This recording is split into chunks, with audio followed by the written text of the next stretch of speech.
Okay. I'm wondering if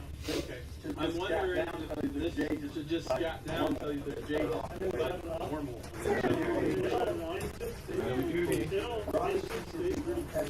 Robbie needed me one heck of a pull in the teeth. Hey, thanks, Robbie. The yellow is strong. Yellow is strong. The tracks. And it looks keep doing it. Paint job, dad's horsepower. We should load a bunch of people. We should load. Hey, all the people that were in the back, that's me. I got you guys. Come with me.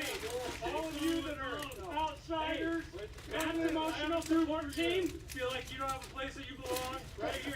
This is your people. I have your place. Gather up.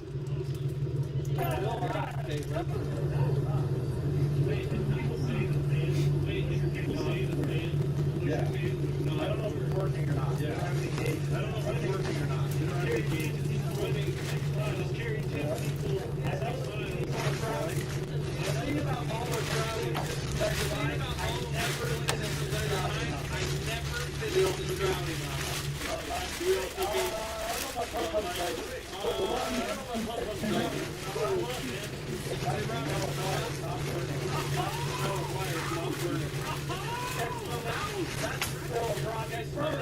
That's the smell of Robbie's bird.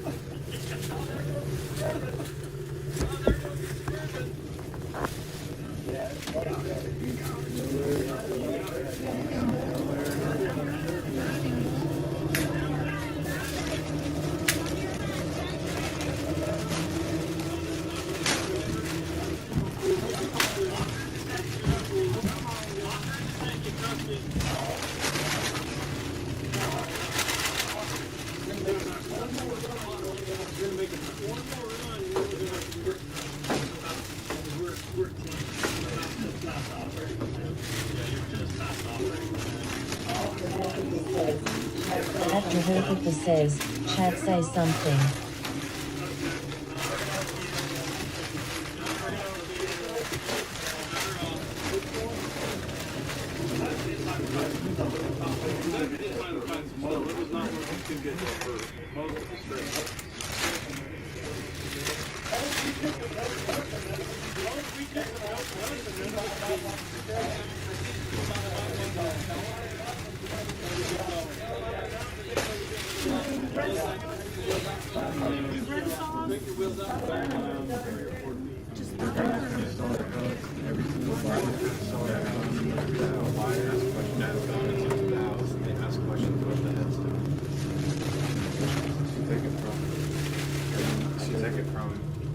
Down in the high dive area when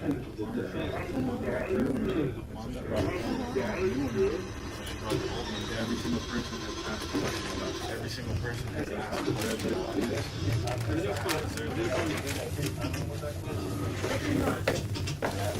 But there's not.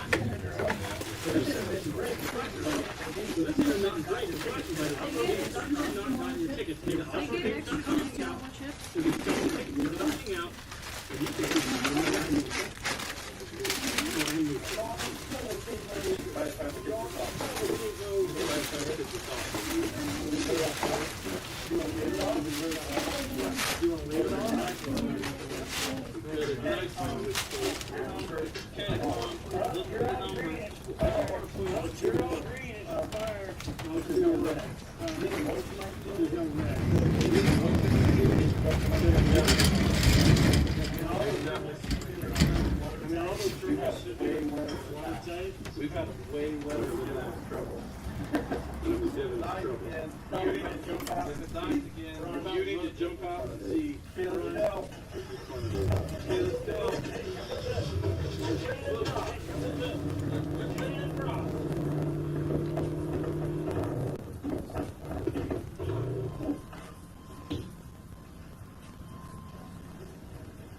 Okay, it's red and then blue.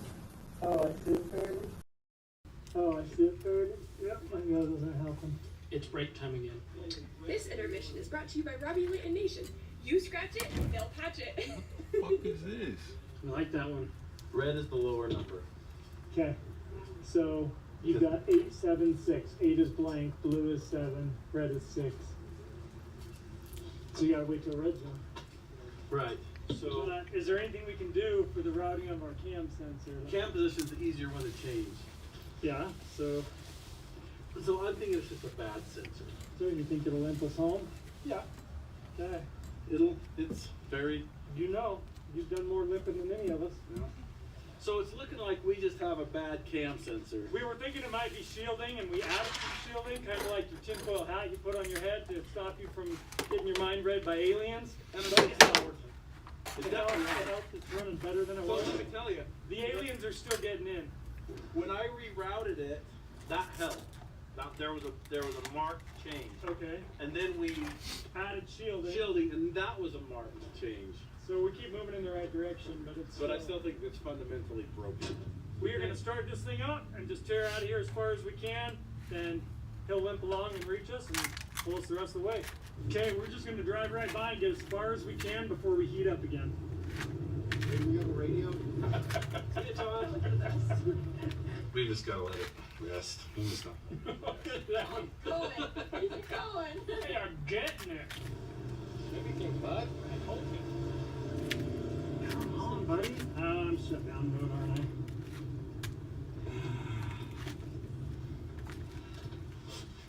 We're done. That's as far as we made it. We're coming. Don't worry. At least we're within walking distance of Blue Steel. Yeah. That's a long ways This is though. a really long walk. I see your one eye come on, and that gives me hope.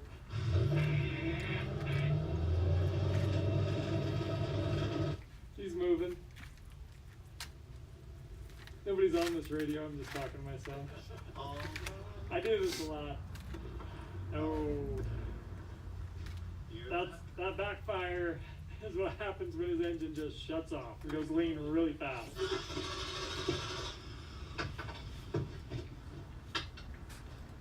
Well, it's never done this. This is new.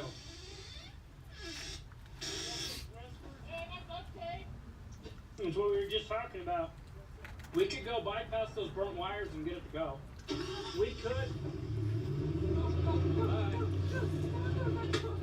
Everybody just calm down.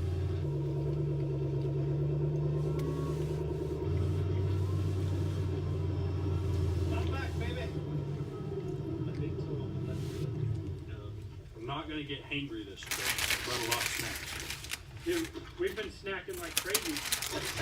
Not again. Are they in? Hopefully. Give me a rear view mirror.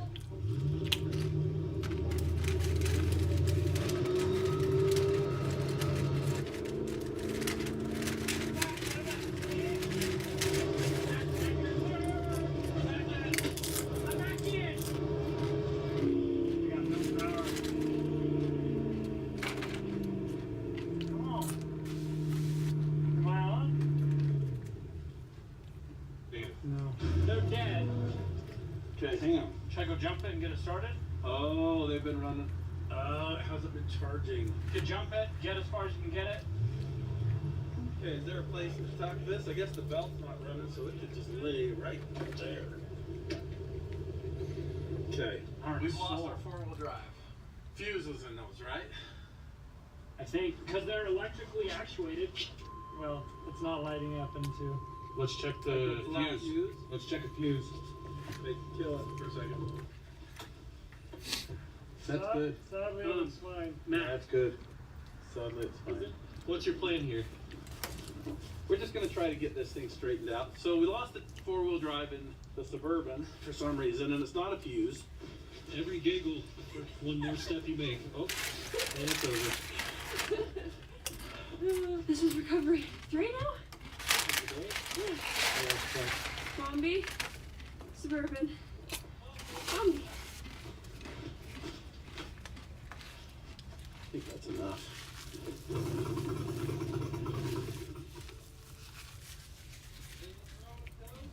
Yeah, those are bad.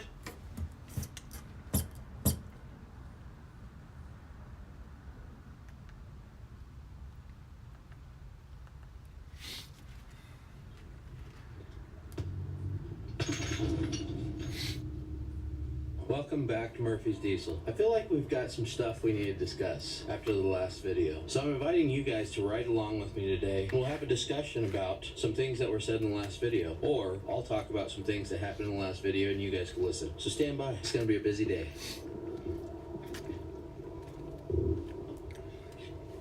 Boy, I'm a black ram driving son of a bitch, huh? Boy, I got these rigs laying around everywhere, huh? I know what you're thinking. Wrecker Rick, why can't you put your seatbelt on? Stop that dinghy. That's not what I was gonna say, but I know that's what you guys are thinking. The reason I know that is because I know my audience so well. The answer is I'm just going down the street. But anyway, I know what you're thinking. Wrecker Rick, why do you live in a subdivided neighborhood? It's a long story. Luckily, we got all day to discuss it. There I was a new towing company owner. I lived on a ranch, and then I moved into town. I had nowhere to live. Me and Mrs. Wrecker Rick said we'd live in a toy hauler for 3 years, save enough money to build a house. We bought this property over here, built a house. When I built the house, it was supposed to be for resale. So we found a sought after place in the neighborhood. There was no houses there at the time. We were gonna build a house and we were gonna flip it. We were gonna sell it. Little did I know that my towing company was gonna blow up, and I was gonna be so busy towing, working recoveries, that I wouldn't have time to build another house. Fast forward, we've lived in that house for 7 years. We sold it today. We got 3 weeks to get out of it. I've got 2 more houses that are going up right now. And that's where we're at. We got to do a couple things here this morning. We got to snap some lines for the walls, and we got to snap some lines to where they're going to cut the tiles, because we're going to leave raw concrete floors in the house. We're building these 2 houses. We've had this property for a while. We're building this house down here, and this one right here. I did all the foundation on it. We partnered up with Natural Edge Custom Homes. The guy that owns Natural Edge Custom Homes, I grew up with him, was born and raised with him. Basically my best friend. He's not here yet, but at this point he comes in, then he'll frame it out for me, do all the siding, I'll hire roofers. I've already had the plumbers come in.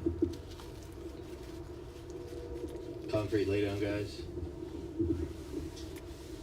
That's the garage. They're pouring it today. And that's my dirty old hoe.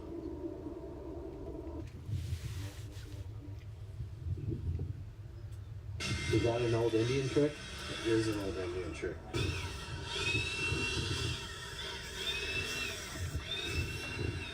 They snap the lines down with a chalk line, and they spray in a clear coat over it so the lines stay. It's an old Indian trick. There's the big boss man. Rolling in at 9 o'clock. Must be nice being a banker. You brought out breakfast? Yeah. That's my job these days. Do you treat all your people that way? You got to, if you want anybody to work. I'm working for Ron today. Natural Edge Custom Homes, folks. This is Ron. Hello. We got burritos. We grew up together. Born and raised together. Lucky him. Well, a concrete truck made it. Only an hour and a half late. We also don't tow their trucks. What house will I be moving into, you ask, with my 5 daughters and wife? Stand by. We'll drive over there right now. Before all you haters give me a ration for not having my seatbelt on, it's on.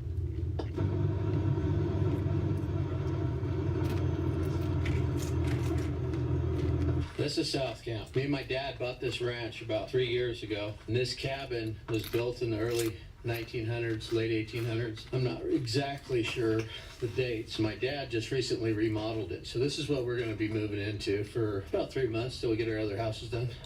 Completely off-grid. Solar panels, propane generator. There's the OG Wrecker Rick working on the barn. That barn was built the same time as this house. A lot of history. Let's go check the well out. OG Wrecker Rick, 70 years old, and he sided that barn by himself. Took all the old siding off of it, all the old windows out of it, all that stuff. Man's a machine. Y'all want to see a picture of my dad's old wrecker?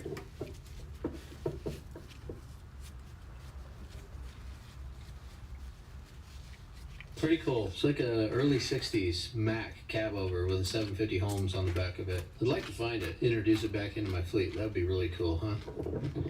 He sold it somewhere in New Mexico years ago, early 80s, late 70s, something like that. Maybe around Tucumcari or Albuquerque. If y'all have ever seen this truck, let me know because I want it.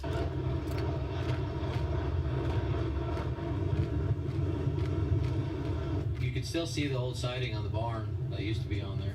And it had like a wainscot, had rocker on the bottom of it. It was kind of cool. It's all rotten and everything, so my dad's stripping it off. My dad owns this half of the ranch, and I own the other half of the ranch. Dad will go to the half that I own today. I don't have anything on it. It's just bare land. I'm building a house over there. Nothing really to see unless y'all want to see a foundation. Oh, what's that? Oh, okay, all right, you asked for it. First, let's stop by the well. Check that out. I think it's pretty cool. Y'all probably think it's pretty cool. It actually used to have a windmill. The windmill's not operational anymore. We use a electric submersible pump now. It's actually hand-stacked rock. It's like a cistern. Hand-dug well. Still produces water. It's what we use for water agri. 100-year apple tree.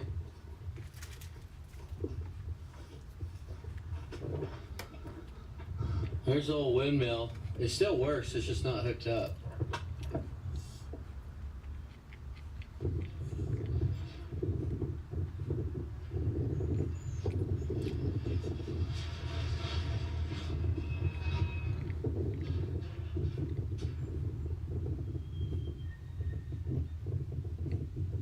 See, the shaft still goes up and down, so it'd pump water if we had a pump on it, but we have a submersible electric pump now. This is a cistern right here that I'm standing on top of. This is where we get our water from.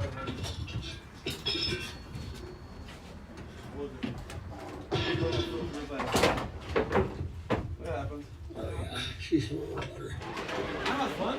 I ate. Come to the game. It wasn't even on the Well, obviously I didn't bring y'all out Oh, here to you- talk about cisterns and pumps and water tanks and windmills. Y'all are probably wondering what happened on the DPS contract. I'll tell you. What That's happened fun. was DPS got wind that we were Oh, like filming what, our recoveries. 20, 15 times It's in our a day? contract that we're not supposed to film our recoveries. Now we could film them, but we can't put them out on social media. We're well within our rights to film them. We still Everything good? film them, but we just don't put them Shake out your on brother. social media. Go The for it. reason we don't is because they asked us not to. They didn't really have a good reason why, other than it's in my contract. We actually got kicked off the contract for 45 days because we were filming them, even though other towing companies film them. But hey, that's none of my business. What is my business is my own recoveries that I film on the side of the road. And I know we didn't film fatalities, we didn't film officers, we didn't film any stuff like that. In the contract, it states that I could have written approval to film my recoveries. They denied me.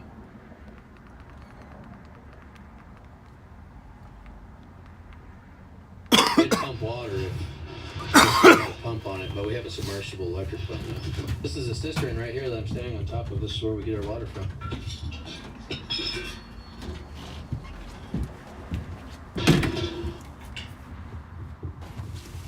Oh yeah, she's full of water.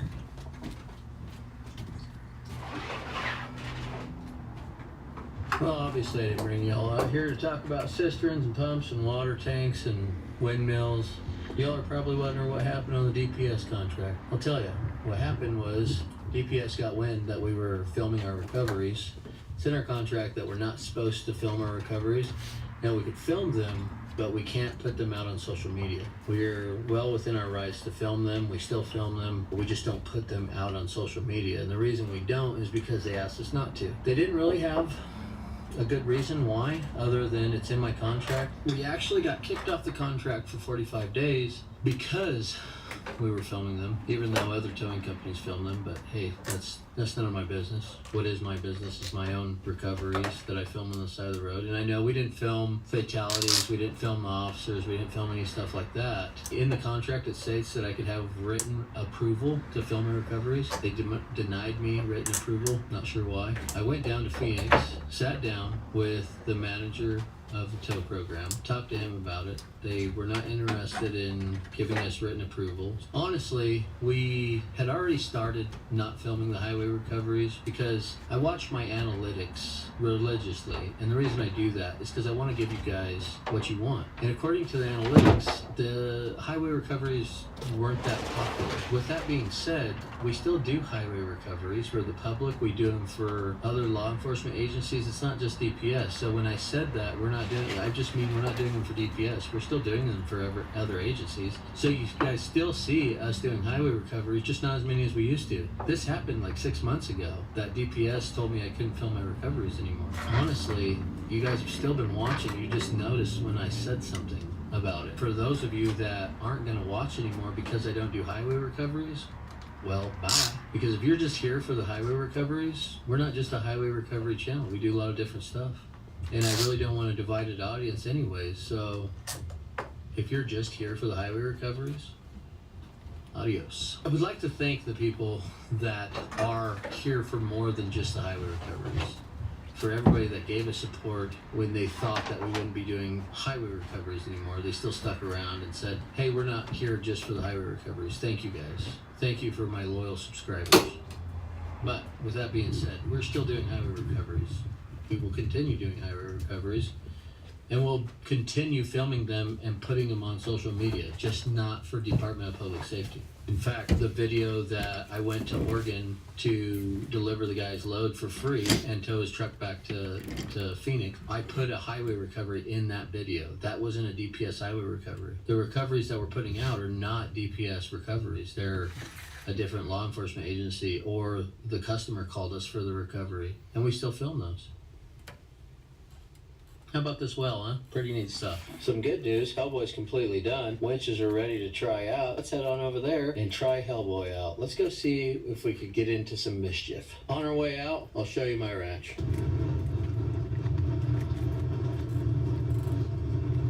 Most of our DPS recoveries are the same recoveries over and over. How many of y'all want to see a tractor trailer laying on its side and me rolling it back over fully loaded? Like, you can only see that so many times. After a while, they all look like the same wreck. I like to change it up. And then the other thing is 85% of those recoveries are at night. According to our analytics, y'all don't like the night recoveries either. I don't blame you. You can't see nothing.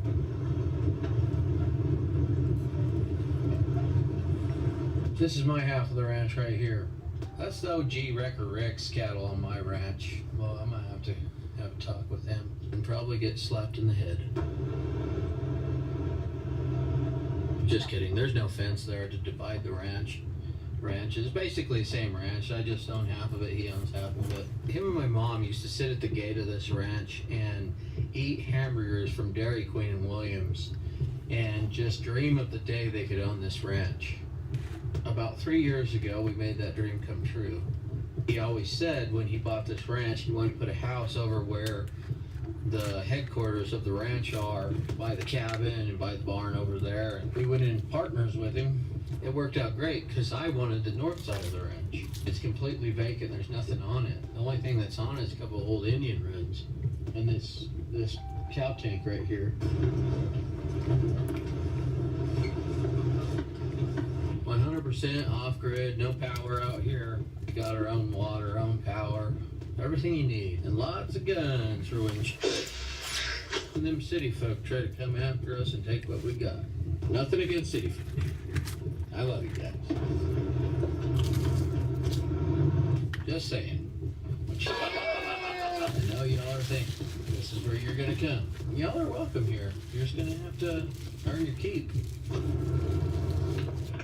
That's my water wagon, stainless steel, no big deal. Water tastes better out of a stainless steel tank. We do have to haul water sometimes here, just because I don't have a water line ran over here yet. And we actually have stayed here before. Well, that opens up another can of worms. That's a story for another time. That's a story for this time. So let's just get on into that. It's a fun story. It's a Cinderella story, really. It's a story of how I got into YouTube. I hope you got a minute, because it's going to take a few. We lived out here the winter we started YouTube. You know, I was sitting in the dentist office. The dentist asked me if I was into towing and recovery. I said yes. He's making small talk.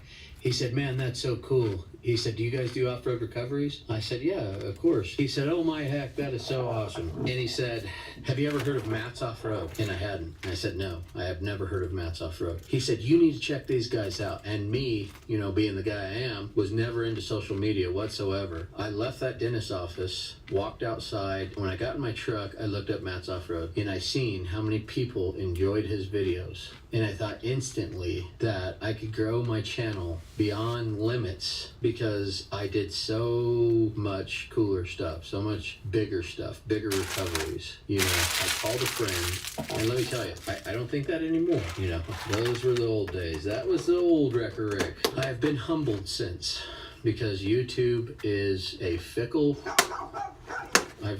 I've realized that those guys have a way with people. They have a way of talking to people. They have a way of capturing their audience. That is something I have not mastered yet. So I give those guys all the respect in the world. So I walked outside. I called my friend Gabe. Y'all remember Gabe? And said, hey, I know you're into making videos. How about coming to work for me and filming me doing recoveries? We'll blow this thing up and we'll be bigger than anybody. We'll have millions of subscribers, millions of views. And he just kind of laughed a little bit, but he was on board. He said, yeah. He said, send me a couple of your videos. Let's check them out. So I sent him a couple. He called me back and he said, hey, have you ever heard of Diesel Brothers? I said, no, and because I hadn't. He said, check these guys out. So I checked them out. Instantly, after watching them, I got cocky and was like, oh yeah, we're going to just be huge. We're going to be a big deal. Like I said, YouTube is very humbling. I do not think that anymore. I have been humbled by YouTube. YouTube has changed my life ever since. You know, a lot of you noticed in the early stages when I was a cocky guy in the videos, just thought that I was going places. I was the next big thing, and all because I did big recoveries. And it's not about doing big recoveries. It's about, you know, knowing your audience. And I feel like I get to know you guys more and more every day with every video. And that's what I want to do. I want to know my audience. I want to be good at knowing my audience. This channel is not all about recoveries. This channel is about what you guys want. It's about what I want. It's about what I want to film and what I want to share with you guys. And I don't want to just share highway recoveries with you guys. I want to share everything I do in my life that I'm proud of with you guys. That's what we're doing here. All right, I'm going to backtrack. Gabe moves out here. Gabe would not move into a toy hauler.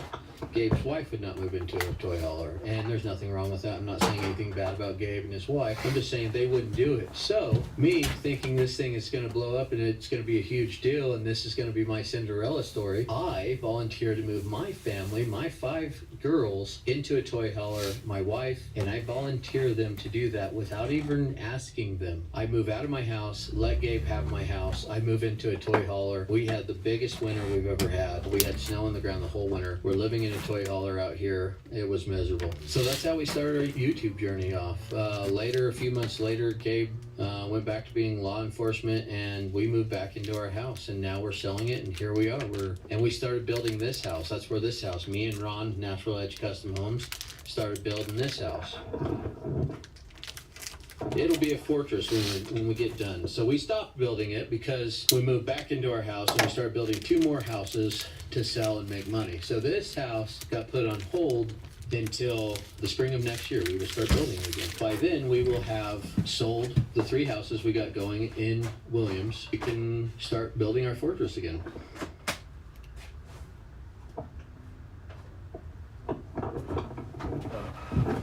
Pretty cool, huh? We're Ashford bound. Let's go check out Hellboy. This is the actual road in. We came in the back road from my dad's house.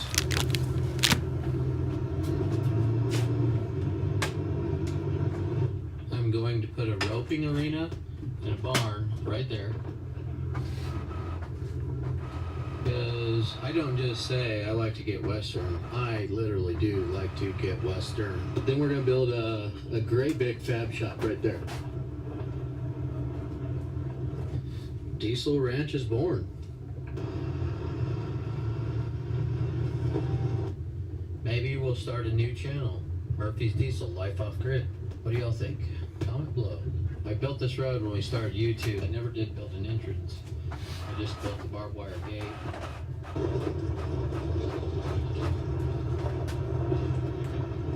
So I plan to put a huge entrance right here. Just a great big old iron gate, American flag gate, and all that stuff, and then it's going to be booby trapped to keep unwanted guests out. It's going to be slay, let me tell you. Well, I showed up to Ashford, and Diesel Boots is literally sitting on it. That's all I ever do. He's good at it. He gets paid to do it, right? You know, the winch line is not on the winches, so You can imagine how pissed off I am. I don't look pissed off because I don't want to show that side of me, but I'm very pissed off. Check these gauges out. World's largest off-road wrecker's finally gonna get some gauges so we know when we burn stuff up. De Niro is trying to put some rope in a hole. Probably the first time you've ever had that problem, huh? With enough speed. We're gonna hook to this K-Whopper right here and see if it won't drag it. And we got a special guest today. Yeah, that's right, it's Heavy T. Heavy T has decided to take the day off from Flagstaff and grace us with his presence. Hellboy does not have any spades on the back of it. We want to build some spades or some Scotch blocks. We just haven't done it yet. If Hellboy's too light to drag this old K-Whopper, then we're going to anchor Hellboy off the front end of it and see what these winches can do. It's anyone's ball game at this point. The K-Whopper's got the brakes locked up, no front end. If it's too easy, then we're probably going to get this excavator up here and this dozer right here and hook a couple of winch rings in between them, see who wins. Stand by.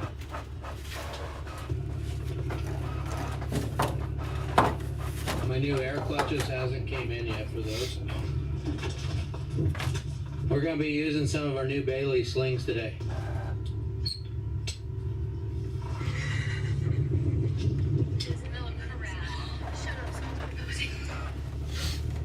We got it rigged up. Cowboy's just purring like a kitten, ready to do some pull-ups.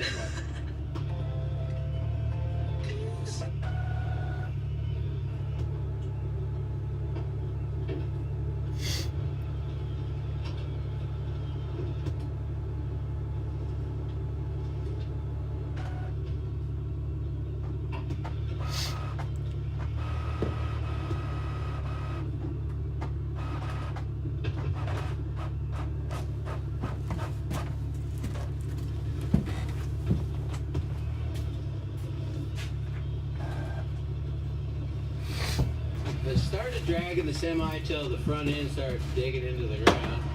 Now it's just dragging Hellboy backwards. We need something to anchor the front of Hellboy to. I believe that if Hellboy had some stiff legs, we might dig in a little bit more. The front end's just about to come off the ground. What we really need to do is put a winch ring on there and come back to a lower point so it doesn't try to pull the front end off the ground so much.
Excavator over here to anchor to. Hopefully it holds. More Bailey slings and one of my Yankin winch rings. Under to use today. We got a lot more of these, so stick around. We might be getting more out. They're not just to stow your line. They're for when your line gets stuck, when it gets bound up, you can do this. You run your winch backwards and it pulls it out.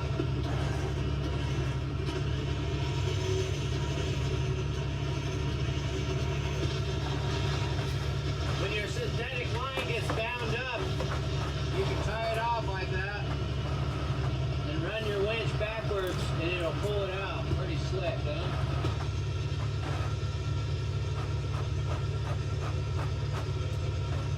we got the front end anchored now. Let's go pull on it a little bit now and see what it does.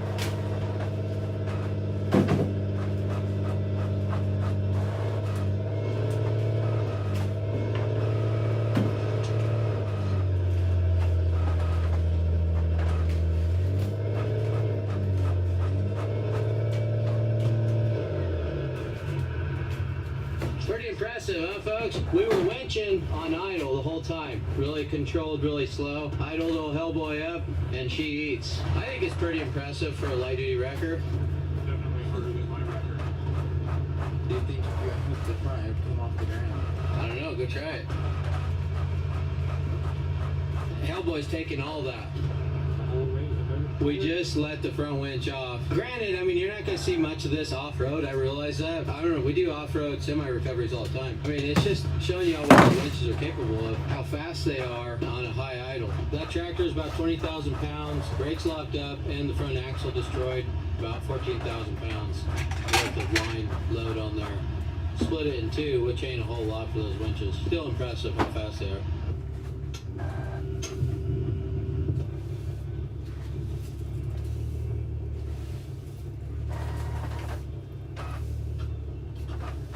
We've got Hellboy set up. I've got this all rigged up. I got 4 Yankum winch rings on here, 3 Bailey slings on here, 4 Bailey soft shackles, and 2 of Yankum soft shackles. We got diesel boots running the controls because I don't have a remote set up on that truck yet. So let's see what happens.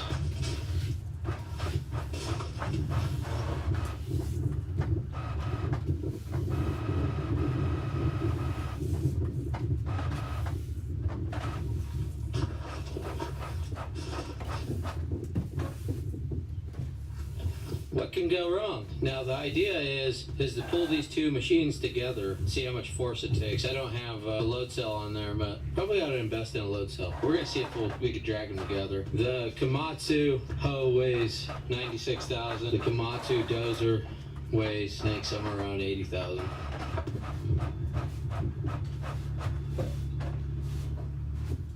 The dozer's moving.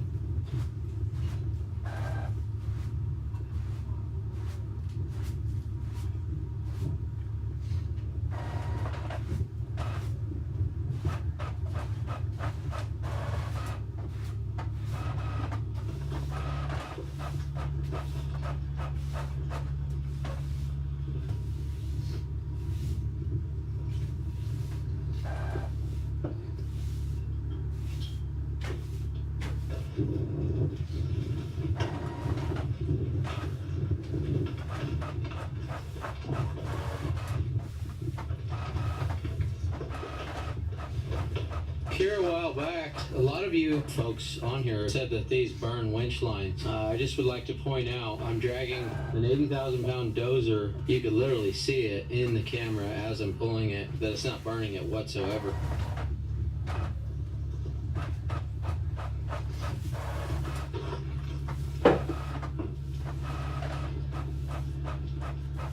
Smooth. I set the brakes on the dozer. Things are about to get western.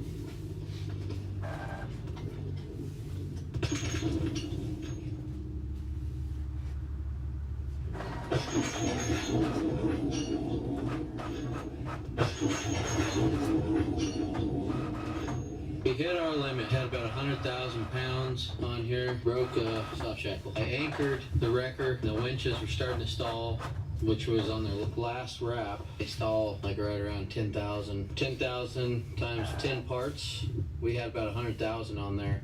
Divided by 6. I had 6 shackles on here. The truck took 10,000 pounds. Each soft shackle had 15,000 pounds on it. Might have had a little bit more than that on there.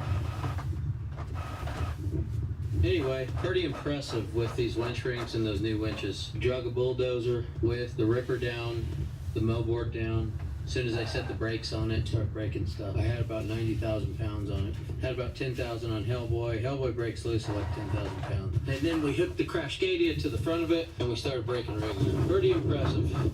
My family's been working for DPS since the mid-60s. I can't speak for my granddad and my dad, but since I've had the contract, I've never turned a DPS call down. I turned one DPS call down, and I felt like the biggest piece of shit ever, and never turned one down again. Basically, in turn, that makes us a disposal company. We're garbage men out here. So the rest of these companies will turn down calls. We never turn down a call. Doesn't matter if it's a burn, doesn't matter if it's an arrest, doesn't matter what time of day, what type of night. Anytime, we go get it. Doesn't matter what it is. Doesn't matter if they're not going to pay. We go and get it because that's in my contract. I'm not supposed to turn calls down. So that makes us garbage men. They call us because they know we won't turn nothing down. We'll go get it, then we'll dispose of it, and it comes out of our pocket. We have $500,000 worth of unpaid bills right now that we haven't been paid on for wrecks that we've gotten off the highway. Put that in your pipe and smoke it.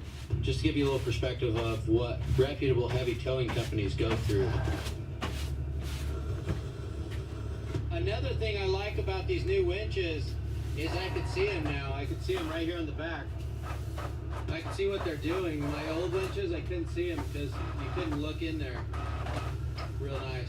When I say we got $500,000 worth of wrecks that haven't been paid, I don't mean that law enforcement agency owes us $500,000. Here in Arizona, it's up to the person that owns the vehicle. It's their responsibility to pay the bills. The only problem is there's nobody here enforcing these people to pay their bills. We got 20 outstanding truck wrecks in the last 2 years that come to $500,000 and some change. $500,000 that we haven't been paid on by the insurance companies, or they're not covered by insurance. You got trucks running up and down the highway that aren't covered on insurance, or they're covered for a minimum of $5,000. And some of these truck wrecks cost $30,000, $40,000 to clean up, depending on what they're hauling, depending on how bad their wreck is.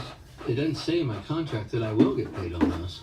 When we go out to pick up a wreck, we go out without knowing whether we're going to get paid or not. Now the problem is you got other towing companies, and I'm not going to mention names, they just turn down the burn jobs. They say they don't have enough people to go out and do the burn jobs. And some of these towing companies have as much equipment as I have. There's no reason why they shouldn't be able to go pick up a burn. And it's funny, they'll have trucks available if it's a easy wreck out on I-40 and it's for a big company like Swift or CRST, or then, oh yeah, no problem, we got trucks available, yeah, sure. The other problem is they don't get reprimanded.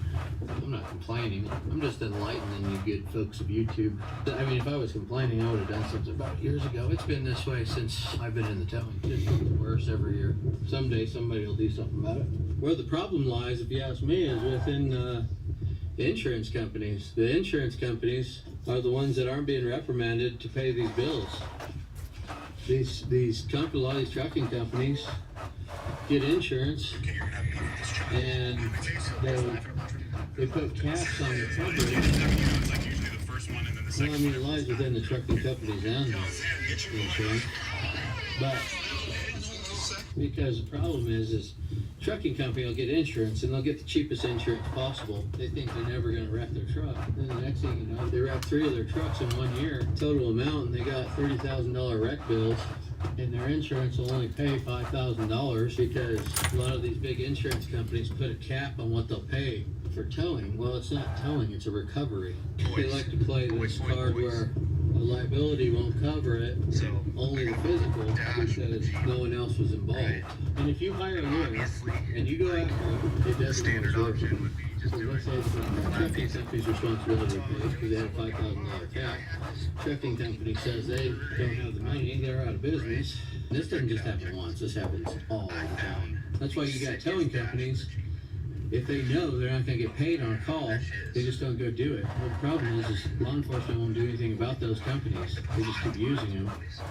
And if you got a company like me that abides by the rules, well, then I take it and ask, because it's a rotation. I'll go do the rotation call, I'll go pick up the burn, and then the next call that comes in will be a big old badass wreck. I will have given my rotation spot up for a burn that I'm not going to get paid on for them.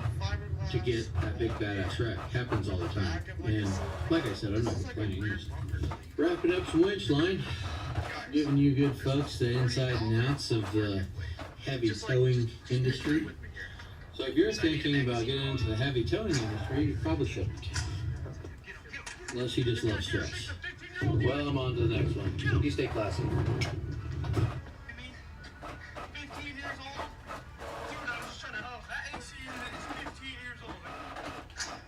Welcome to Murphy's Diesel. Y'all asked for it, now you're gonna get it. We're gonna go get that ore cart, folks. That 150-year-old ore cart. It's 600 foot down from the top of a mountain at an old abandoned gold mine.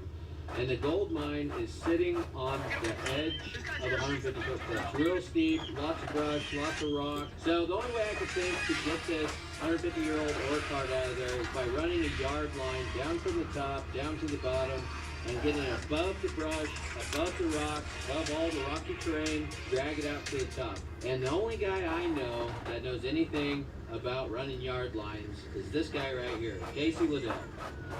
That's just because I told him I know what I'm doing. Let's just make it up as we go. And I believed him. So stand by, folks, because it just might get western. Northwestern for me. It just might get northwestern. De Niro. And I got my dad. What do you say, Dad? Yeah, he is. He's the one that found the ore cart. He found the ore cart like 25 years ago, like 40 years ago. He found the ore cart 40 years ago, and he's wanted to get it out for years. While lying. But today's the day, folks. We're headed out. And we got Casey to help us. You don't want to drive? You don't want to drive? You don't want to drive for real? Real shock. I own a Western Star, so that, yeah, get where I'm going if people do. It's your opportunity to drive a rip truck. You know how I know it's a computer belt? You hop in and there's tools sitting on the back ready to go. Boy, you got me. Hey. Alright, so we made it to the gate of the ranch. Now, it's off-road from here, folks. We got about 30 miles of dirt, I'd say 25 miles of dirt to go. So we're going to load right here and head in.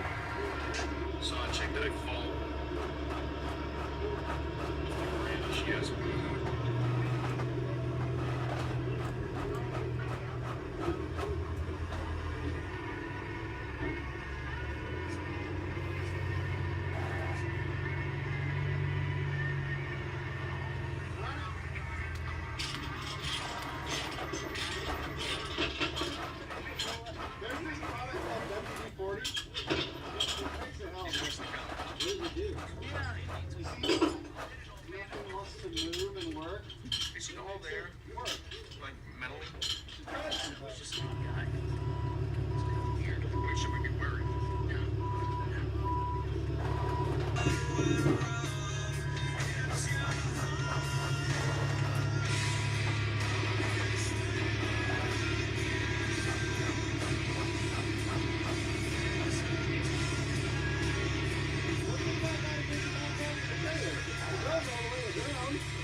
We're unloaded and we're hitting the dirt, folks. We actually picked up 2 cowboys, so they are ready to go.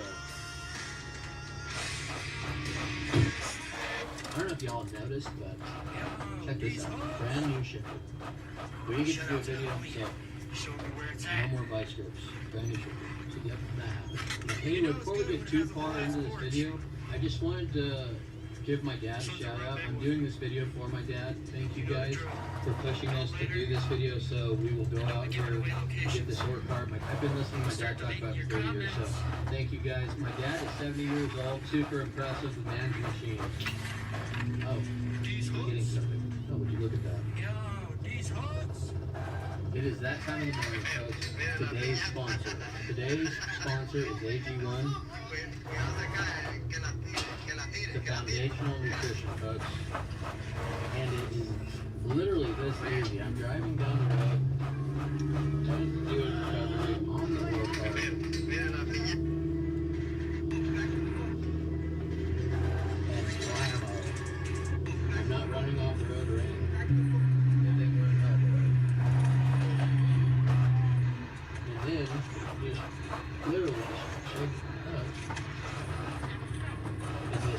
AG1 bottle they give you.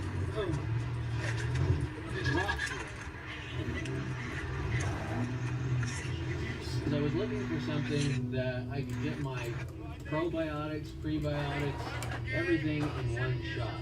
It's basically a nutritional foundation is what it is. And me as a rapid driver, tow truck driver, truck driver, I spend a lot of time in this seat. I travel a lot, so I have really bad gut health. Since I started drinking AG1, I've got energy all day long. My gut health, my energy levels, my mind, my wit is right there now, folks. You know, and it's all thanks to AG1. And it's actually delicious. It's all she wrote. Now let's go get that over there. You're going to want to go to drinkag1.com/Murphy'sDiesel or click the link in the description below for your free welcome kit.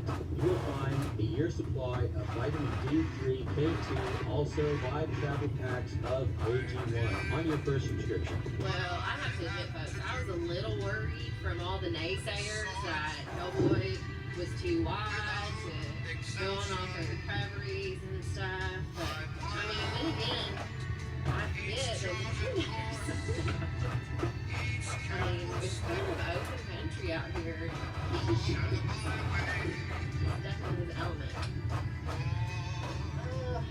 Don't you love it when the fish hop in the boat?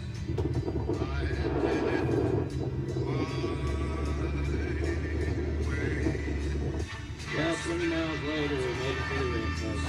We've done well. Yeah, pretty nice out here. Really, really nice out here. How about the ride on here? I'm about riding this and not any of those other rigs that are bouncing around 4 times as hard. This one is smooth. There's some horses now, folks. The suspension on Snowboard is smooth. We made it, Snow. Say we can do it. Yeah, we can. I got my main man Smoke here, and This is how to turn your ski footage we're into going to get this ore cart, folks. We made it to the ramp. So, this ore cart, I spent the last 4 days. When I talked to Casey about a week ago, and I asked him, he said, yeah, heck yeah, I'm gonna come and get that ore cart with you. So I started looking for this ore cart. I haven't been here in 25 years, it's been 15 years for my dad. So me and my dad started looking for this ore cart. We hiked 33 miles till we finally found it. We couldn't remember exactly where it was at, and we hiked this rim, right there, that level, right there, where that rocky vein is, all the way around. We hiked that for 33 miles, back and forth until we finally found it. What's Casey Liddell doing? Is he gotta get it himself? Alright, well, we got a lot of work to do, folks, in a short time to do it. So we're gonna get after it. Stand by, because that's what we gotta come up through. But down this rim. We gotta come up through all that brush, all them trees, all them rock faces. It's gonna take some doing, folks. I just realized an issue with this. I took a little walk around. You guys have practice for this. I'm not used to practice. I'm not used to looking out for practice. I'm not gonna inbound me before the day's over. A good cactus is when it gets embedded into your shin, it only stays in there for like a month before it festers out. So if you don't get it out today, I mean 30 days. So right here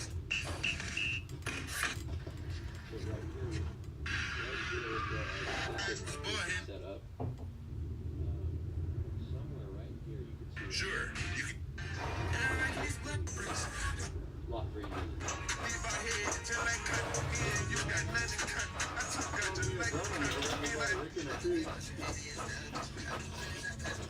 not standing on the ground for playing. Kind of a small branch to me. I traveled. One day I randomly get a text. Maybe read it through. You can carry the song. What? What? Hey,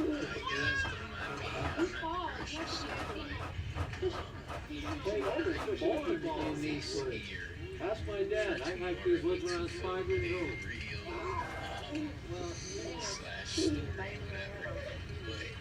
I need a skier for it, so if any of my skier friends want to help out, throw me a message.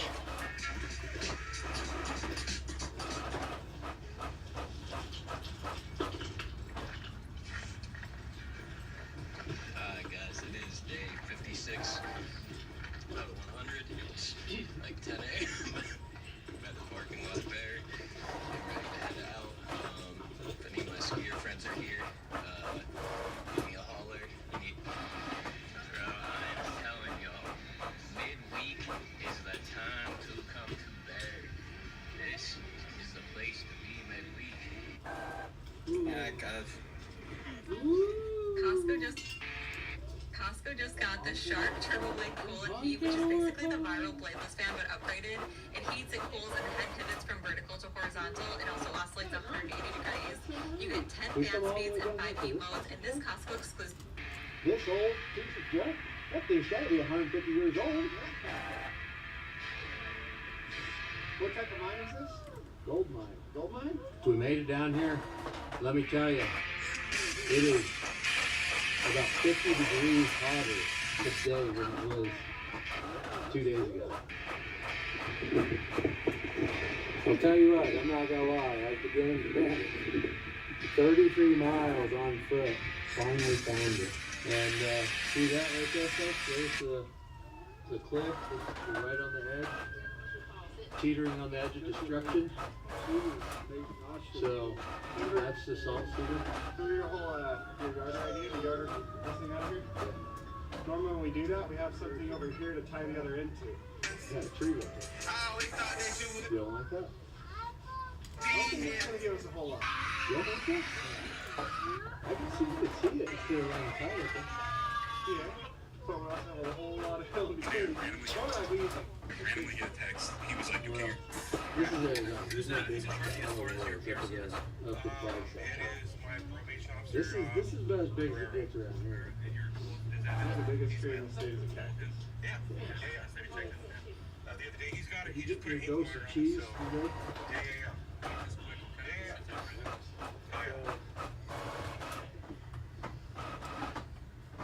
Is there any snack you don't have?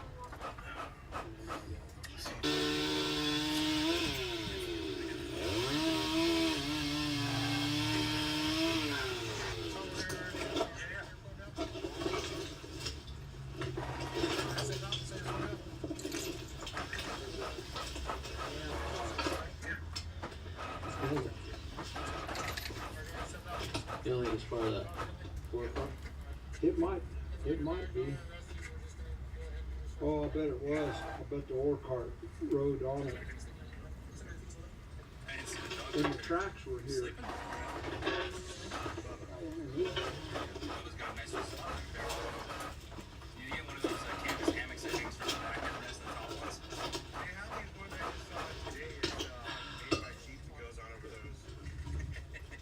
What appears to be the mine shaft, folks.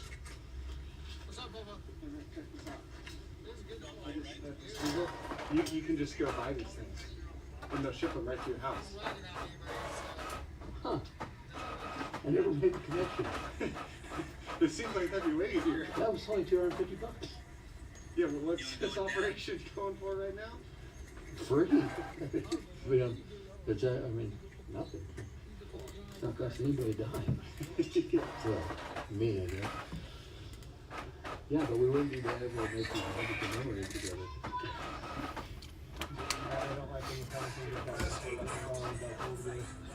Alright, update folks. So, Casey has informed me that this is not a good yarder anchor. So, it's dead.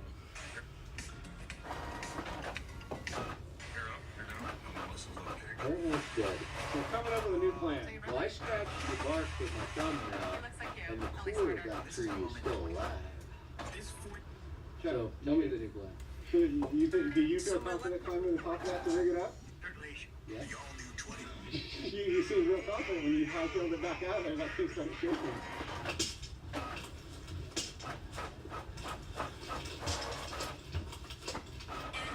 So the new plan, we're not going to highline this like yarder line style it out of here like we were thinking. The new plan is we're just going to have to drag it all the way to the bank here and cut stuff out with chainsaws as we run these tops. I think it's not go up through the draw like they originally think we go over the top. So there's way too thick up there. It's off to the side. That's what we're going to just cut out what we need on the way. Okay, so what I'm thinking is right there on the ridge past it, and maybe we just go to the base of one of those cedar trees. I agree. Because I think that one to the right there is probably from here directly over where that cart's sitting. Then we'll be able to slack down onto it, tension up, and then zip line up out of here. You got it. Pure genius. Casey was in place. Oh, we got you. That right there is Mike Camp, folks. That's where we were at when we were doing the Jeep recovery, when we got this brilliant idea, and Casey wanted a piece of it. And there's an old ore car there, and it's on this ridge back in here. One time I was chasing a mountain lion through there, and me and my dad found this ore car, and we were always going to go back and get it, and illegally, but never did. Brilliant. Have you changed I'll it? come down there and help out. It'd be great. Yeah. Snow yesterday, sweating today. Yeah. Is this what you were picturing? No, not exactly. It's a lot bigger in every regard than I was picturing. Except the ore car is smaller. Yeah, the ore car's not what you're picturing. Yeah, the ore car's kind of a piece of shit compared to what I was picturing. We're gonna go get Hellboy. Drive it. We're gonna get Hellboy halfway at the halfway point, and then yarder it up to here. And then I'm gonna yarder my children and Tyler. You guys know what the plan was, but unfortunately, my camera guy's finger, his record button finger, is acting up today. So, sorry, folks. You'll see. Yeah, you'll see what we're gonna do.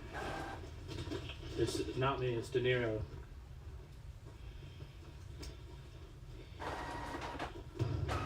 Hey, Casey, did you guide me down?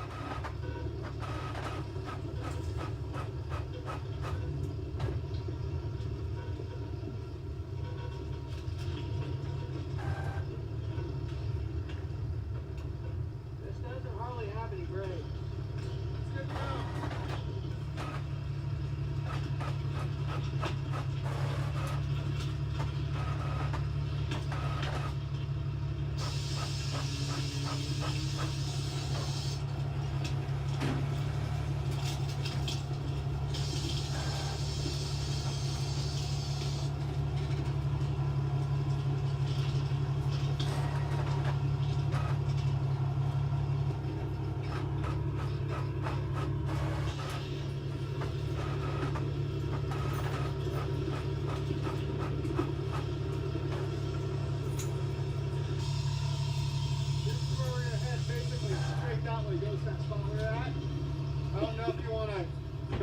From here might be the best. It's pretty straight, and we're not gonna have much brush stuff to deal with. So it might be go that way, and then back up. Yeah.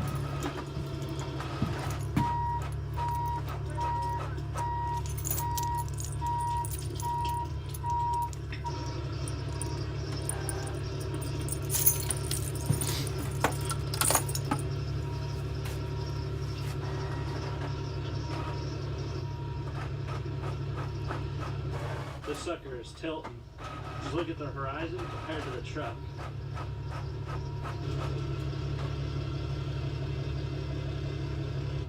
Because remember, we're going to have our skyline is going to be pulling back on that, but then we're also going to be pulling that ore cart up with the other one, and that's going to be adding the pull this way as well.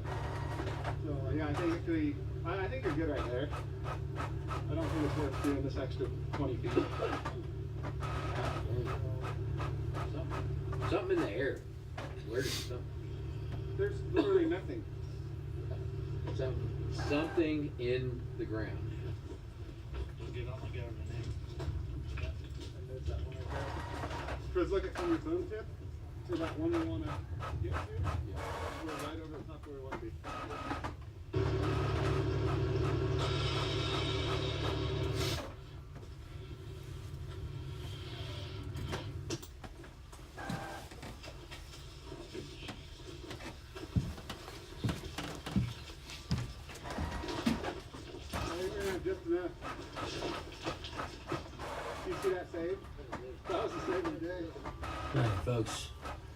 Casey's gonna show you how to tie a knot. It's not a knot, it's a hitch. Casey's gonna show you how to tie a hitch. And Rick's gonna show you because this is Rick's channel. The rabbit goes in the hole. And then this rabbit goes in that hole. And then magic happens. And then 2 bunnies. It's some magic. New bunny rabbit things. And then a cute little hitch is born. A little bunny hitch is born. 15% reduction in braking strength when there's no twist in either end of the rolls there. If there is a twist in there, it reduces the strength dramatically, and we call those twists negative. We got ourselves enough line, it looks like, so we're gonna wrap this baby up. We are not doing yard work. Wrapping up to the trees. See, I can be a cowboy too. We ought to clean some of this brush out with a chainsaw before we... Yeah, we'll clean a line through here. De Niro will. Can I use the big chainsaw? Or I think I'll get my I think that's a little much for you. So we got wedge line down here, and while we were up there, these cowboys dug it out for us. So we're gonna get it hooked up now, rigged up. De Niro's clearing a path for us right there, and then we're gonna drag it right up to Hellboy. Should we put the wheels on it so it just rolls right out of here? Love these mics, huh? Yeah. Still works. Huh.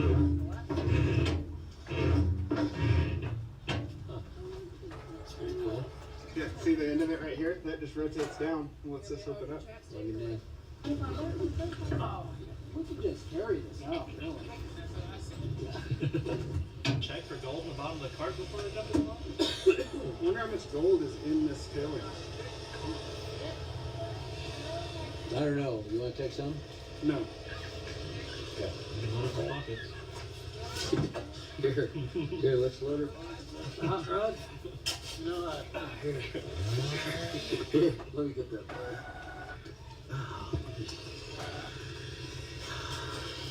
supposed to be coming after the mineral rights. You want some? No, I'll pass. Okay. Sure. Put this in your pockets. I'm glad we brought the Cowboys. Look at me here. There's a skid right there.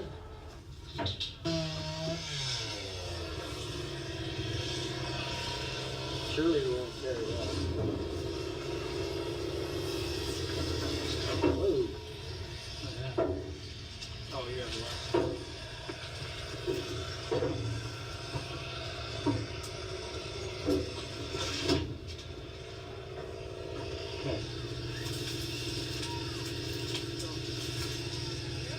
So I'm getting as you bring him for the snacks and the good ideas.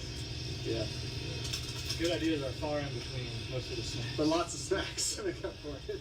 About once a month I might come up with a good one.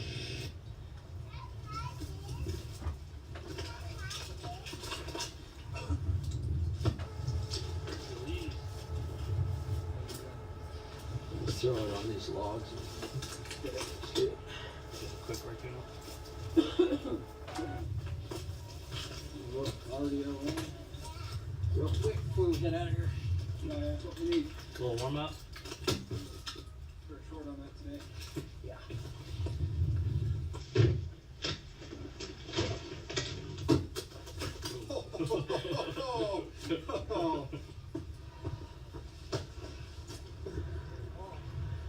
Thinking about putting a notch in it with a chainsaw for the rope to sit in. Yeah, we need something to secure that onto these. Ratchet sharp. Do we have them?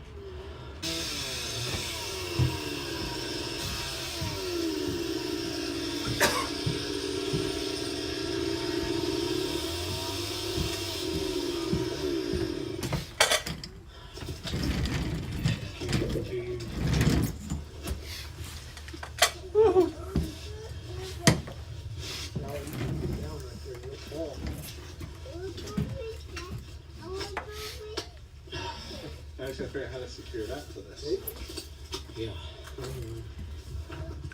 This down, like in front of that knot, so it like hangs on the knot. You know what I mean? You get in front of the knot. Well, yeah, we gotta find somebody to tie it to him.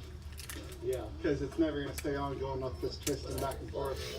A little bit, so that sits in there.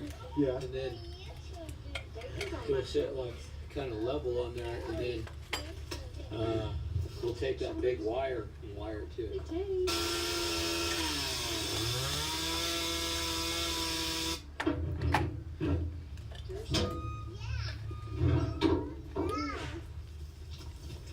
We're back from our hunt, and we got us some wire.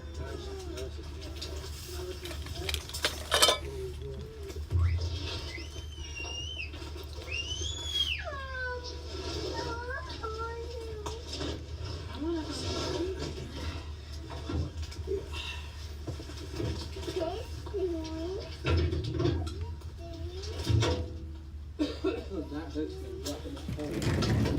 Hopefully.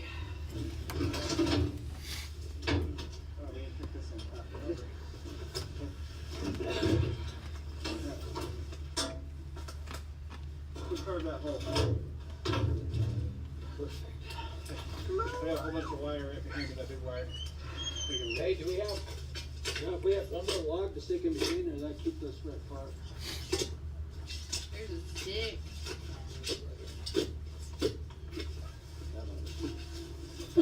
You got a shovel right there. You might want to dig that out of your way. Yep. I still think if we put these wheels on it, we can get it out of here on the wheels.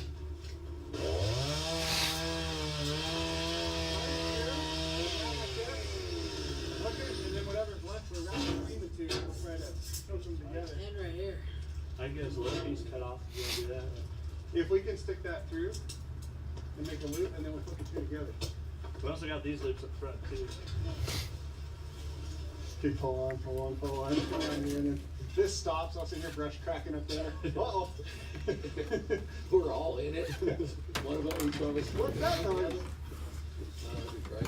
Cowboys are going down the hill.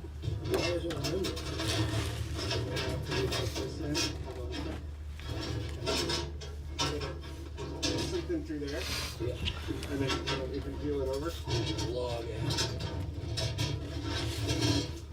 I just got such a short lap.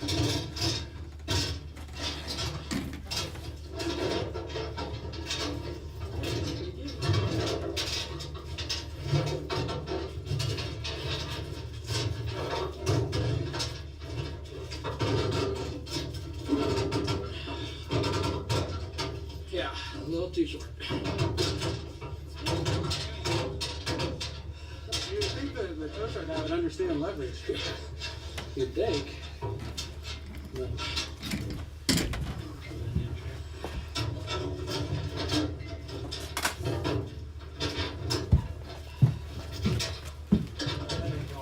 Just tired dolphins us.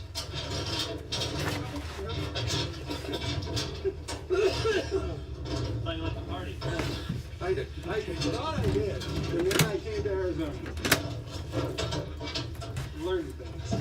Yeah, but not with dolphins. Never partied with dolphins. Pull some stuff in here. Where are those at? Over there. The only thing I see that we might need to do is put something on it, because first thing it's gonna wanna happen is it's gonna wanna flip. Yeah, we're gonna have to guide it along the way and hold I it got up. a piece of pipe there that's, I don't know if we could use it for leverage to, Like tie it onto here or something, or? yeah, probably won't be too bad once you get past this.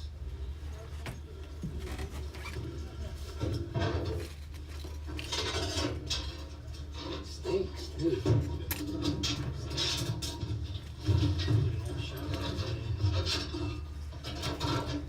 Stinking old war bar. Huh? It's like, how many this wheel off of this? Yeah, it says C-H-I. Huh? So y'all about ready? Yeah, Yeah? We're waiting on you guys. I'm getting angry. Just so you know. I can tell. I got a full can of cheese whiz. Okay? I'll just go up there and hold the lever down. you're screaming and stuff. Whatever you do, you guys just keep it straight. Because I won't know if you need me to stop. You can hear us. I gotta have my music going, so I ain't gonna be able to hear nothing. Say, take care.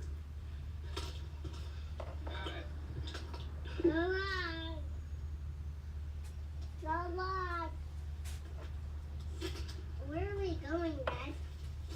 Back to the truck. Alright, you're about to pull tension right now. Move the line tight. She's gonna start. Movement.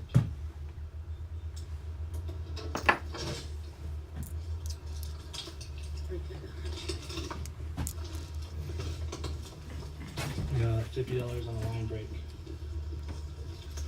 $50 on a line break? Yeah, you just got it straightened out and now we're starting to slide.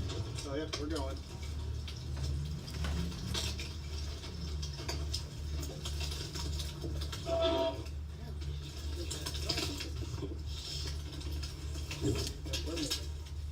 I don't think it's struggling, I just think it's Yeah.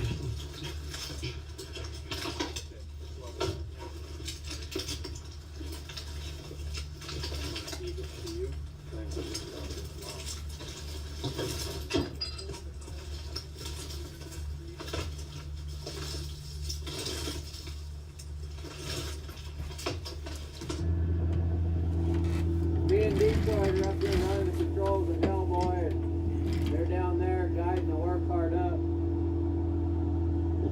blazing a trail. Well, I'll tell you what, folks, it's steeper than it looks out here.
Out. See, we pulled in a whole extension. So now I gotta pull this extension out. Actually, I'll just swap cables now. Should work. Hopefully.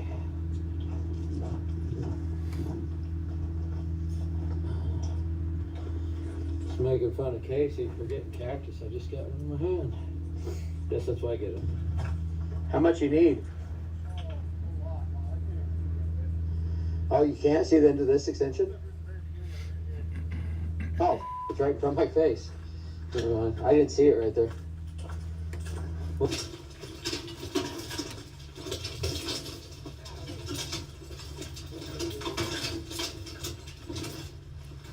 We're just breaking on its way up.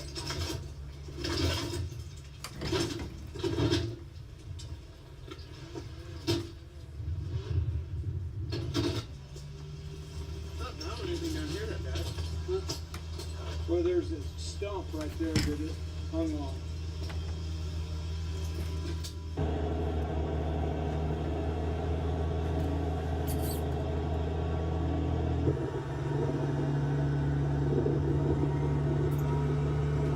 Yeah, I don't know specifically. That's looking important.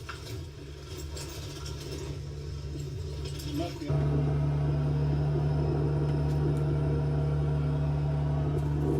That does not sound good.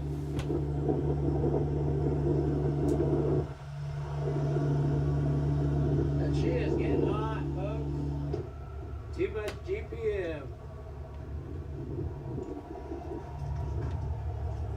much GPM's getting these worm gears hot. I put a higher GPM PTO in this truck. Looks like it's getting hot. The team is back. Hi, Dave.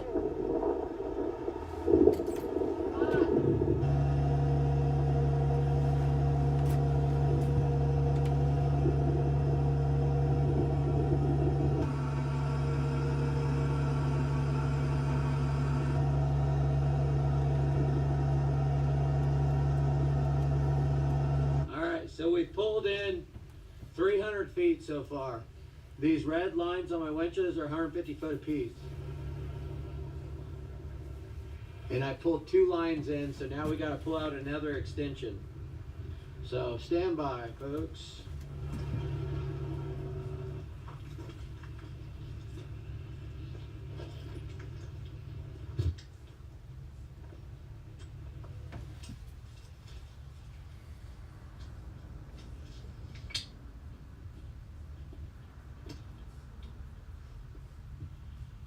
This will be the last extension.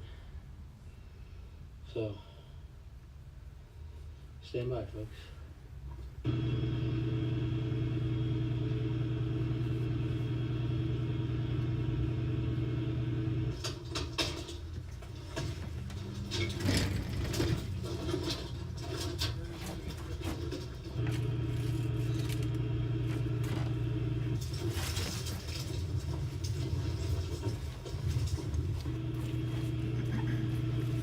How's it going down there? Good. We're almost at the rocks. Yeah, that's the last extension right there. Yeah. So, last extension, folks. It's coming up. It'll be right here shortly. So, stand by. De Niro had to come get his little saw. This is the last one. The chain's off.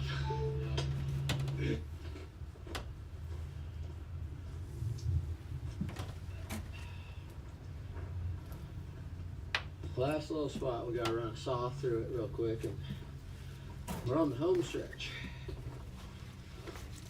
Best job is Running the controls. get on the side right there, put your feet on the skid, and just lean and let it pull you up. Is that what Hot Rod's doing? How'd I know? Gotta make sure it's upright. Yeah. Working like a well-laid plan. I'm a genius. Before I was Wreck, I was Swampin' Rick. Let me swamp this first. Whoever thought of this idea is genius. Nice of you to join us. How's Hellboy doing? Getting hot. Getting hot. Yeah, so that pump that I put on there puts out more GPM. A little bit more, and it's putting out too much at a high idle. You ready to go back down to idle? Yeah, but the winch is slow at idle. I hate worm gears. They put some planetaries on it. We got one more obstacle. Yeah, we're almost there. I'm right there. Then we'll pull extension out, and then we're on. We'll be on the main line before we do the drop off. Yeah. Train went all the way back down there. Grab this thing, knock it back up, threw it in here. They did? What is it? The big hitch piece. The big hitch piece. Yeah, he was very ambitious. Y'all went back and got it? Tate did. Or De Niro. Oh, De Niro did? Yeah. It's the first time I saw him do something. That's because he just put a $7,000 lip kit on my crate. He's been working his ass off for the last week. Have you noticed? Yeah, he's been doing good. Yeah, he's put in 7 days straight. Never seen him do that before. Kind of glad I let him put that $7,000 lip kit on my credit card. He thinks I'm gonna pay for it. Coming out of his paycheck. Think you're just gonna forget about it? He thinks if he works hard enough, I'll be like, oh, good job. It's actually going smooth, huh? It's going good. I mean, I'm not down here, but it seems like. Yeah, it's been pulled back and forth sideways to get around some stuff. I'll tell you what, that lever up there, stiff. Yeah, sure. She really Stiff. working you up there. Yeah. That's what I mean. It's stiff. I got a little cramp going right here. Amazing views though. Yeah, views up here just incredible. It won't do it justice in the video, but everybody will be like, "What's the big deal?" It's an anthill. We got my F-150 down there. Down there. Cowboy drama. You ain't got Yeah. But let me tell you how you can work. Don't go bad if you don't go. Yeah, when I get there, I'll catch you one. Which one does he want? You're the one telling me being You're the I'm into selling you're about to buy some. Hashtag ranch life.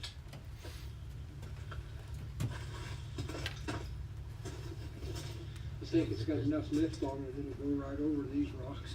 Yeah. Well, we can see the boom on Hellboy now, so we just gotta get up this rock face right here.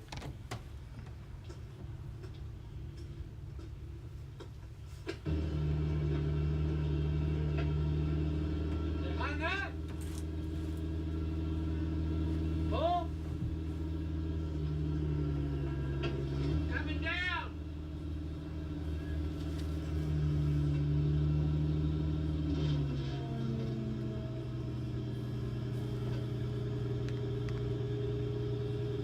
Alright, pulling the last extension out. You got it? Yeah. Need me to show you how to hook that up? Hey, what do you think about hooking underneath, Casey? What? What do you think about hooking underneath? Get a little bit more lift on it.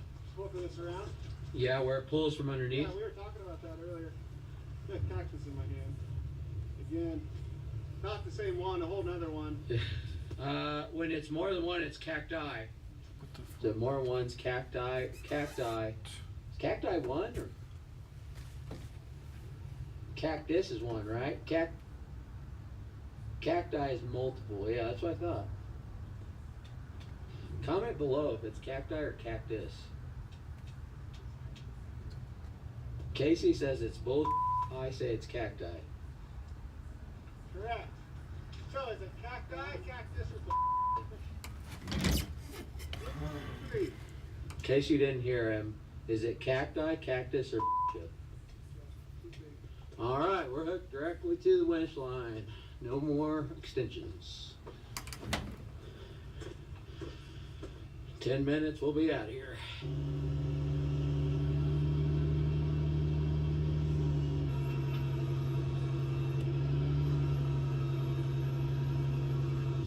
That shit holds.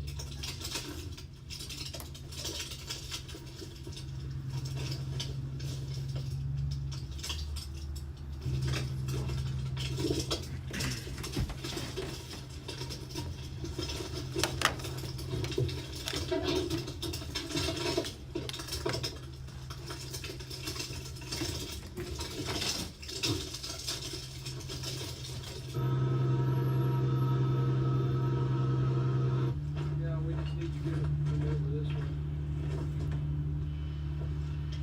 If we can't get it up there, I could bring the truck over.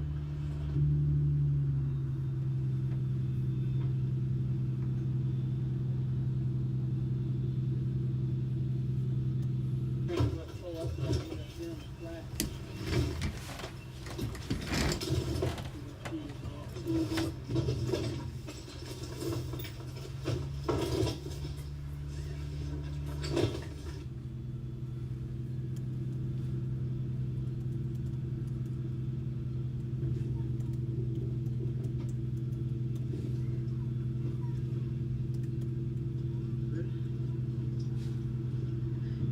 And then them timbers make it look like it's made for it.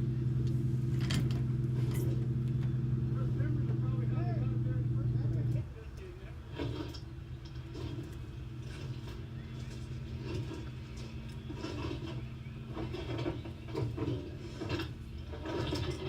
You wouldn't want that choker to give loose right now.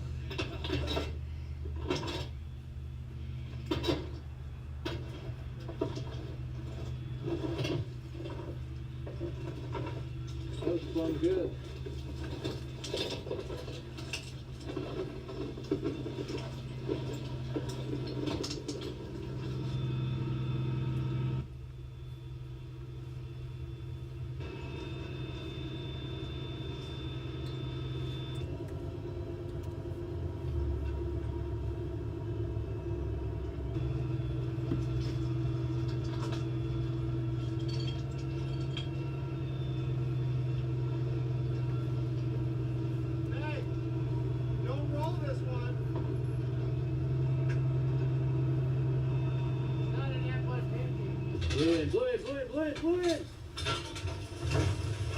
Come on, man. I wasn't at the controls on that one. We get these slings under. Oh, that's good. We put the slings under while we still have this hooked up so we can lift it. And just throw them under. Alright, so what we got going is now we're going to take this Tiken, throw it around there, sling it, cut these ends off, and then we're headed to the top.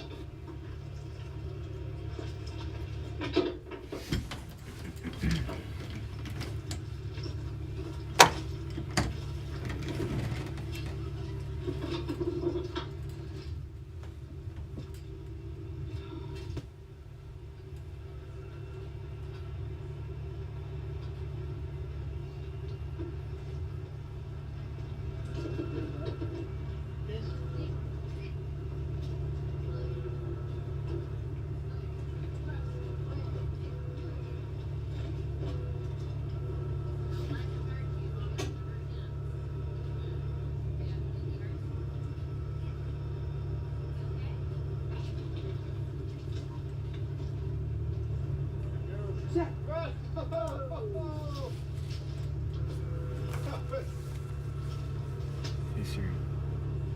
That was close.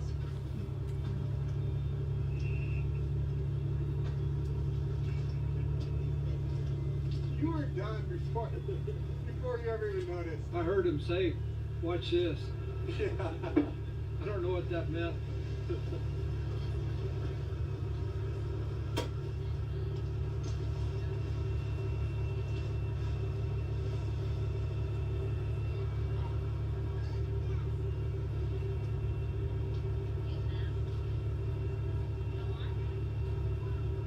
You gonna cut him off?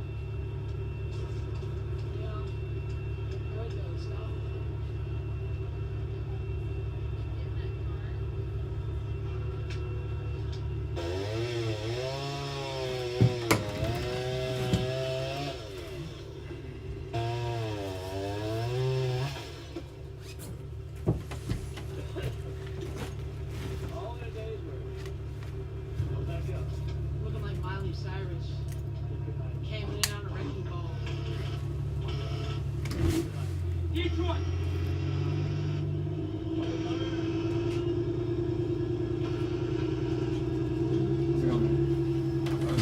Hoping you guys have some stop pads.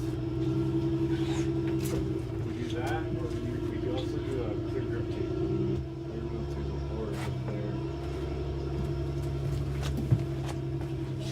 Oh shit. We do like clear grip tape like this too.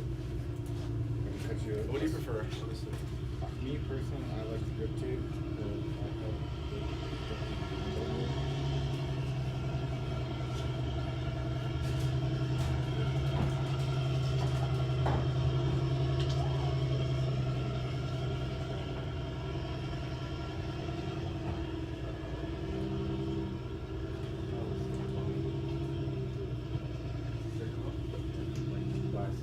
Part you want to stomp at with your own stickers and then throw grip tape on top of it.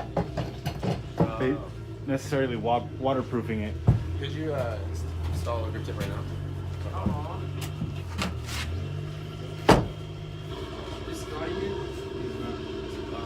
No. We were in the shop last week and I think my license fell in my pocket. I suppose you had that in lost and found. I would have found a license.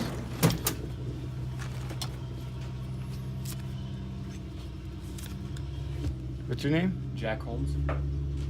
Just an ID? Yeah. That's it. Dude, thank you, bro. Wait, you actually have it? Yeah, that's noted. Thank you, bro. Appreciate you. What else do I have? Let's see.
also my boot for what is it called? Where you like twist it. I forget what it's called. The bow. The bow, yeah. The top part where you twist it like falls off. Like they just basically like came undone. You can still use it. I'll show you it, and then you can just let me know if I should. You'd have to either go through BOA. You'd have to go through the BOA website for a new repair kit through them, or just for a new pair of boots. Okay. Yeah, that's what I was thinking. If you should tell me if it's time for new pair of boots, and then I'll buy them here or something. What size foot do you wear? I think it's 11 and a half. It's a little bit bigger on those. I might have a few. I might have a pair if you go look under there, under that table. Oh, there's the flux. Next to those are snowboard boots. Yeah, see this beat top? Under the helmet? I get one of these. Oh yeah, that'd be nice. The pink ones. It's been 40 years since I've done that mine car. It's been 25 years since I've seen it live, and 15 years since I've seen it now. And I've heard my dad talk about it at least for 25 years about going down there and getting this mine car. So, basically big deal for us to go down and be able to get it. Where your back, like where your foot comes off. Oh, and then yeah, it's like you put your foot on it. You gonna get something? I have to support Scotty. You have to support Scotty. You get like a pair of gloves on. Now my gloves. Huh? But this guy's fitted up. Well, you supported Scotty last time. Okay, if you don't know what you want to buy, this is another way you can support us. You can go on our Google and leave us a good review. There we go. I'll look at this.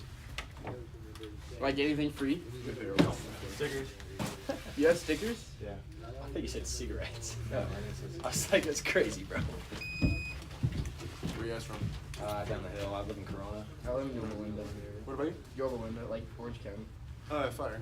Where are you living? We have a cabin right down the street. So come on. Oh, Tuesday night. It's fucking fire, bro. Come on, Parents Tuesday. or Huh? parents? It's my grandparents, but it's like our grandparents. No, but I feel like it's always the grandparents that have the cabins. Grandparents are tough, bro. Grandparents are tough.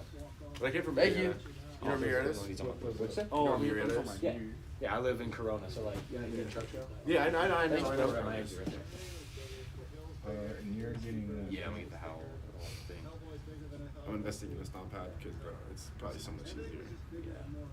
Wait, so it's when you go down? When you get off the lift. Oh, that is. So your foot doesn't You put slide your everywhere. foot like on the, you can put it here and then 32 to 33.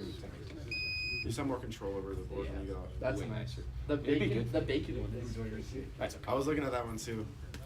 Wait, which one did you get? Oh, that one's cool. All right. Thank you. Appreciate you. And thanks for keeping my ID. Of course, drive safe. Thank you, you too.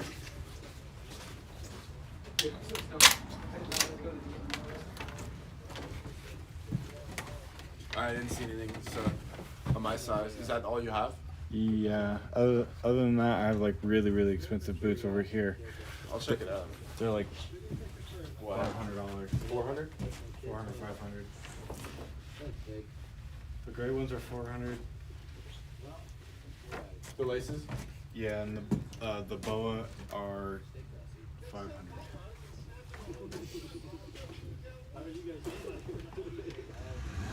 One right here, or all the way back. Just a little bit. No, not all the way back. Just a little bit up. Wait, let me see what you got. It's nothing but.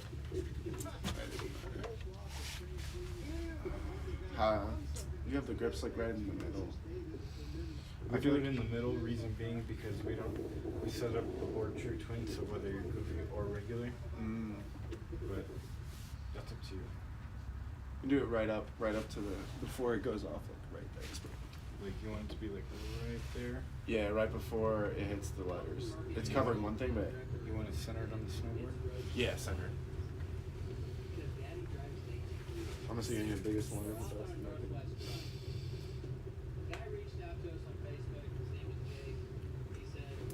Thank you, bro.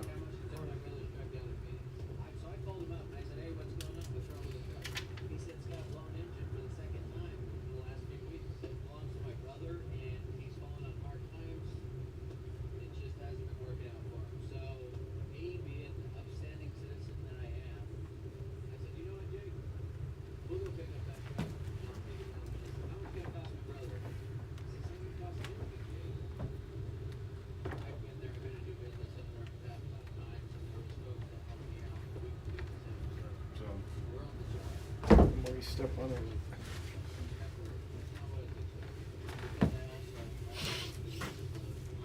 Are you supposed to heat it up, or is that only summer? No.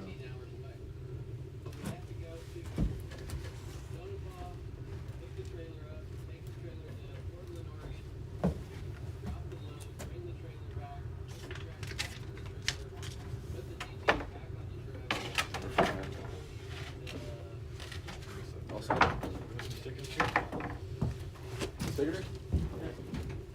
I'll check it out, yeah. There's one. You can't go with me this time, sweet pea. Maybe Just next go on the time. board? We're gonna take old Phantom 309. You I don't know if you'll have ever met Phantom 309. This I always be coming here. Just a little fun fact about Phantom 309, and I realize it's not a Mac, but this whole Kenworth will shut them all down.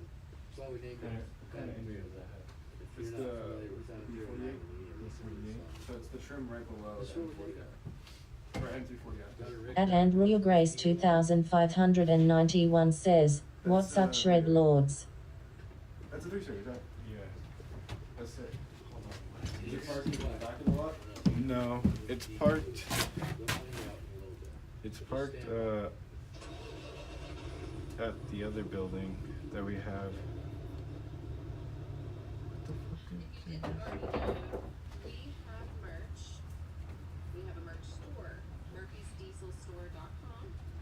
You can buy merch and support our small business and also support the free YouTube recoveries. Andrew because we do have multiple free YouTube recoveries.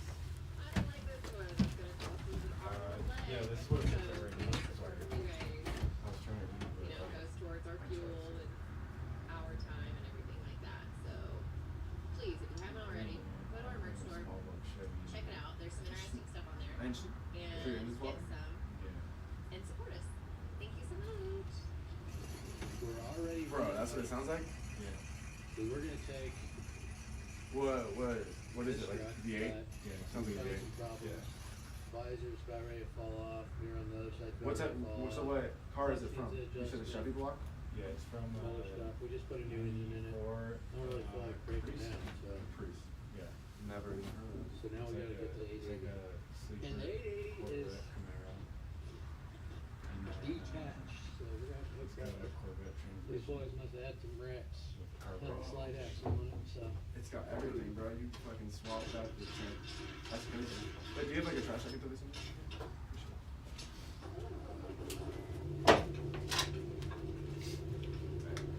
Did you just put it in, or you're putting it in right now? It's been in for a couple months. I've just been working. That's fine. The pipe holes.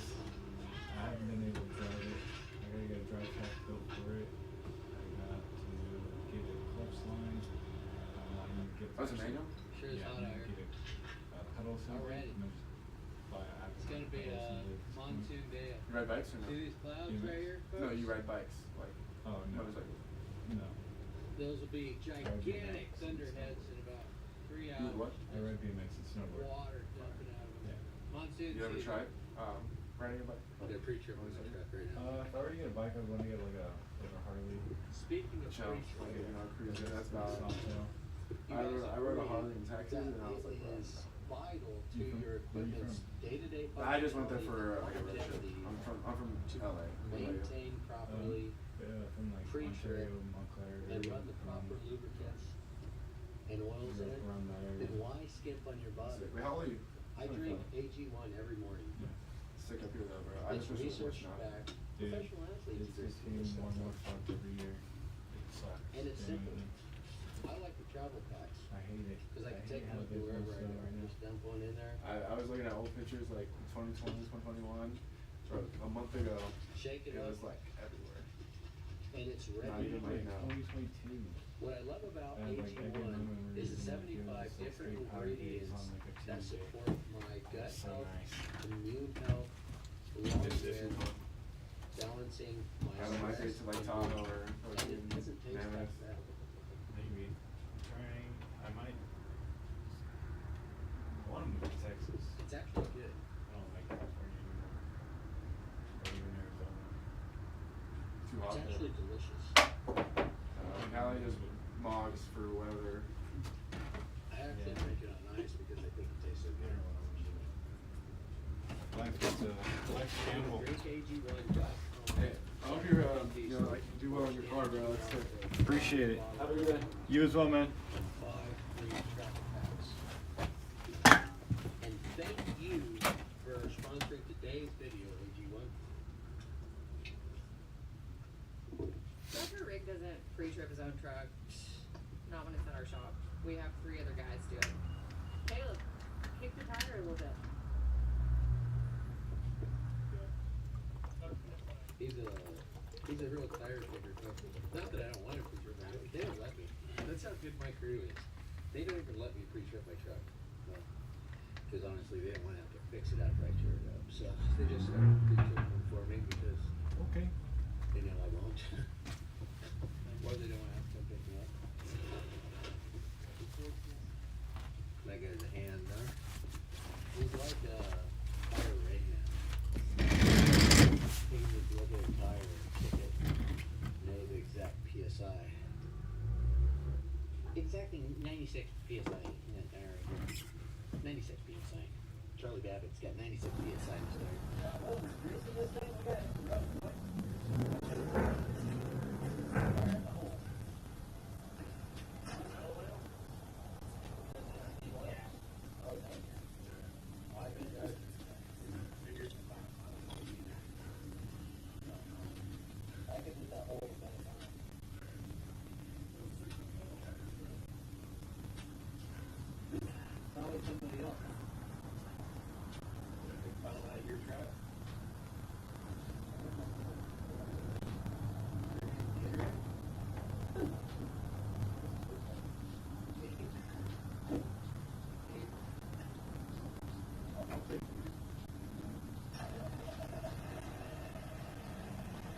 They won't let me pre-trip my own truck anymore after the Oklahoma City incident, so.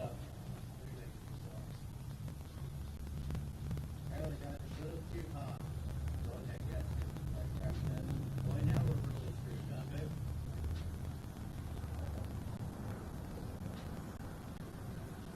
Boy, now you got my screws.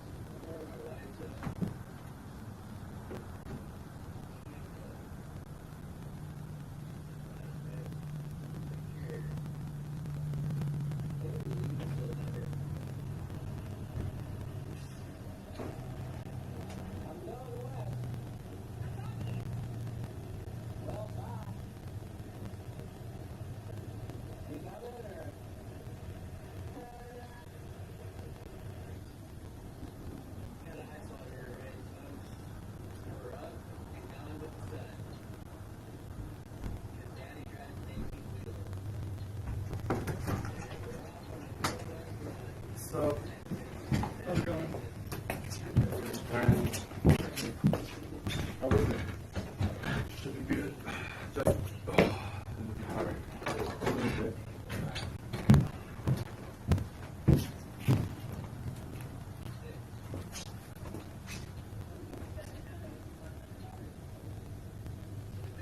What was the name on the ID? Ian. Ian.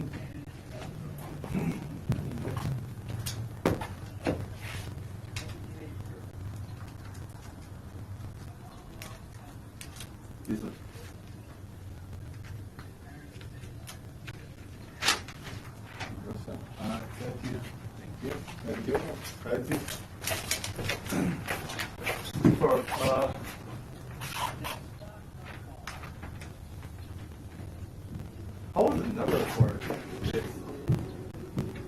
156. I mean, like, the flex? Yeah. 3 plus 3. Thank you.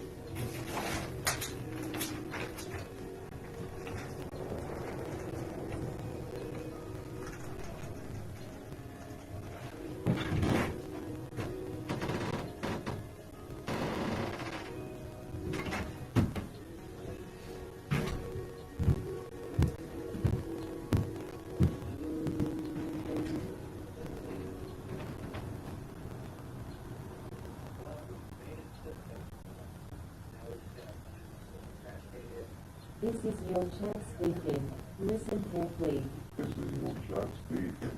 Listen carefully. This is your chat speaking. Listen carefully. Listen carefully.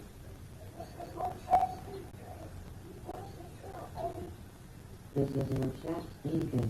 Listen carefully. This is your chat speaking. Listen carefully. This is your chat speaking. Listen carefully. This is your chat speaking. Listen carefully. This is your chat speaking. Listen carefully.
Alright, you see this? You see this fucking snowboard, how shot out it is?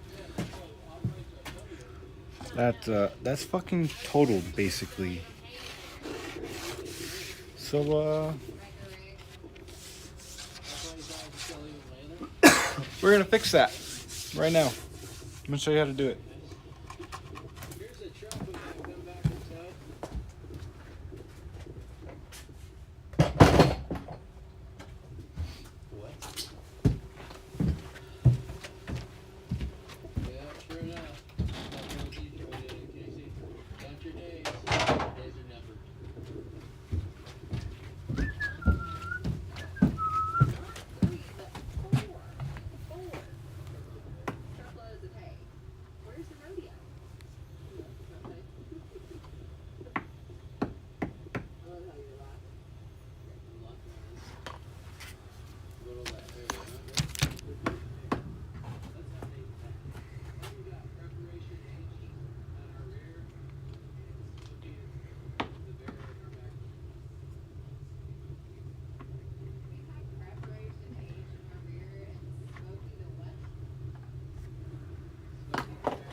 Yeah, this is fucking hammered.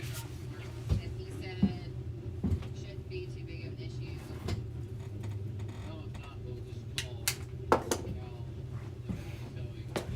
And we're gonna fix it. I'm not texting all that. Why? It makes it sound cool.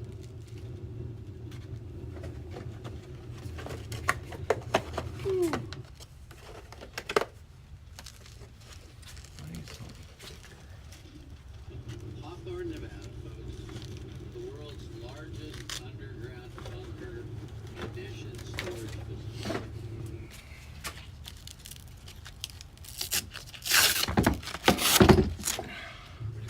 Get a new Pataloni on. 400 miles of underground railroad. Fun fact for you. Pause. I need my. You know what I need?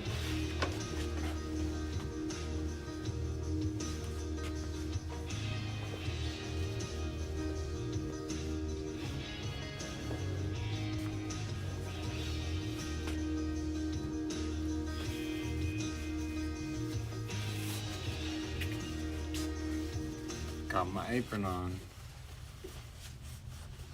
It's Tuesday morning. Yeah, let me give you guys another look at this snowboard. This daddy drives an 18-wheeler. It's completely shot out. Like bad. Real bad.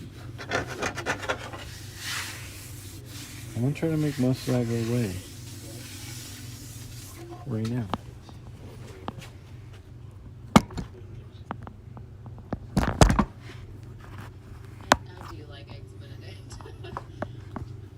So, the peppermill, $150 a night, so you can't pass that up. And they have semi-parking right across the street.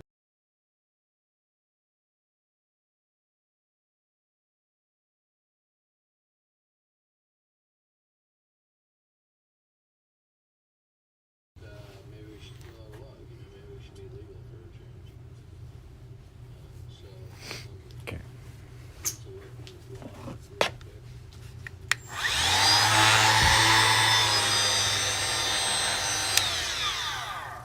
Brush pad.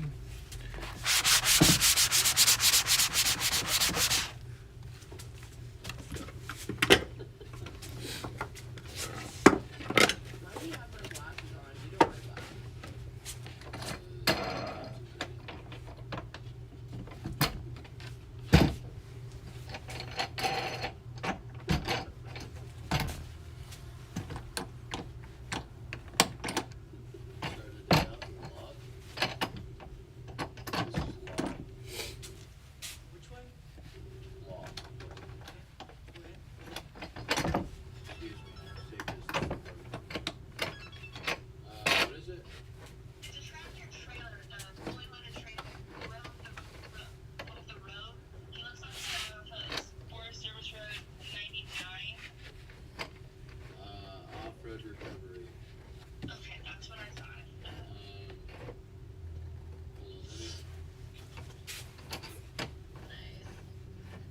Hold on, time to put it in road status. Stand by, folks. We're headed to Portland.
scrape all that wax off. Wax off.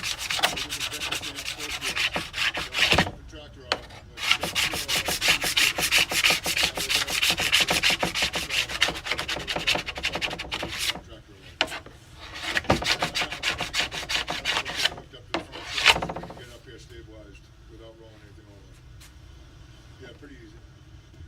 Stand by, we might get western here now.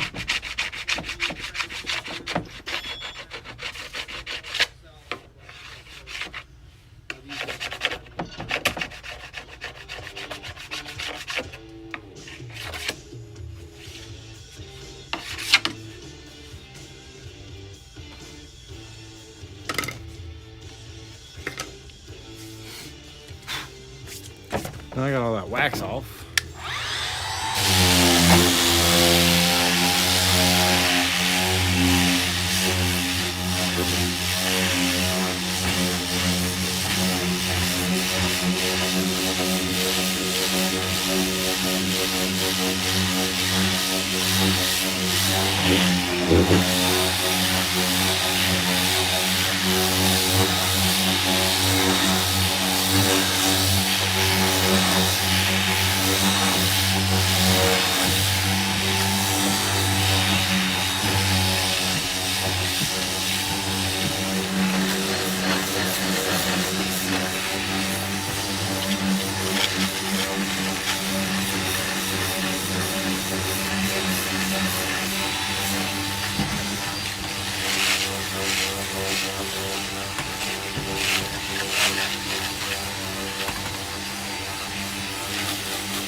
Don't do that.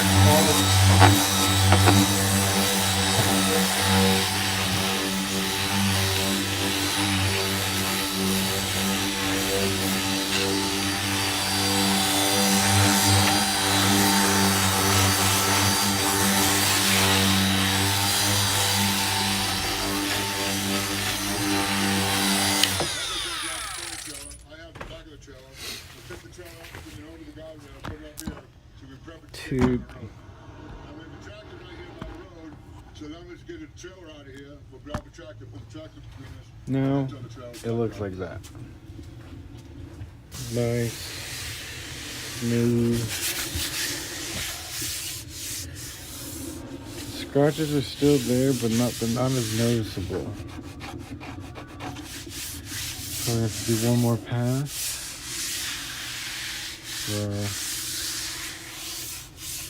To go to the next grade down.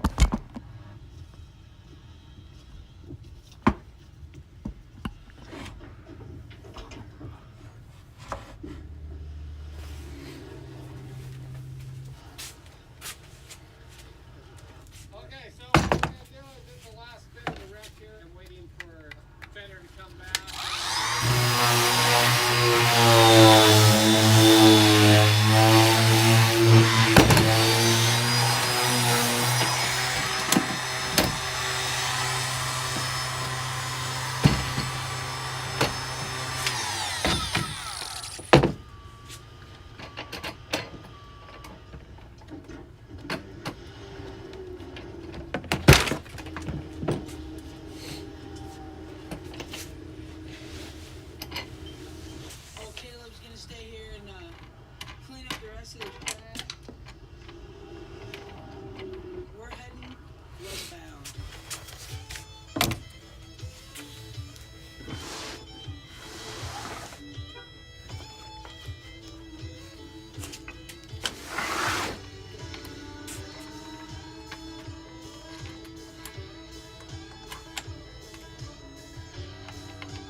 used to call me.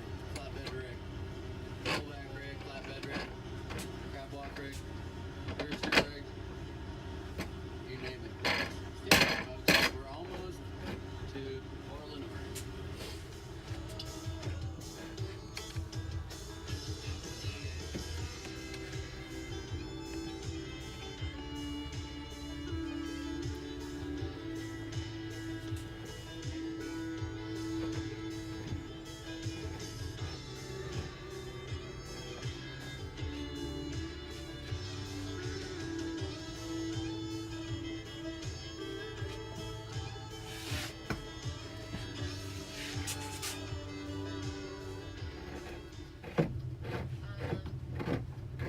Babe, did that sign back there say Bend, Oregon?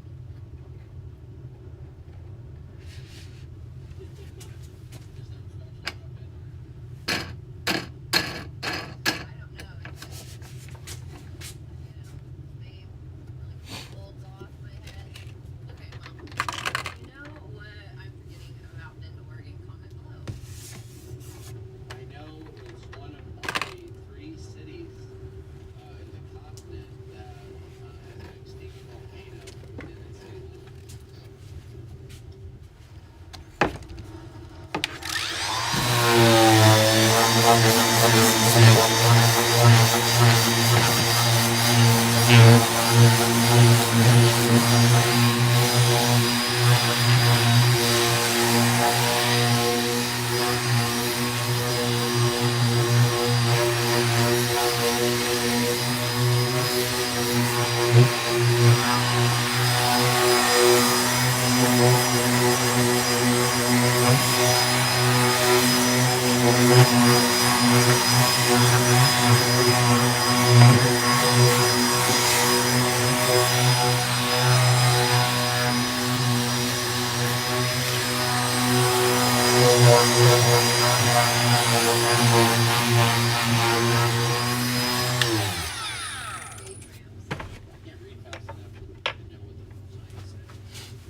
Now it'll look like that.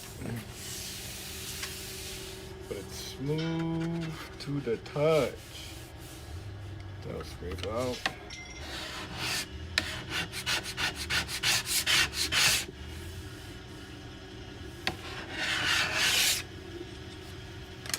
Now I plug in the iron and crank her up.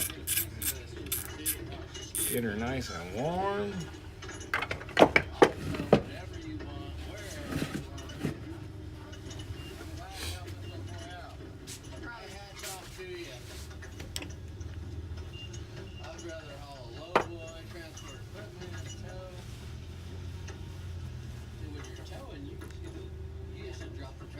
La la la.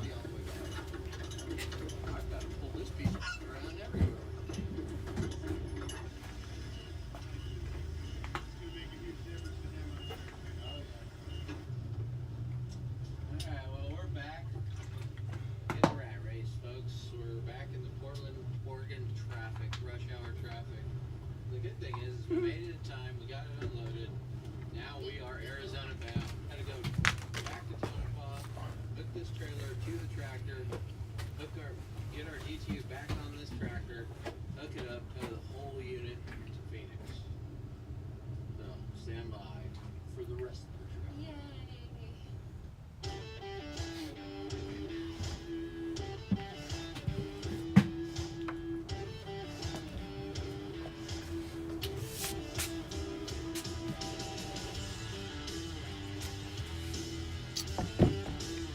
Now you take your waxoloni and you drip it down and around. So we met a guy at the truck stop selling umbrellas in a yellow poncho. He said that he had a place for us to stay. So we followed him back to his place and we're bunking down here for the night. We're gonna head on to Reno in the morning. So pretty nice little place. Oh no. Hiya. So stand by for the long trip back to Reno, then to Arizona. Boy, it's shaping up to be a nice little morning, huh? How'd you sleep last night? And then you spread it out How'd you sleep last night, baby? and around. You got a wreck? You got it off the road yet? You want to get this trailer put back to the field? Oh, perfect. Alright. Well, it sounds like you got it taken care of. Alright. Alright, thanks. Yeah.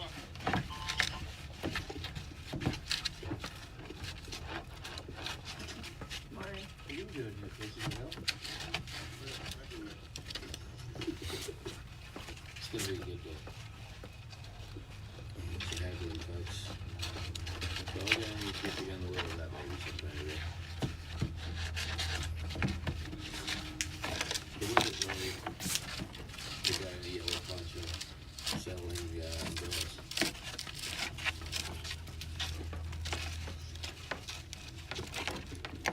It was Casey Liddell, folks.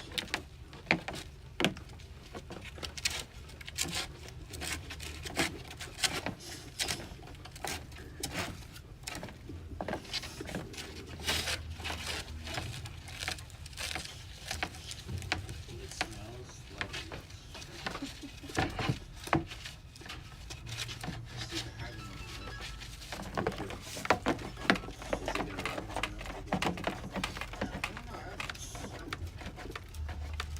like cars like a kid, huh?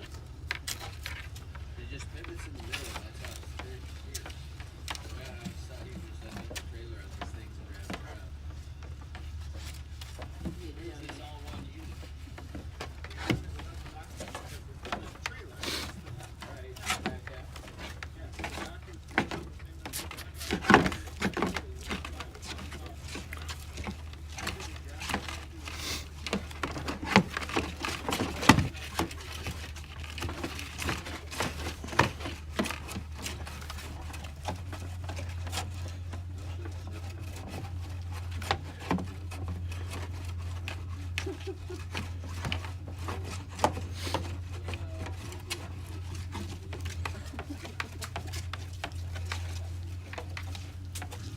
We're gonna run the haggling around a little bit. Hop in there, babe. No, roll down there.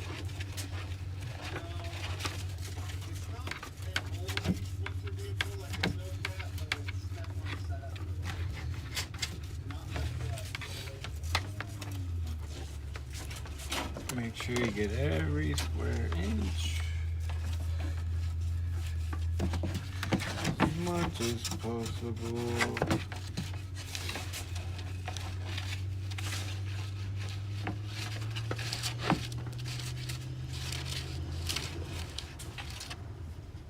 Hi there.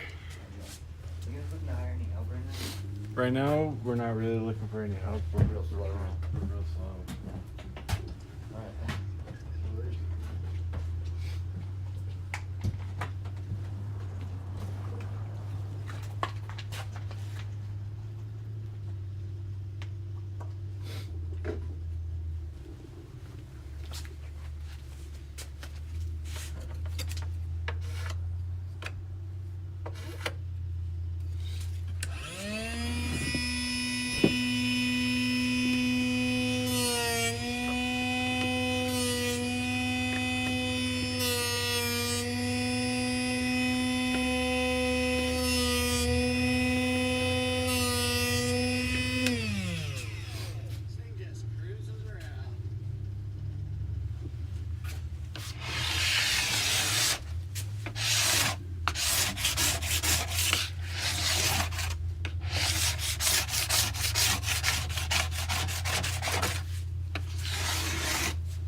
Scraper roll out.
DTU, come back, look at this tractor, put the tractor in this trailer.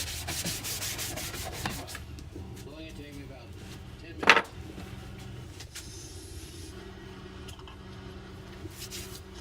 Basically brand new again.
Babe, do you have your pocket knife on you?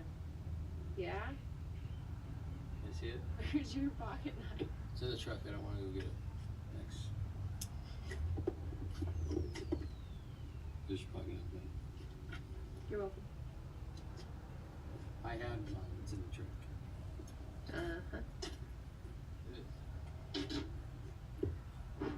don't forget your knives. What? Okay. It is. Okay, I believe you. Well, it's full of dry shop. Notice we got an air leak. I'm sure you guys can tell we got an air leak. You probably can't hear me because it's leaking so bad. But it's got a blown out airbag. So, you know, try to do a good deed. Help folks out. Every time you do, you know, everything that will go wrong goes wrong. So we're going to have to bypass the airbag. We got to fit it here. But it's just really hard to get to the airline. Right here, right in there.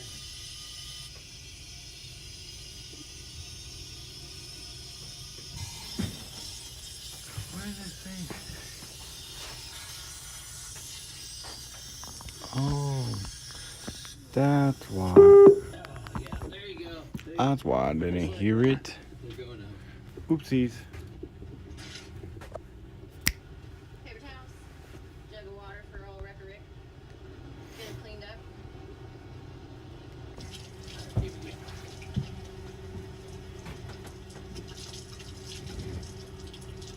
You're an amazing woman, babe. I know.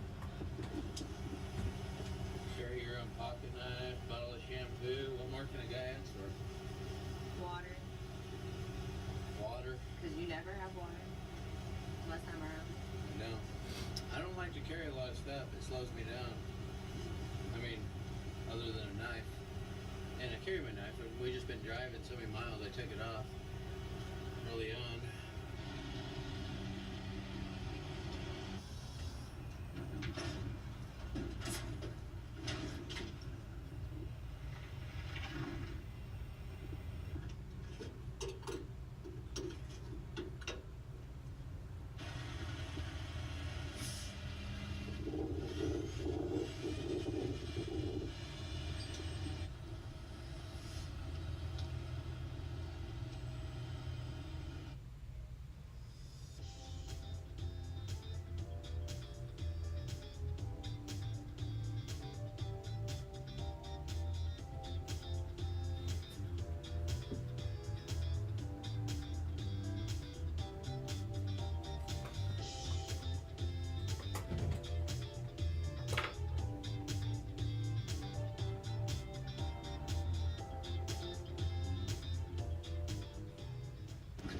So we made it to Ash Fork last night, about 1 o'clock this morning. Dropped this old dog here. Now we're headed down to Phoenix. It's the last little push, and then we're done.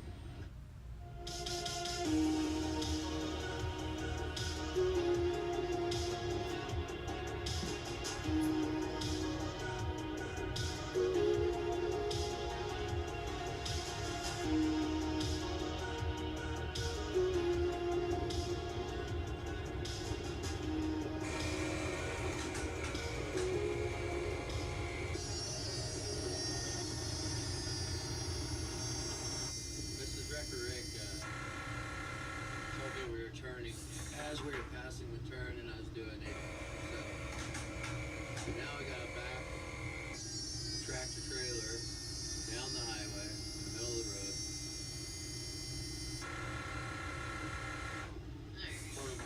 In my defense, I was just so excited. The best sounding wireless microphone for under 90 bucks. This is the S70 wireless mic system by SmallRig. It combines a super sleek design with one of the smallest overall form factors I've seen. The transmitters actually wear like lapel mics with the capsule on the stem, meaning you can keep behind the logo, which I'm a big fan of. And check out the silicone covers that help the mic blend in on top of different color clothing. So far, you've been hearing what it sounds like on the dash, and this is what it sounds like out here. Auto limiter and noise reduction turned on. The S70 can also capture a safety track, meaning a second track is recorded at a lower gain setting. Through the companion app, there are 9. That's Jake. Jake's the little brother that made all this happen.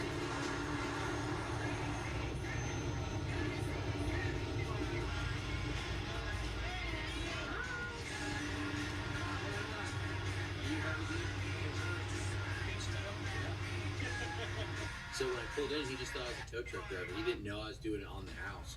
He thought his dad was actually loaning him the money to do it. he's not a follower of our channel or anything. Jake actually follows our channel, so he's the one that reached out. So he has no idea. Are you Jake? Yes. How you doing? Good. However you want it. You want me to drop that trailer or leave it hooked up? Or? Yeah. Anything else we can figure out later? Okay. What are you gonna do with it? Depends on what the mechanic tells me. Yeah. It just got rebuilt. I'm in the sewing room ready to be closed. More than a month. The mold's running too much on some of these. Yeah. So they tear into it, tell me these another rebuild or something. Right. It's hot down here. It's hot down here, folks. 100, what is it, 110? Is that 110 feet? Is it that hot? I think the height of it was 115.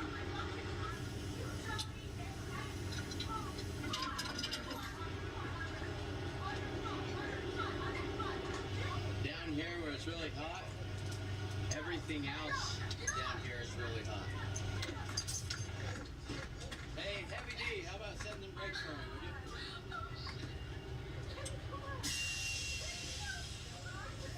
You know what also sucks about the heat, folks, is your camera shut down. It's like the third time this camera shut down. You gotta be a lizard.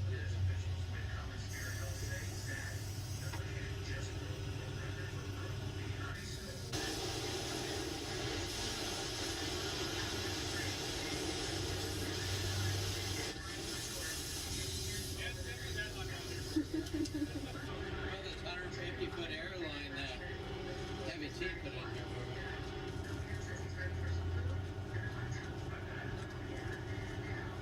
Might wanna wear gloves if you're gonna work down around these parts. Might have any skin left on my hands when I'm done rolling this hose up. It's so hot. Isn't that rubber?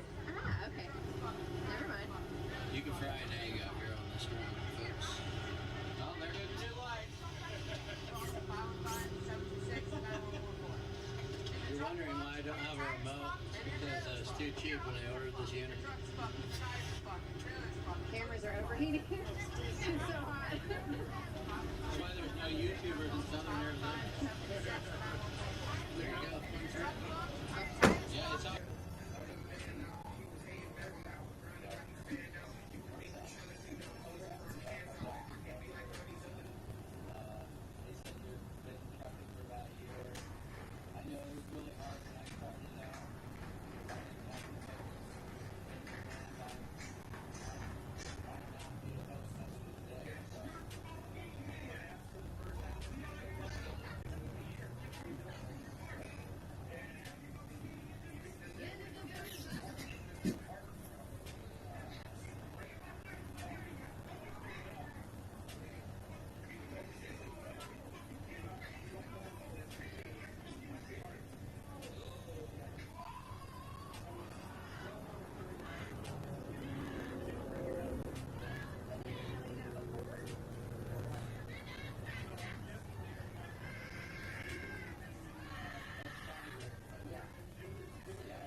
This guy has just happened back first.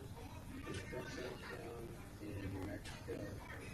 It takes him a year to overhaul it. Can't get parts. And then he does on it. That's what he's that lucky to be great guy, gentleman, the whole deal.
storm. It's -6 outside. Wells, -6, -8.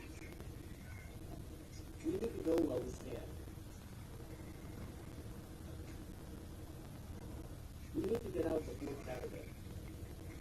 We need to leave here on Saturday because they're predicting snow on Sunday. At least that's what the weather forecast says, and it's going to snow for a week. We reached Oshkosh.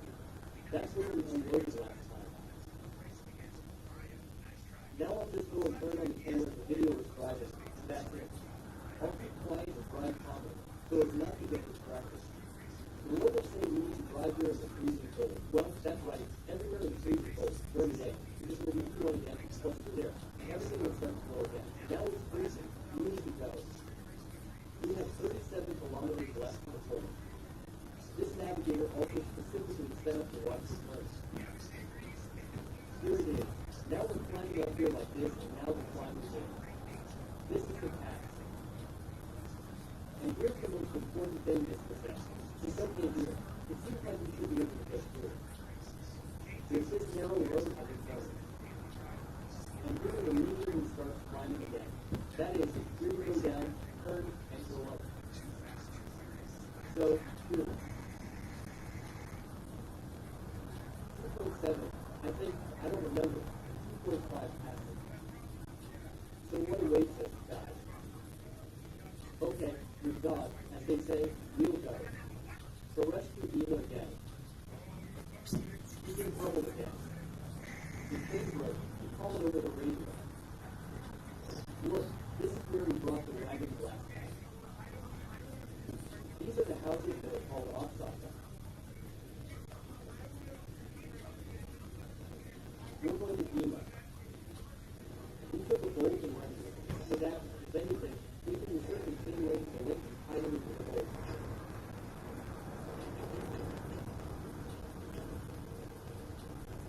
And we only made it to the front.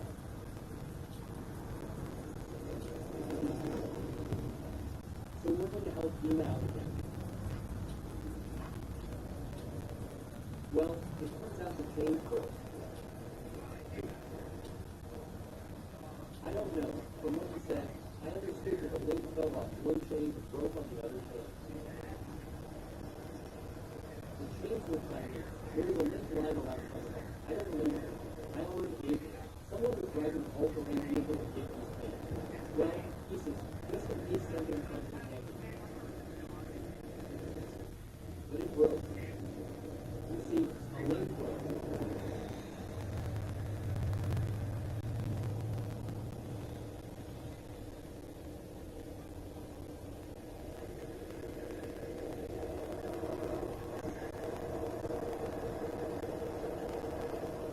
That's it, I think. Well, that's one thing. Okay, let's say it broke. But what broke on the second one? Where? I can't find it. Eva said, two chains. Failed. Good. Okay, let's leave that for now. Where did the second one break? I don't understand.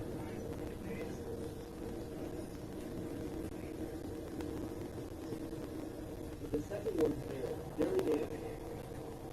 The second chain broke.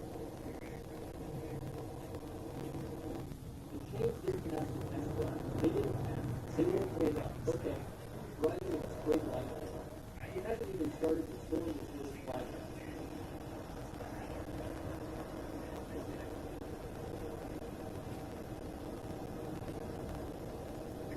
Something like that. Well, guys, we've reached the pass.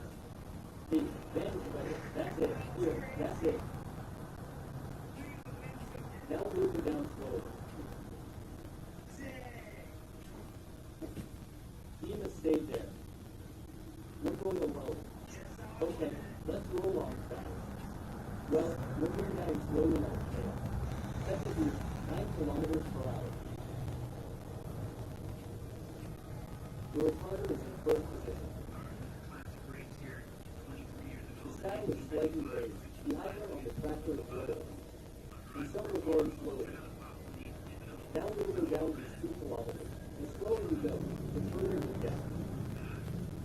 That's how it is. More rolling. So what can I say? There, on the right side, yes, you're on the right. On the left, there's a rock. And on the right, there's something here. While you were walking, I came, started to fall, and the rail level followed. You see, it's rolling down the climb in the center of the pool. Such a big cliff. And here there's a rock. Look at that cliff, guys. That's the road here. A cliff. And a cliff. I don't know how long it is. About 200 meters down. And there's our road on the other side.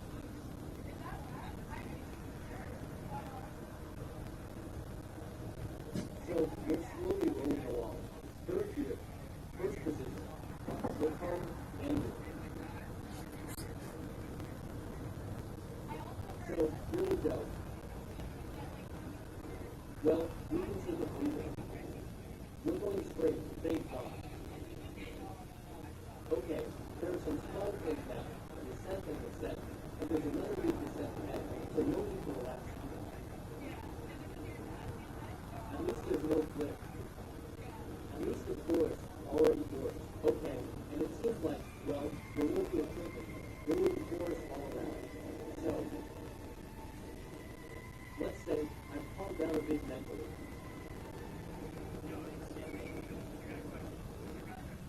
Well, guys, this is an unspreadable road. Basically, on the 7th, with all the luck, we climbed all the way to the highway lights. But the road has clearly got 4 lights. It's worse because it's in the shade. There's no sun, so there's more snow. When there's more sun, the dirt road is mostly broken up. There's almost no sign. There. We have 11 kilometers left. We're there. Now we're going up this slope here, and we'll go down. Really go down. All the moments I didn't show you in our camera. Wow, I'm filming it. I'll have it later. I'll put the most beautiful moment in this video and how you realize it.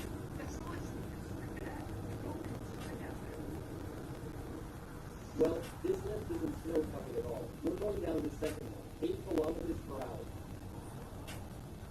The car is slipping. We're going slowly.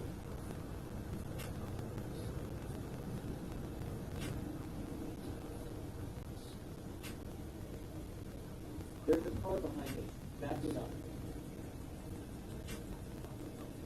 We won't let it pass until we go down. Okay, let's move on, guys. Okay, guys, it seems like we've almost gone down the entire way. Okay, just a little bit left. What can I say? My hands are sweating, of course. They're sweating. I'm gripping the steering wheel. We went down normally, thank God. Everything's fine. 8 kilometers to the unloading point. The car was slipping, but everything seemed fine. That's what I was talking about, where the forest is. There's rarely any sun here. That's why the snow doesn't melt when there's no snow. If only the dam would clear a little, if only it would spread a little. It's completely impossible. And about the road, what I was talking about. Here's the road, one lane. Here's oncoming traffic. Look at it. So that's how it is. There are also these new roads. There's a narrow road here that is collapsing.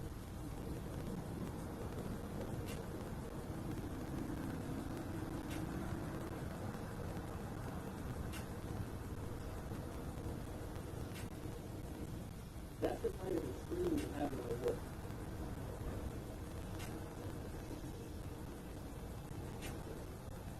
Look, guys, how narrow the road here is.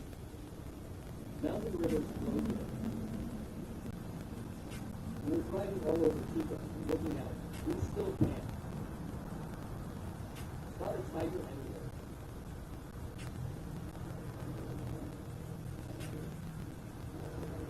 Of course, when you go there to do something, like go around the car and go to the toilet, it's better not to leave them. And I'd really like to see them somewhere, to see a real tiger.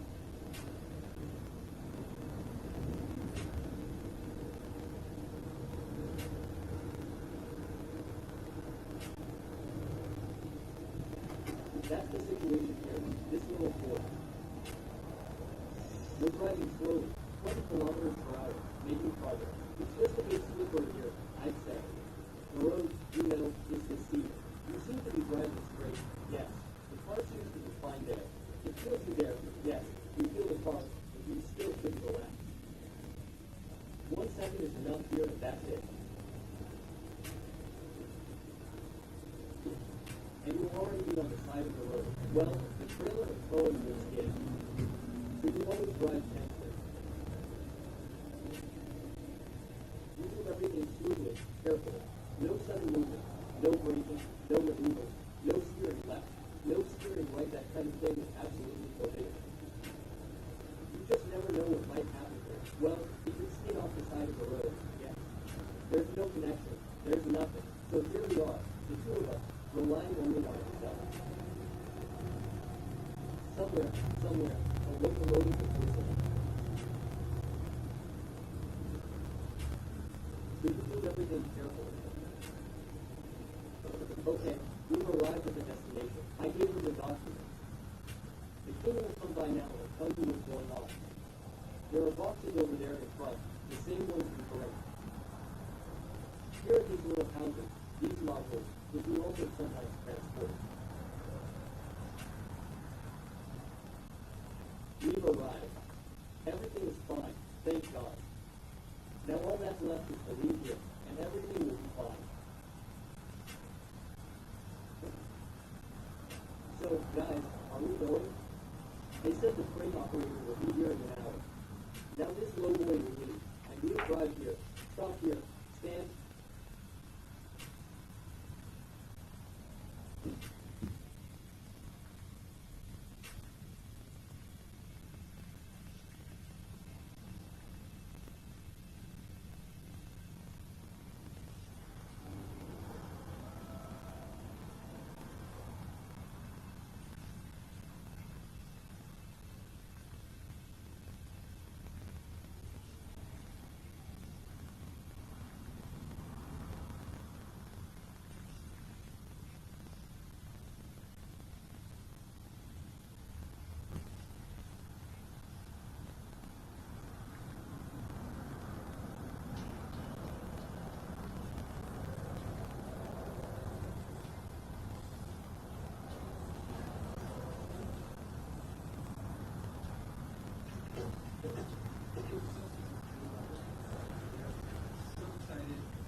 Yeah.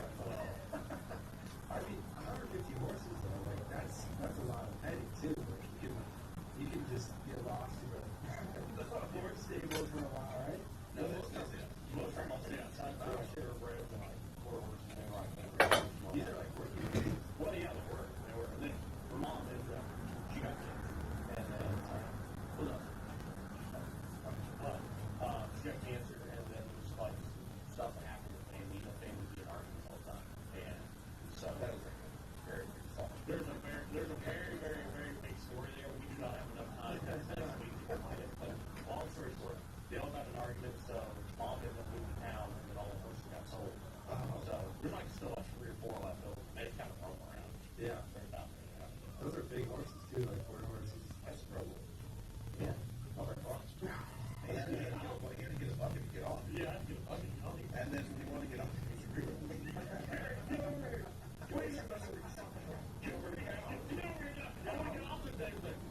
So, growing up together, you guys were like inseparable.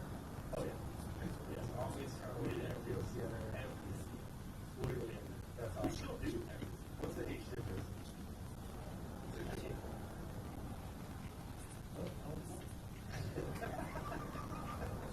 Is this his deal? 6 years. 6. I didn't think about it. He's 6. So you're kind of the babysitter for a while. Yeah. Basically.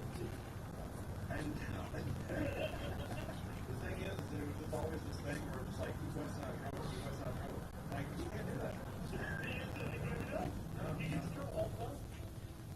But no, like, we've literally always done everything. And then there was a point where it was, our story came back pretty interesting. There's a long story.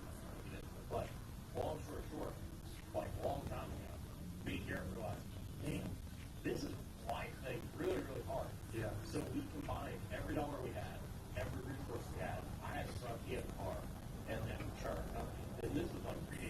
We didn't have a whole lot. We didn't have a whole lot. We bought that fucking. I'm pretty sure I had 17. I was doing well.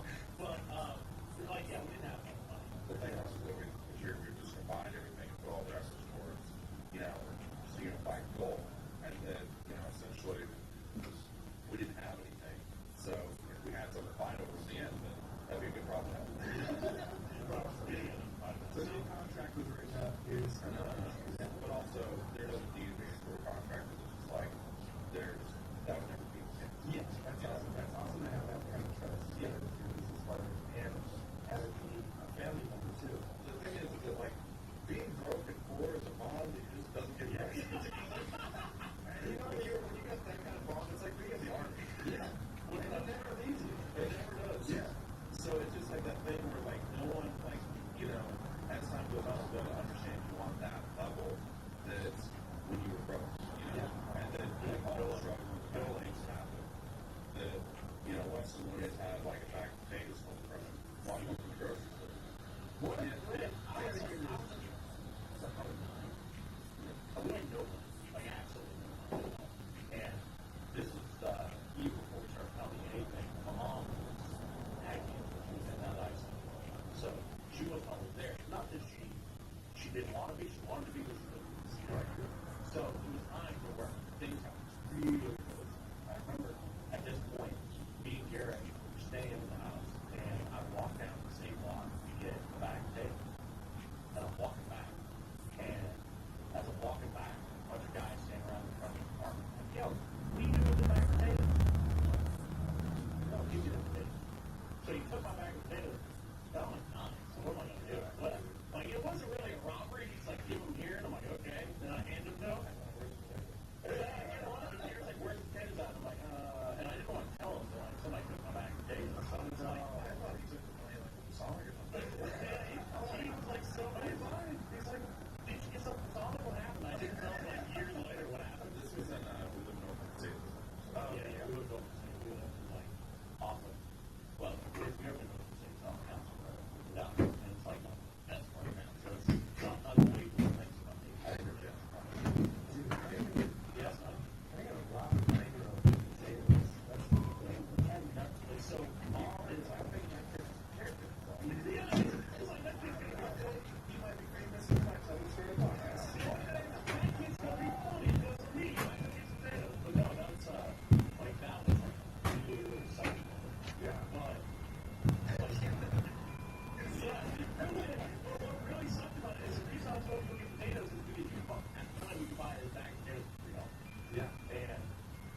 What was the name of the ID?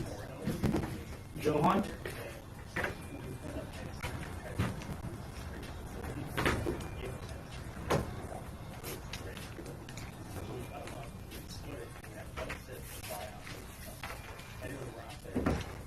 What was the name? Johan Arcadia.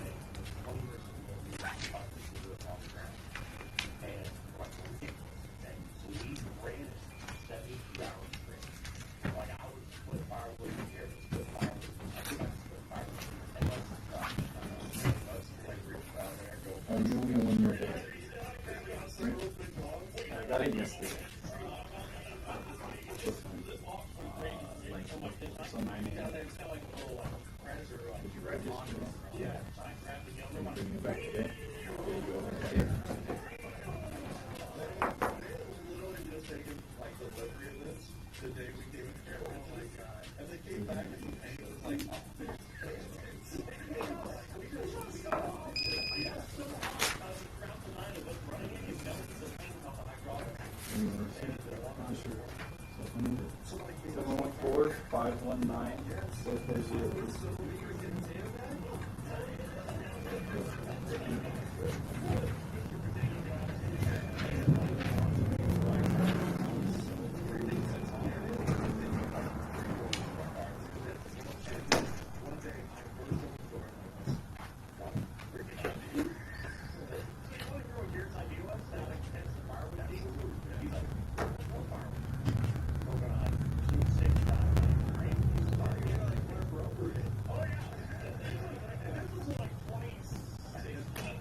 too. Because that is like what is going to propel you to. Same with those steakhouse days.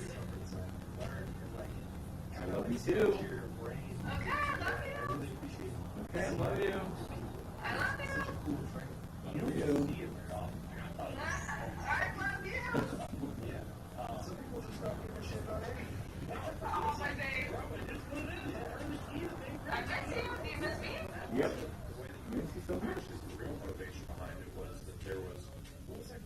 You mean it? Okay. You say I'm not giving you affection. Now I'm trying to love you. Now I don't want to love you back. What? Call you tell you I love you. And you start loving you. No.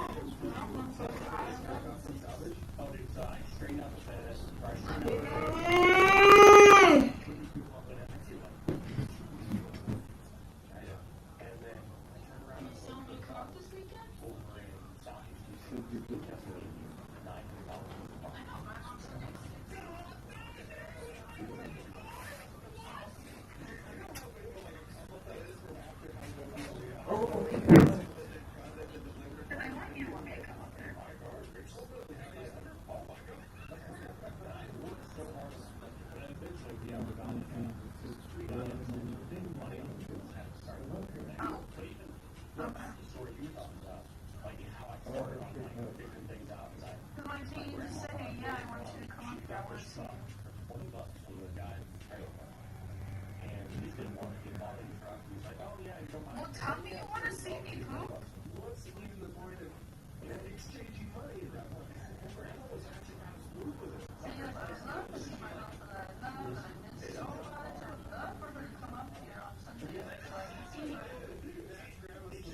I'm up here on Sunday so you can see me. Yay.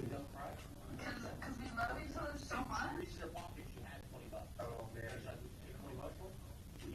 I can get you though, because I keep saying I love you. Bro. Sorry, I love you. Sorry, I love you, and I miss you, and I want to see you. Then come up here and see me, dude. Do it. I'm not gonna tell you no. I'm not gonna tell you do it. Like, No, you don't have to tell me. I want you to love you. no, that's what you're fucking saying. Because what if you didn't want me to come up and I'm like, yeah, I was planning on it, and you're like, you love me? You're stressing me out, dude. Because I called you to tell you that I love you? Well, no.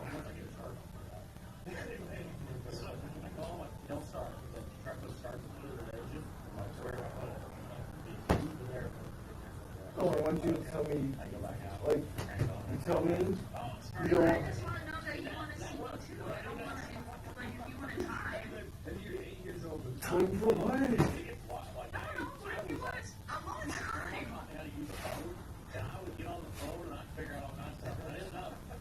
You told me you were busy Saturday, so that gave me the impression you were busy all weekend. I'm going to come on Sunday, or I'm watching them Saturday to Sunday.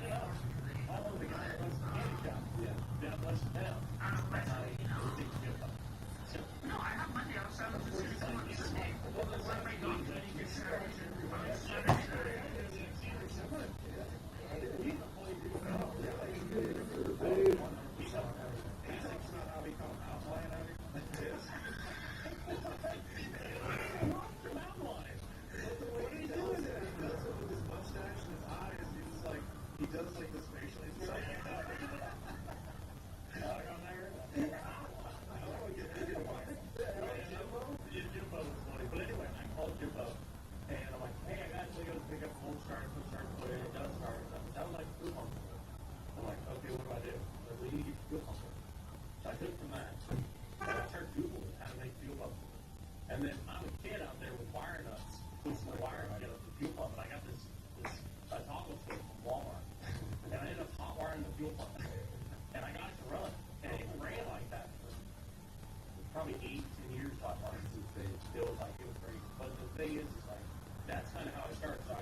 Take a shower. Goodbye. Why? What?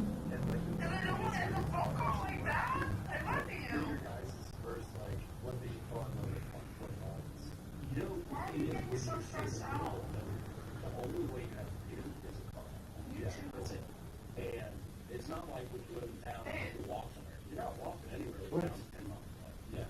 Why are you so stressed out right now? I always I thought they were so interesting, and I watched it. I love I was a massive excited. Nothing. And I love No, talk to me. There's nothing to talk about. I've already spoken with I love it so much. And then I remember looking at eBay when I was. I literally just called you to tell you that I love you. Okay, yes.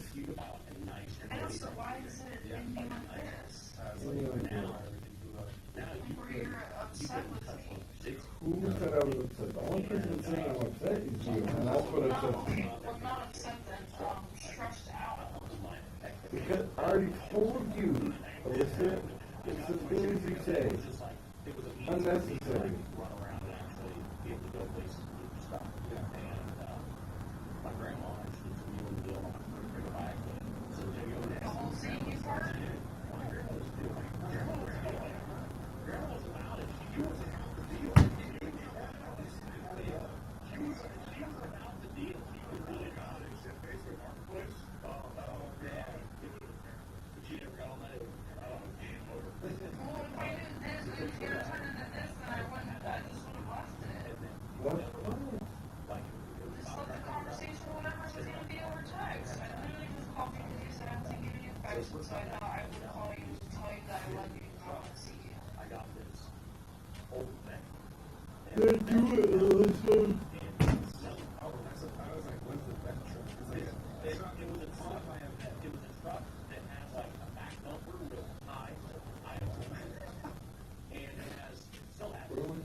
Like it's the same conversation over and over and over and over again.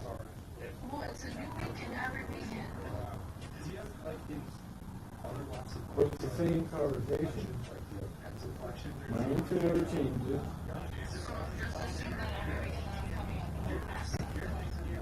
Hey, that's how you want to spend your weekend by all means. With my boyfriend? So just for anyone who doesn't know, Gary is like the brains of production behind Weston's. Well, when else am I going to see him? You started just filming Weston, basically. Yeah, that's how I choose to spend my weekends. Like, so, I'm good with it. Okay. Yeah. I am nothing compared to how much media is when it comes to media. Maybe, oh gosh. Not anymore. Like, I don't want to say too much. It's okay, either. The thing is, dude, imagine that. You're a YouTube video. Like, literally, dude, all I try to do is love you, and it feels like it's, like, you just want to fight me on it sometimes. And, like, at the time, like, you just, like, you have to go on with your world. Yeah. You gotta kind of move on with your world. Well, at that point, YouTube is so young, and it's not even, like, a market. Well, they just gonna, like, make a living. No. Yeah. Like, the thing was, like, I had a friend, like, they were getting Same 10 videos a conversation. month, and they made, like, $4,000. You say that things that aren't necessary, I'll tell you about it. There's, like, not a career in YouTube at this point. Me saying things are unnecessary because I asked if you wanted me to come up this weekend. Making YouTube videos is like absolutely my biggest passion. I love more than anything. I like it so much. One half my 80 bars, that was yeah, so like I I liked everything about it. And then my favorite I don't want anything more from you. I just, the articles, all I care about is you. You love me, you love me. That's what I care about at the end of the day. And if that's what we have, then that's fine with me. Obviously, so I'm like, okay, we're gonna have to. I can't do YouTube. That's what I really love to do, but that's not what we're doing. So he wants to start doing firewood, and then from there we started into our car business. We do really well in car business. We can skip ahead a little bit in our story, but eventually, like we're doing our car business. We actually we did like 120 cars. Wow. Yeah. Are you happy with me? Are you happy with me? Yeah. We don't argue, yes.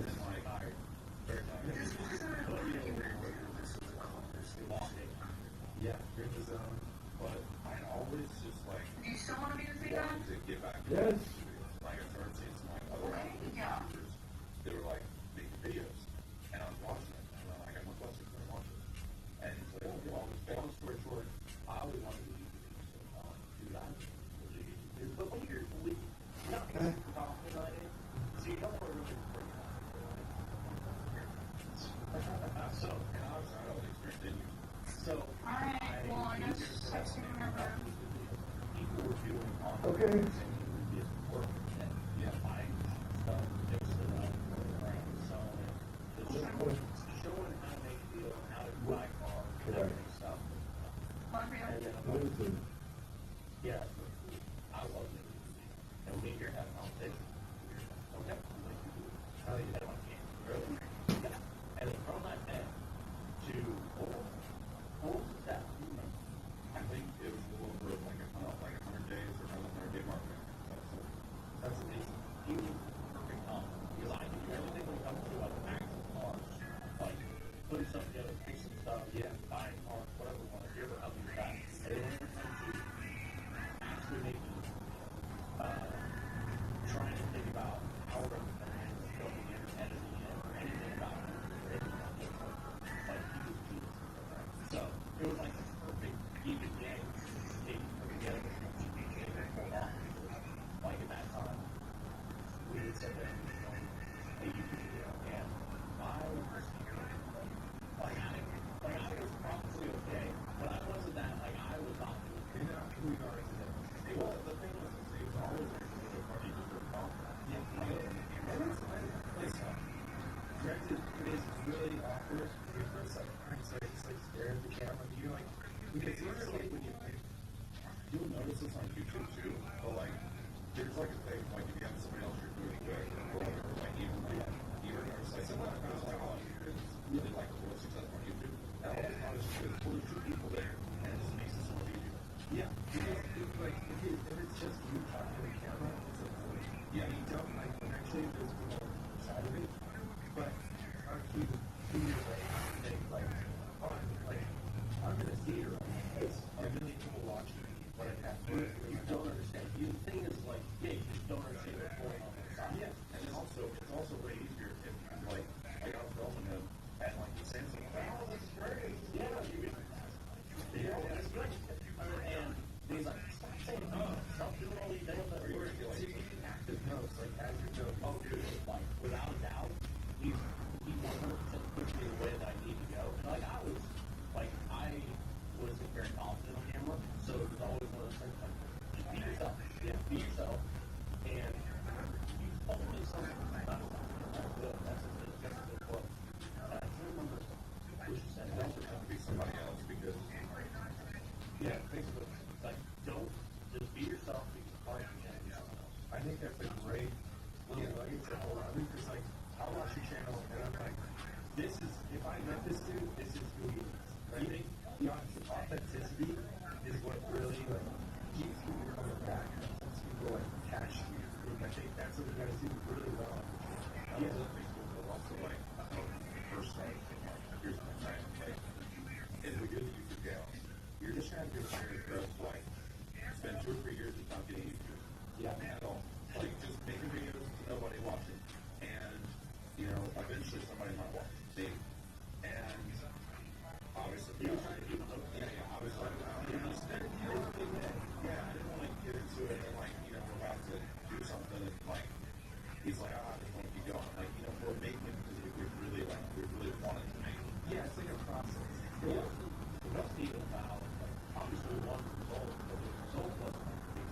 Yeah, because like, we want to. Yeah. And then we have like, get a couple subscribers, a couple thousand. Really cool. You know how some people do YouTube channel? And then it's like, yes, but like, I don't know. Because I was like your friends, like your friends, or family, like you might, I don't know, like I had like such a, like, since I've done it before, I had such confidence that like, I don't get like to this level, but I'm like, no, we're gonna do something. Yeah. Like it's gonna be something that people know. Well, if you think about like, just how much crap there is on there, yeah. Like all you have to do is like good quality product out there, yeah. Be authentic, and then you can find the people will find it. I think you guys really found your audience very quickly. Like, so what year was the first public?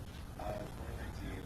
And remember the first person said anything to us, like us in public, is we went to a casino, and Weston had done this thing where we were trying to get an engine out for like 3 or 4 hours, and then it just like it just flung out, yeah. And he's like, we believe this. Oh, that's my son. And then we went to a casino, and we were like, we went to a casino, and somebody else,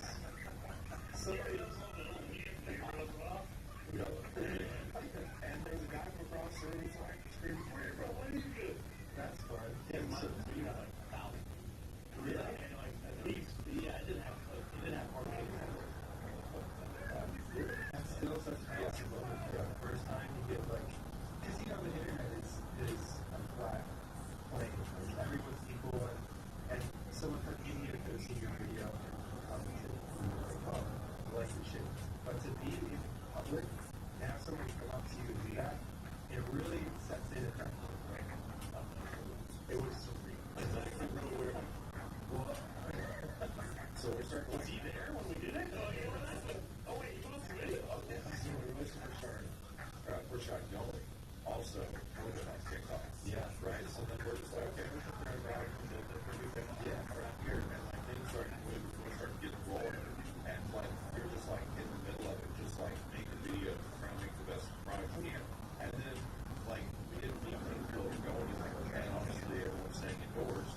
So then, like the first time we went anywhere, like everywhere we went, people were like, and so like nothing from here. Everyone needs to work here. Yeah, it was like,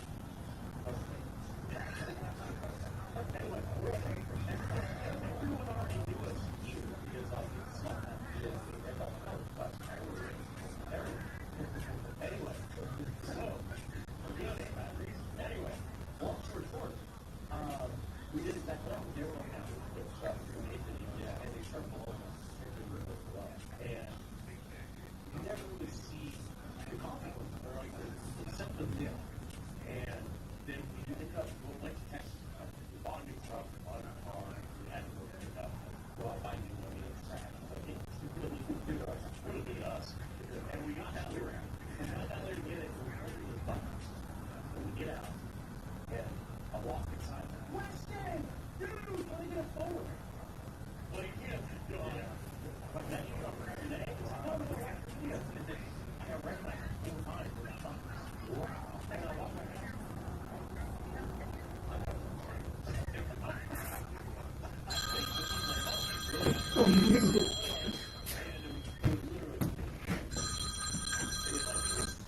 Very good job. Yeah.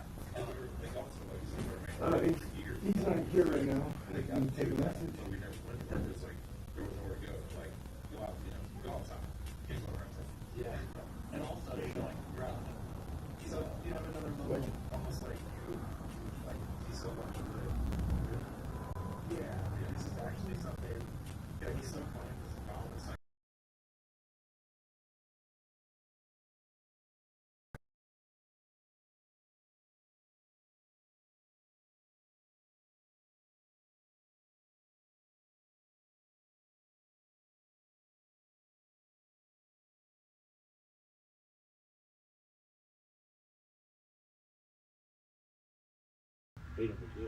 So, what was the first big video that really popped up for you where you were like, okay, I'm going to keep like digging gold in this vein?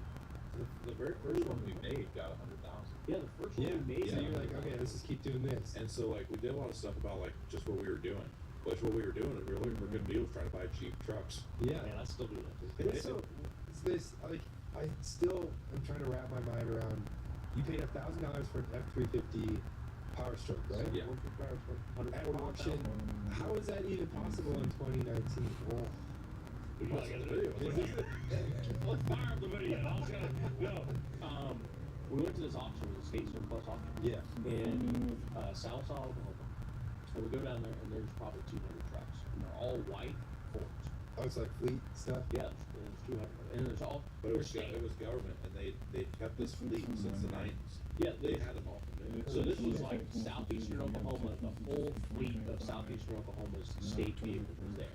Wow. Whether it was county road departments or whatever it was, and they were selling all these trucks. And they were selling hundreds of them.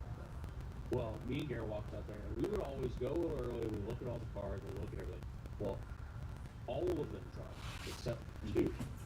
No, except for one. The other one was. But all of them except for one was 351 V8 gas tank. Which are they're not worth one power stroke. They're worth $1,000. Yeah. So we walk around out there, and Power Strokes have a very, very small logo right below the F-150. Yeah, I know. Power Stroke is right. I was walking across Power Strokes. There's this truck sitting behind a tree. Because they have a line. Well, I was trying to look at like the reports to look at the Right back here in the corner, day. behind a tree, because the line went too long, so they got behind a tree, was this 1995 Blue Cat F350 Power Stroke. Do you think it was delivered? It was in the auction. Yeah, Like, we did. like, was this in the auction? But we walked over there, it had a lot number on it, so it was an auction. Reached inside, turned the key on, 141,000 miles. I'm like, I'm gonna just start it, because if somebody hears this, like, I clicked on the machine. I clicked on. brand new. Yeah. Brand new rig. There's like Anyway, I'm like, I'm not even gonna start it, I don't care. yeah. Shift comes up. And then we get back up there, and the way they worked is you sit down in an auditorium, and there was a screen with a bunch of photos and pictures of trucks on it, and the pictures were this big on a screen. It was 10 feet. Super pixelated. Yeah. You can barely tell it's a truck. It looked like a marshmallow. You definitely can't see a Power Stroke logo on those. And they would put these trucks in 10 lots at a time. So we're gonna start 1 through 10, and if you get high bid, you can pick 1, 2, 3, 4, 5, 6, 7, 8, 9. Or whatever. Or you take them all, you take 1, take 5, take 6. Anyway, we had one. So this truck is half of the rock. I bid on something else. I bought like a trailer or something. And then that truck comes up, and it's like lot number. It was like lot number 70 or 80 or something. Pretty far down. Yeah, and they put it right in the middle of the lot. So they've just been selling these gas burning trucks. These garbage trucks. 800,000, 1,500 bucks. Yeah. I mean, some of them have nice beds on them, so some might get 1,500 for one that they really want. So anyway, the lot number of the one we want comes up, and we're selling 10. And I'm like, I say 1, 5, 10 of them, whatever you want.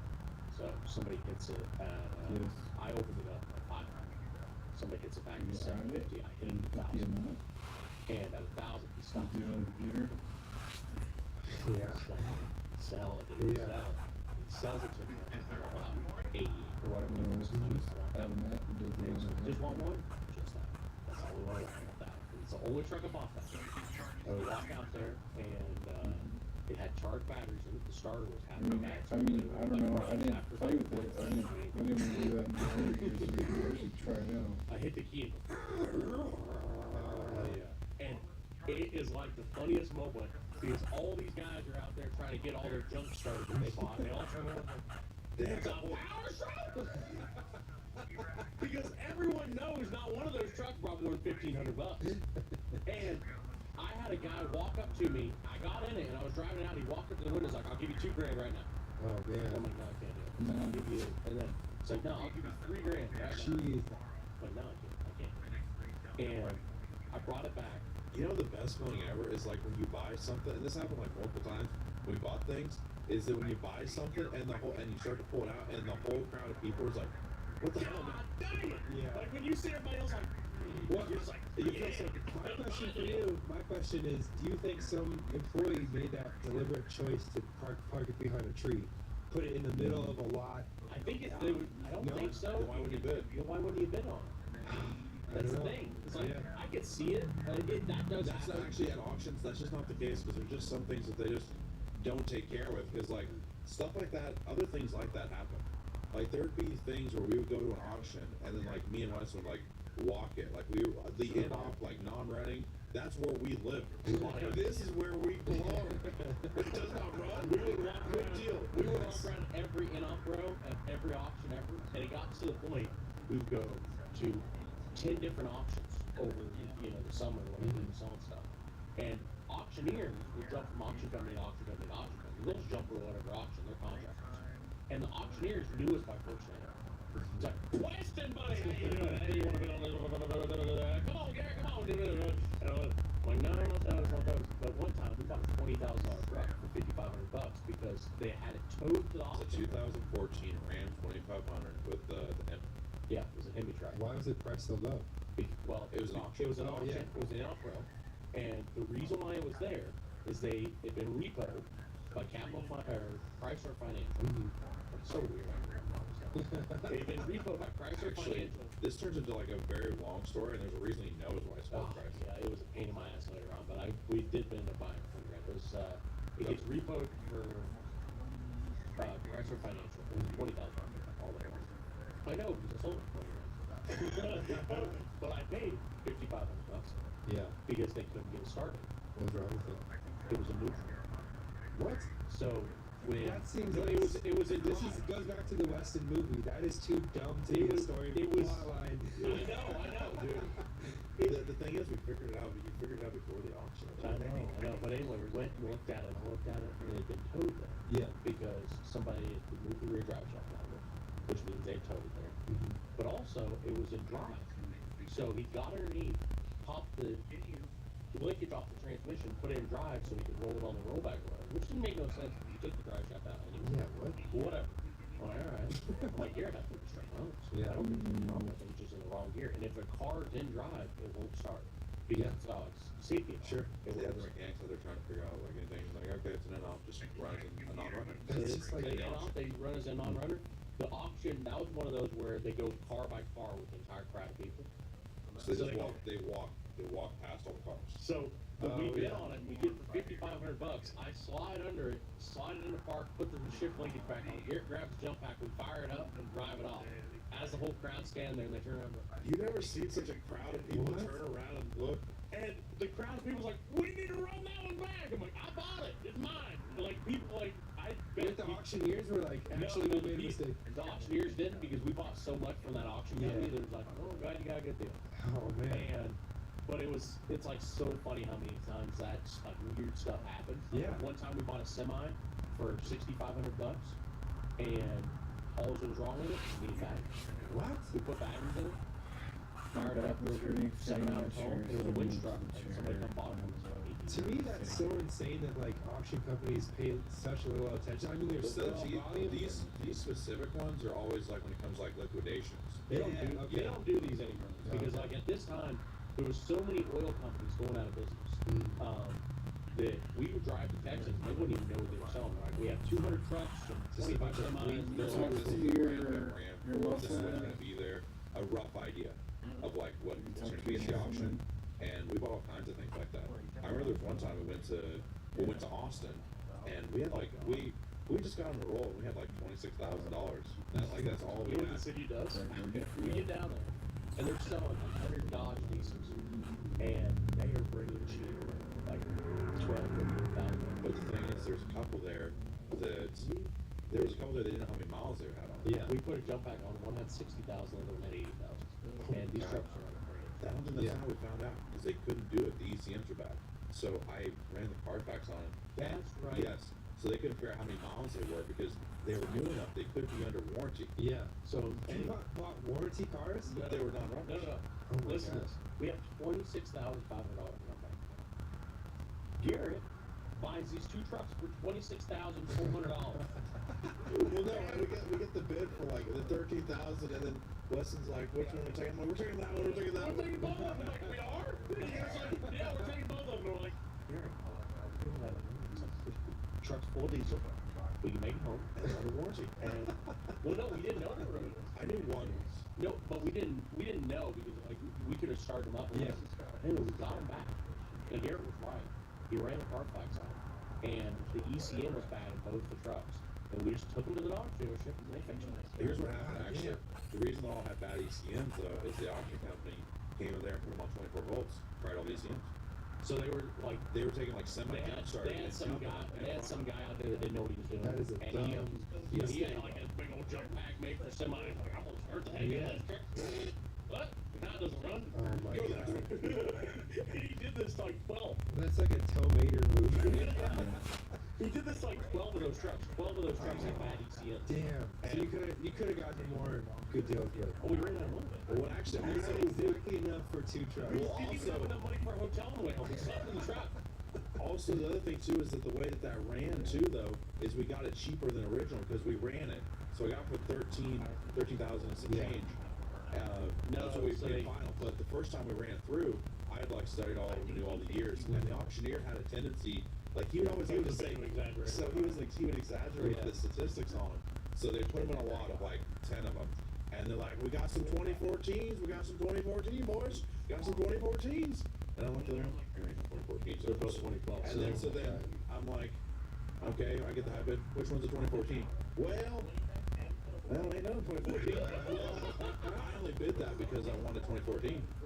Oh, fine, let's run it back. And then when they run it back, they already know we got the high bid, so we get it for less money. So So then when I got for the low price, 15,000, right? Yeah. And then the second time they run it back is when it got 13. And about that.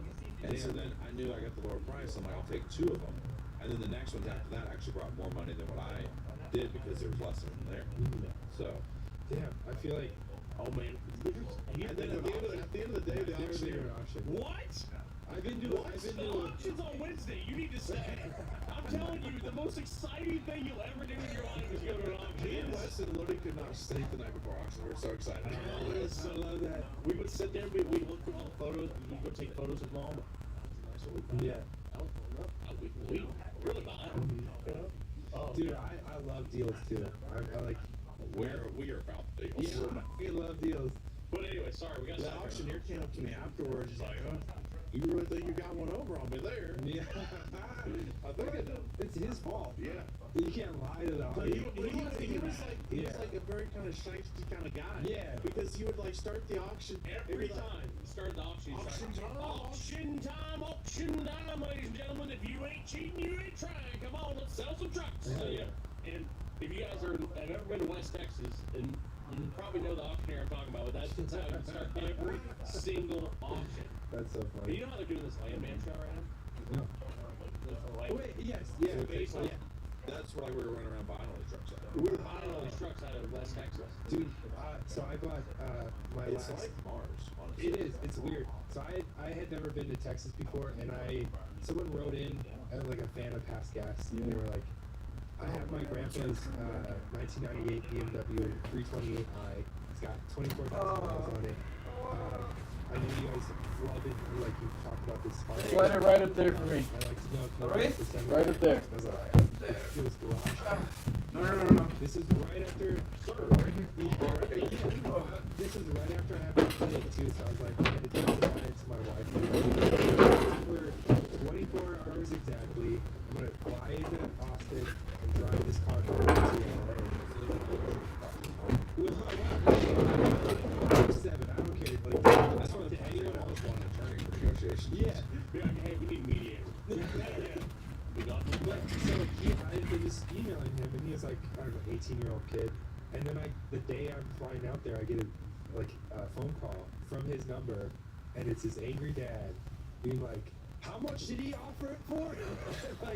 and he's like, "I'll honor it, but like just know this is not a good situation. Like you shouldn't be talking to kids like this." And then what was the name on the ID? Wait. So I was like, I only had 24 hours, so I pitched them a short idea. I was like, if you buy the ticket to Austin, that one. I'll make a short out of me driving back to LA in 24 hours without stopping. And something was going to go wrong. it's it was garage kept, but it's still almost a 30-year-old view. So we go there. Oh, we know where we're going. I thought you said. Claudia Sea. So we get like 30 miles out of the city. Claudia Lucía. Claudia Rivera. And I'm like, okay, this is like old fuel pump, old fuel. Las botas sí están aquí. And yeah, so we pop started it, and then we didn't turn it off. We didn't turn it off for 24 hours. And then in West Texas, it just died. And we are, it's like super windy. It's the middle of the night. Totally collided by. Yeah, and there's like, you know, the puff of the flame in the oil fields. That's like the only thing around me. And dude, West Texas is it's crazy. You know what's it actually kind of reminds me of a story because like West Texas is like, you know, towns in between towns. You know, like 50 miles, that's not too far. No. Like they're like, you know, you go 50, 80 miles is in between towns. And me and Weston, like, we were running down there like once a week, like buying stuff in the field. We drove this road, like just, you know, like the back of our hand. It's like literally out in the middle of nowhere, 4 hours away from anything. And at the time, like, there's this Falls, hang a right, go down to Snyder. and we're throwing like I've this. done it 20 times, bro.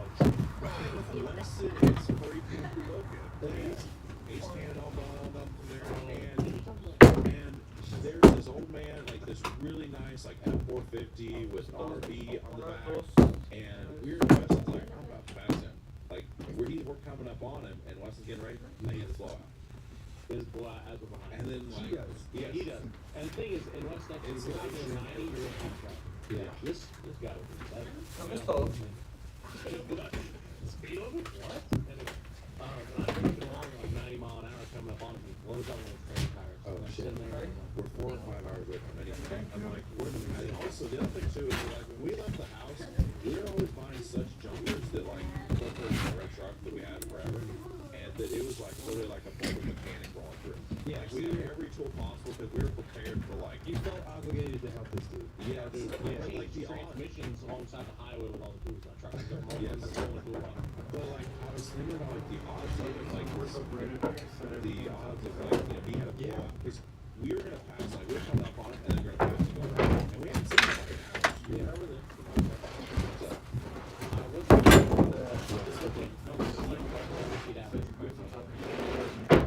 stop and help him change that.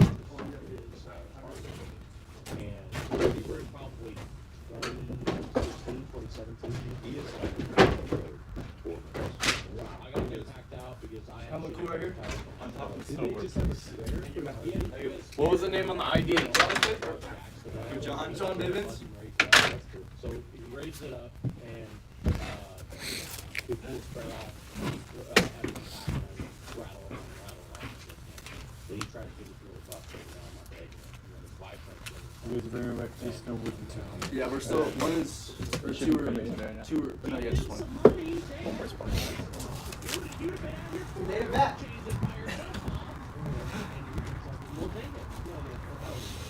Well, I'm a 6 player video games.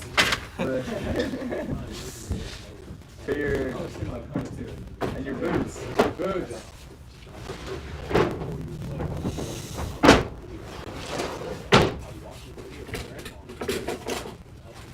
Right there, it's just like this. Super cool. It's like, I guess the grandson is in there walking you through the LT. That's what's weird. I saw her. They're sitting away. and we just had one on it, and we got his tire changed from blood. I said it was last night. Yeah, so, you know, he was like on the road 4 minutes when we were there, you know, he called somebody, he was like 4 hours drive out to get there. The closest place, luckily I was like within a 12-mile range of Triple A. Yeah. Just barely. By like, You have to take off, please. I had to wait for this dude for 3 hours. And I was finishing up a couple jobs.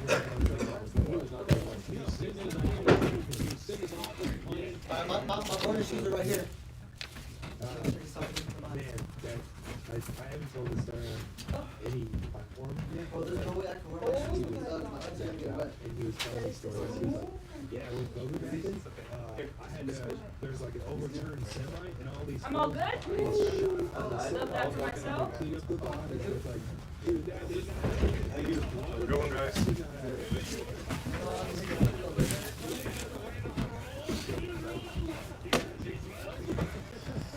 That was a crazy night, though. I remember a couple truck drivers were like that. Yeah. I knew this one truck driver was like, myself, man, I tell you what, I take out of New York. Next thing I know, I was in LA. I'm like, what happened in the middle? I was like, I don't know. The guy got there. He was from here in Winfield, and there was another truck driver that was from here, and he's like, oh, it's Monday. And he's like, oh, better take off, heading for LA. He's gonna get there like Thursday or something like that. Yeah. He's like, why are you leaving so early? Why are you leaving so early? He's supposed to be there Thursday night? Leave Wednesday. What are you doing? It's like the Cannonball Run. Oh, dude, the Cannonball Run has been broken by a guy in a 379 Peterbilt, and none of us want to know it. None of us want to know it. No, not documented at all. My dad, he drove a truck, and he was a boy hauler, too, he hauled cows. Yeah. And when you big train, left lane big train, and if you was hauling cows, you don't have to stop. You don't have to stop for nothing. What? So, no, you got livestock on board, and it don't matter what happens, once the cows step on the trailer, it's stressful. Yeah. So they have to get all the way where they're going. Well, that makes all the stakes all tight. Exactly. You don't want the steaks all, you You know, got that Wagyu beef. you don't want the steaks all twisted up, you know what I mean? Anyway, so you can run them for a certain amount of hours before you gotta get them off the truck, get them out of rest. So they're like, well, we can stop, or we can speed. Yeah. They pick speed. And you'll be, so these guys have 300 lights on the trailer. That's not an exaggeration. They have chicken lights all the way down the side of the trailer. And you will see these rolling billboards, 90 feet long, doing triple digits down the interstate at like 2 a.m. They're like, roll! And that's your dad? Oh, well, he doesn't do it anymore. He just owns cows, and he owns a feed yard and stuff. But, I didn't know that. I didn't know that you didn't have to stop for the race station. oh, dude, no, you don't have to stop for nothing. Wow. No, these guys get active. And I mean, like, they'll haul for 10 hours straight. Yeah. And they'll just be cooking triple digits for hours. I mean, who needs sleep? Hours. And if you ever turn anything big, the bigger they get, the more sketchy they get, right? And take in mind, a cattle truck, I've driven a few. I've not driven very many. But I've You driven a cattle truck? Oh, Like yeah. a big cattle truck? Yeah, I've driven. Holy shit. I drove green trucks and stuff like that. Like when Do you know how to do like 22 gear transmissions? Oh yeah. My Peterbilt's got a 15 speed shit, but I drove a twin stick Freightliner hauling grain. What does twin stick mean? So it's got 2 gear shifts. So you have a main, you got an auxiliary. So the more I talk, the more redneck I sound. No, it's great. This is great. Hold on, let me get posh. You have your main transmission.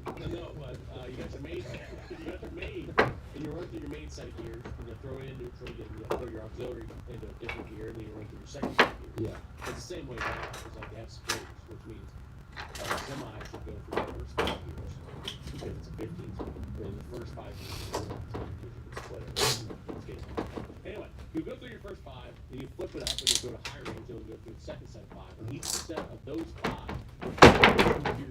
Holy shit. so on like a 15 speed, you can only split the top side. On an 18 speed, you just split both sides. You split the bottom and the top. Imagine you're in first high, first low. So you're gonna go first low, first high, second low, second high. And then you jump higher. Yeah. And you never use the clutch. Never. I don't use the clutch anymore. The only time you ever use the clutch is to start. Red badge? No, you don't even have to. You know where this really came in handy? We did roadkill nights, and they had like drag racing where it had to be a manual. And Weston was out-shifting everybody. All these drag racers, they weren't able to get the gears. Weston was a ruin. Dude, That's the only thing I could do well is I could drive a manual. You know what I mean? And they all have these turbo 400s, so we did roadkill nights. It was street legal drag race. Yeah. Have you seen this video? Is it, Freiburger posted? Or, Yeah, he did. I don't think you give context like what the event Roadkill Nights is. Roadkill Nights is an event that they have up in Pontiac, Michigan. Pontiac, Michigan. And it's street race. It's legal street racing. So they'll shut down the streets and I didn't realize it was on the street. yeah, it's on the street. So like the same road that you're going to go get your groceries the previous day. Yeah. They shut it down and you're racing on the next day. So and they put up it's all these not- stands. It's a really cool event. It's not a racetrack. It's a straight. There's a manhole cover on the right. Yeah. There's a crown of the road on the left. So regardless, either way you do it, the lanes are bad. Yeah. It's just, do you want to deal with the manhole cover that might crash you, or the crown on the left side of the side that might crash you? What kind of crash do you want? Yeah. Back to our whole debacle. Back to our debacle.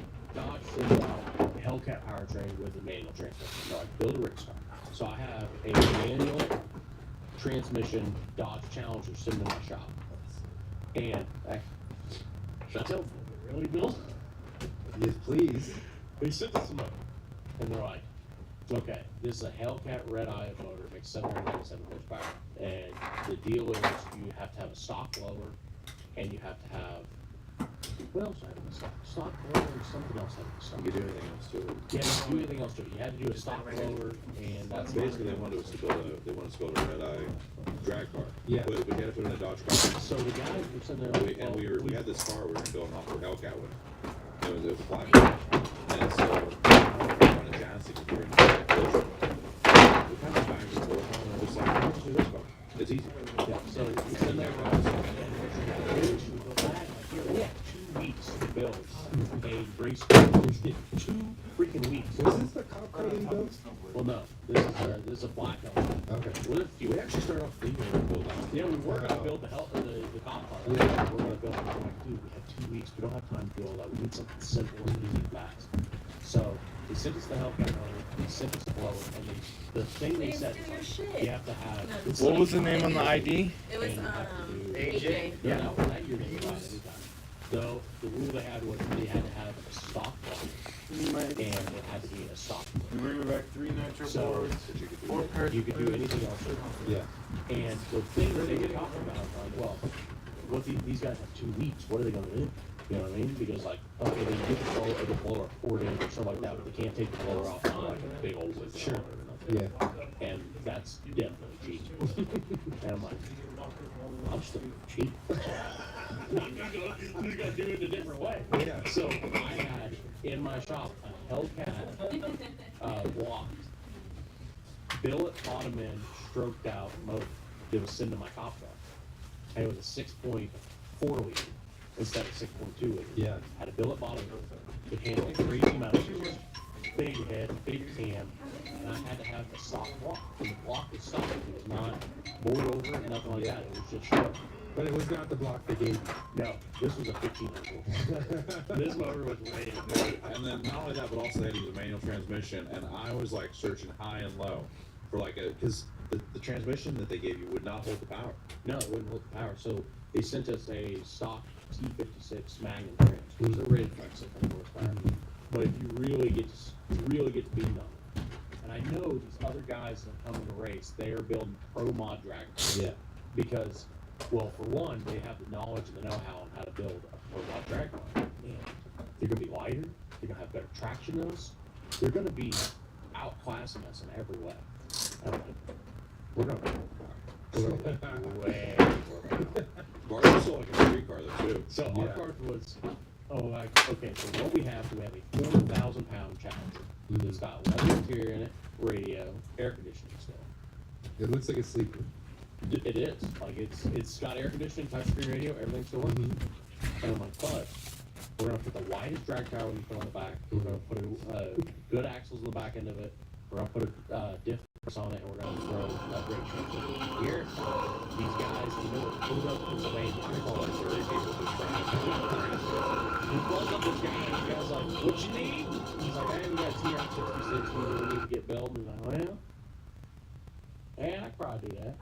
He's like, "You know what? Let me look on the shelf." And he looks back at the shelf. He's like, "I got a fully upgraded internal set for that transmission sitting right here." Oh man. And I'm like, "We'll mail it to I you." love that so much because everyone else had stock transmission. Yeah.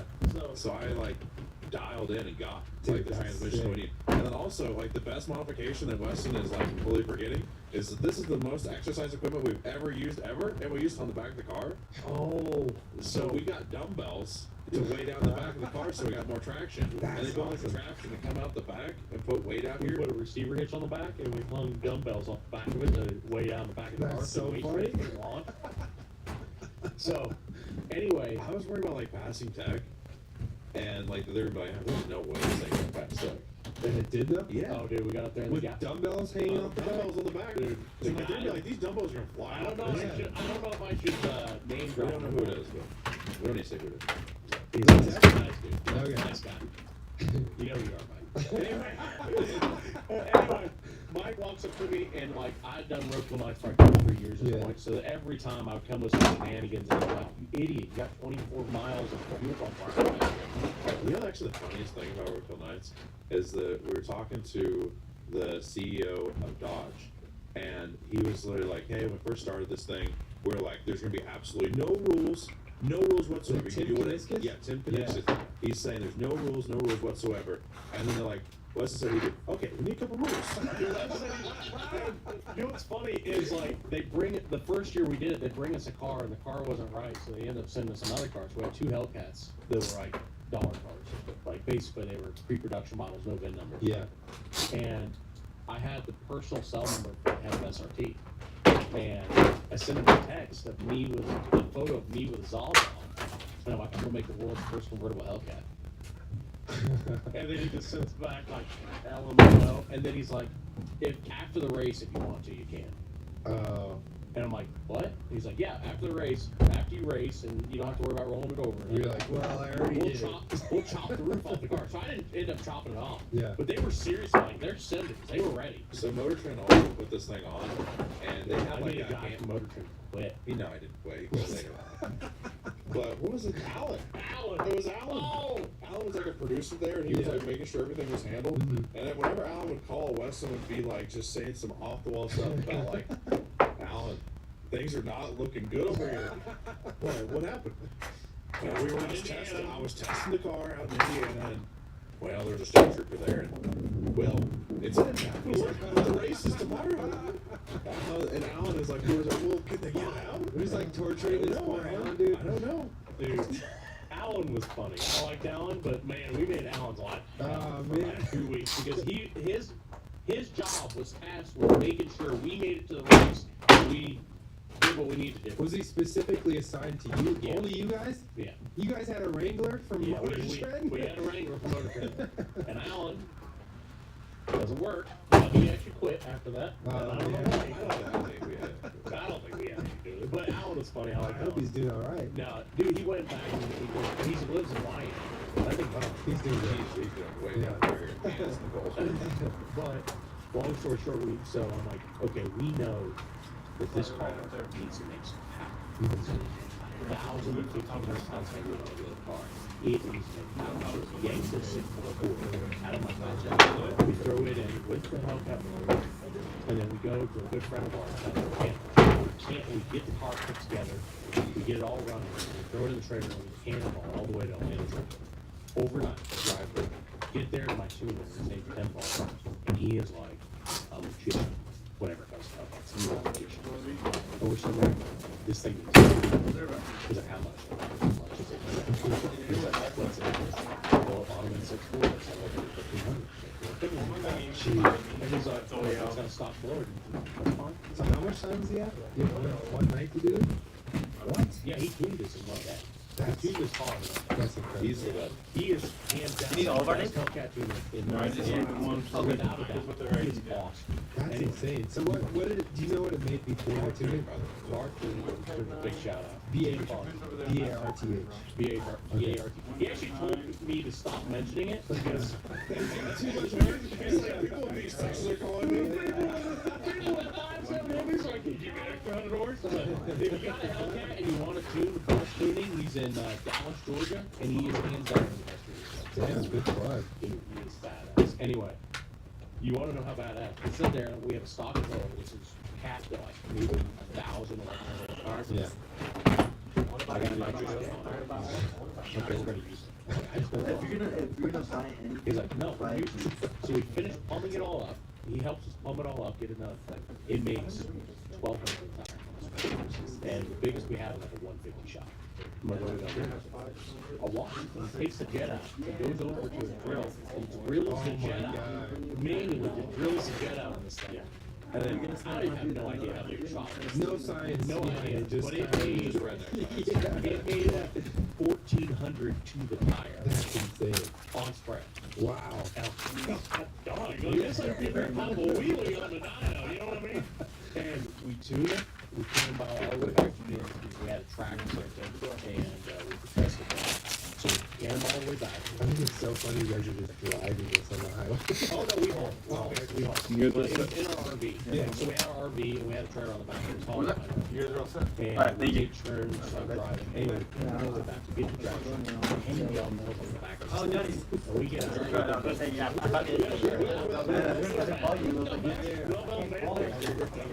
Anyway, the drive shaft is in a fight with insulation on the windshield and rips all the insulation off the field. Okay, so we get that jacket yanked out. So the drive shaft is bending enough to like get in the way of the shield. Is we had to put 3 fuel pumps in the fuel pump. We were making it. We were on We'll be here next Wednesday, so I'll come back. Oh, you guys, you happen to have the bands? Anyway, I do not. Okay. Anyway, get up. the bigger name shops have like. Okay, That, what do you got? and the reason why the insulation got in the white I had to space it down to fit the fuel pumps on top of the fuel tank. Spaced it down to 2 by 4. Honestly, these 9.5, they were a little bit tight, but they were good, but we don't mind going with it. Just because it was hurting on the beach. Just a little bit too far. Yeah, size 10. And it got in fight, so we ripped the insulation out, but there's just I'm enough very room to limited drive on clear sound. Like, okay, Looking get at out there, that run. table, those are all snowboards we have. But I mean, it's hooked up, taking it, it's a 4,200 pound. And you said it's manual? It's a manual, 6-speed manual. We showed it to you, it's still sitting in the warehouse. It's sitting full service. But as far as a 200-pound car, which is heavy, makes 1,400. And we set on the bid.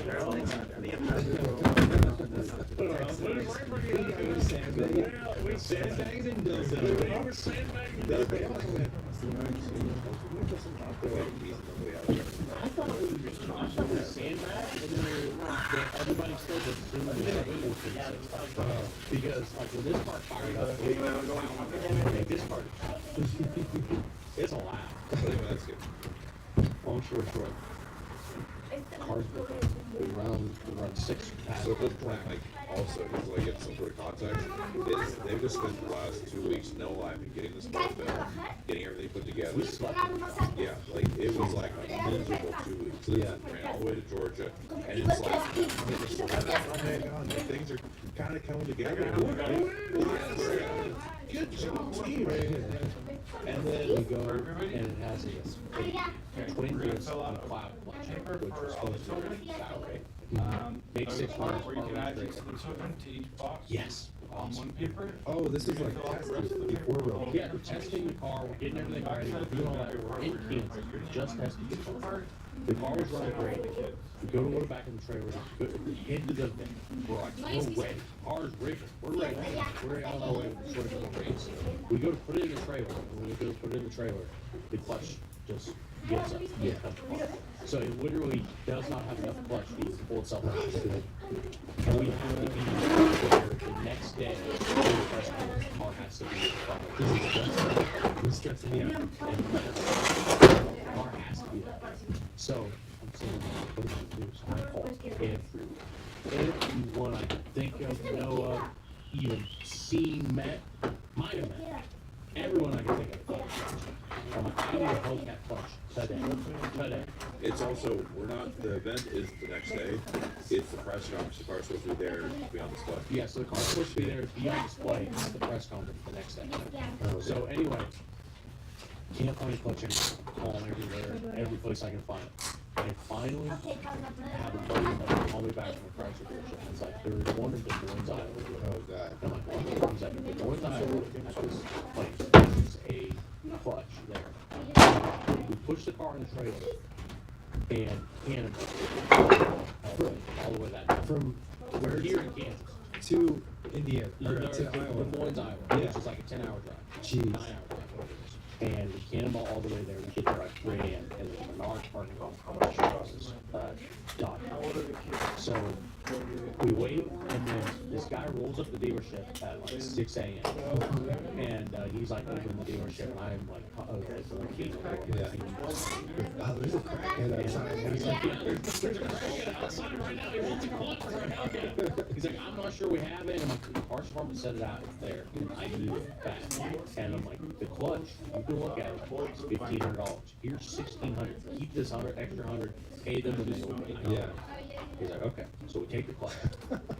And keep in mind, we slept in the parking lot across the street for like 4 hours. I drove the rest of the way to the shore. Right? And we get there about. That's another like 10-hour drive. Oh, yeah. Yeah. So we get there, just keep it driving. We're in Kansas. We're all the way to Georgia. You're in cartoon. We're all the way back to Kansas. Test it. And we're all the way to Muay Thai to get it fixed. So yeah, we're in Kansas. We drove to Georgia, back to Georgia, or to Georgia, had a tune, back from Georgia, test Which the that car, is break the car. that is like a 18-hour drive To Georgia? Oh yeah, we drove. God, yeah. Crazy. Yeah. Anyway, we get to Pontiac, Michigan about 4 hours before the car's got to get brought in. Press conference the next day. Yeah. And my Tom Bailey, and he's come up there. This guy who dragged us a bunch of cars.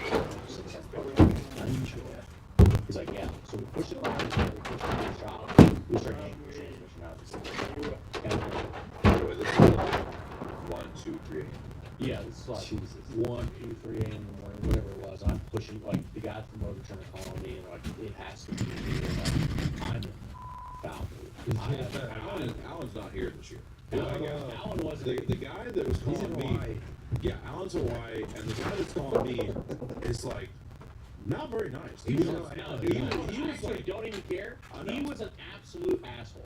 He was an absolute dick. And then I'm like, dude, I just got the car fixed, blah, blah, blah. And he's like, well, it has to be here tonight so it can be in here for the press conference. I'm like, I get that. The car has no transmission in it. He's like, well, if you don't show up, that's on you, and it's going to look bad on you, and we're going to say this is not a bad representation on us. This is a bad reputation on you. Hey, we're doing all this work to try to make your you could be a little bit nice. Yeah, you could be nicer. You know what I mean? And the guy was so rude. I sit there, and I was in such a bad mood. I'm like, hey, I've got to get some people. Come push the car into a trailer. We'll just haul it over there without a transmission. Yeah. So we haul it over to the press conference, and it sits there. And I go and take mine. It's like 4 or 5 a.m. at this point, and the press conference is at 9 a.m. I go to the hotel and I sleep for a couple hours. I get back over there, and everyone's like, "Yeah, my car's ready," and "Yeah, we're ready to race." And everybody. I thought we went straight to press conference. No, we slept right through that. Anyway, I get over there and everybody's like super excited, having a great day because all their cars are out. Yeah. And I'm like just standing there, just defeated. And they have like covers over all these cars because they're all sitting in front of this really, really cool ass building in the M1 Concourse racetrack. And I just can't care. The car has no transmission in it. The drive shaft. You guys are like toast at this point. Dude, I've been up like besides the 4 hours of sleep I had, I've been up for 24 hours straight. And I was in such a bad mood. Yeah, this dude yelling at you. You watch the video, I look like the most pissed off Mexican I've ever seen.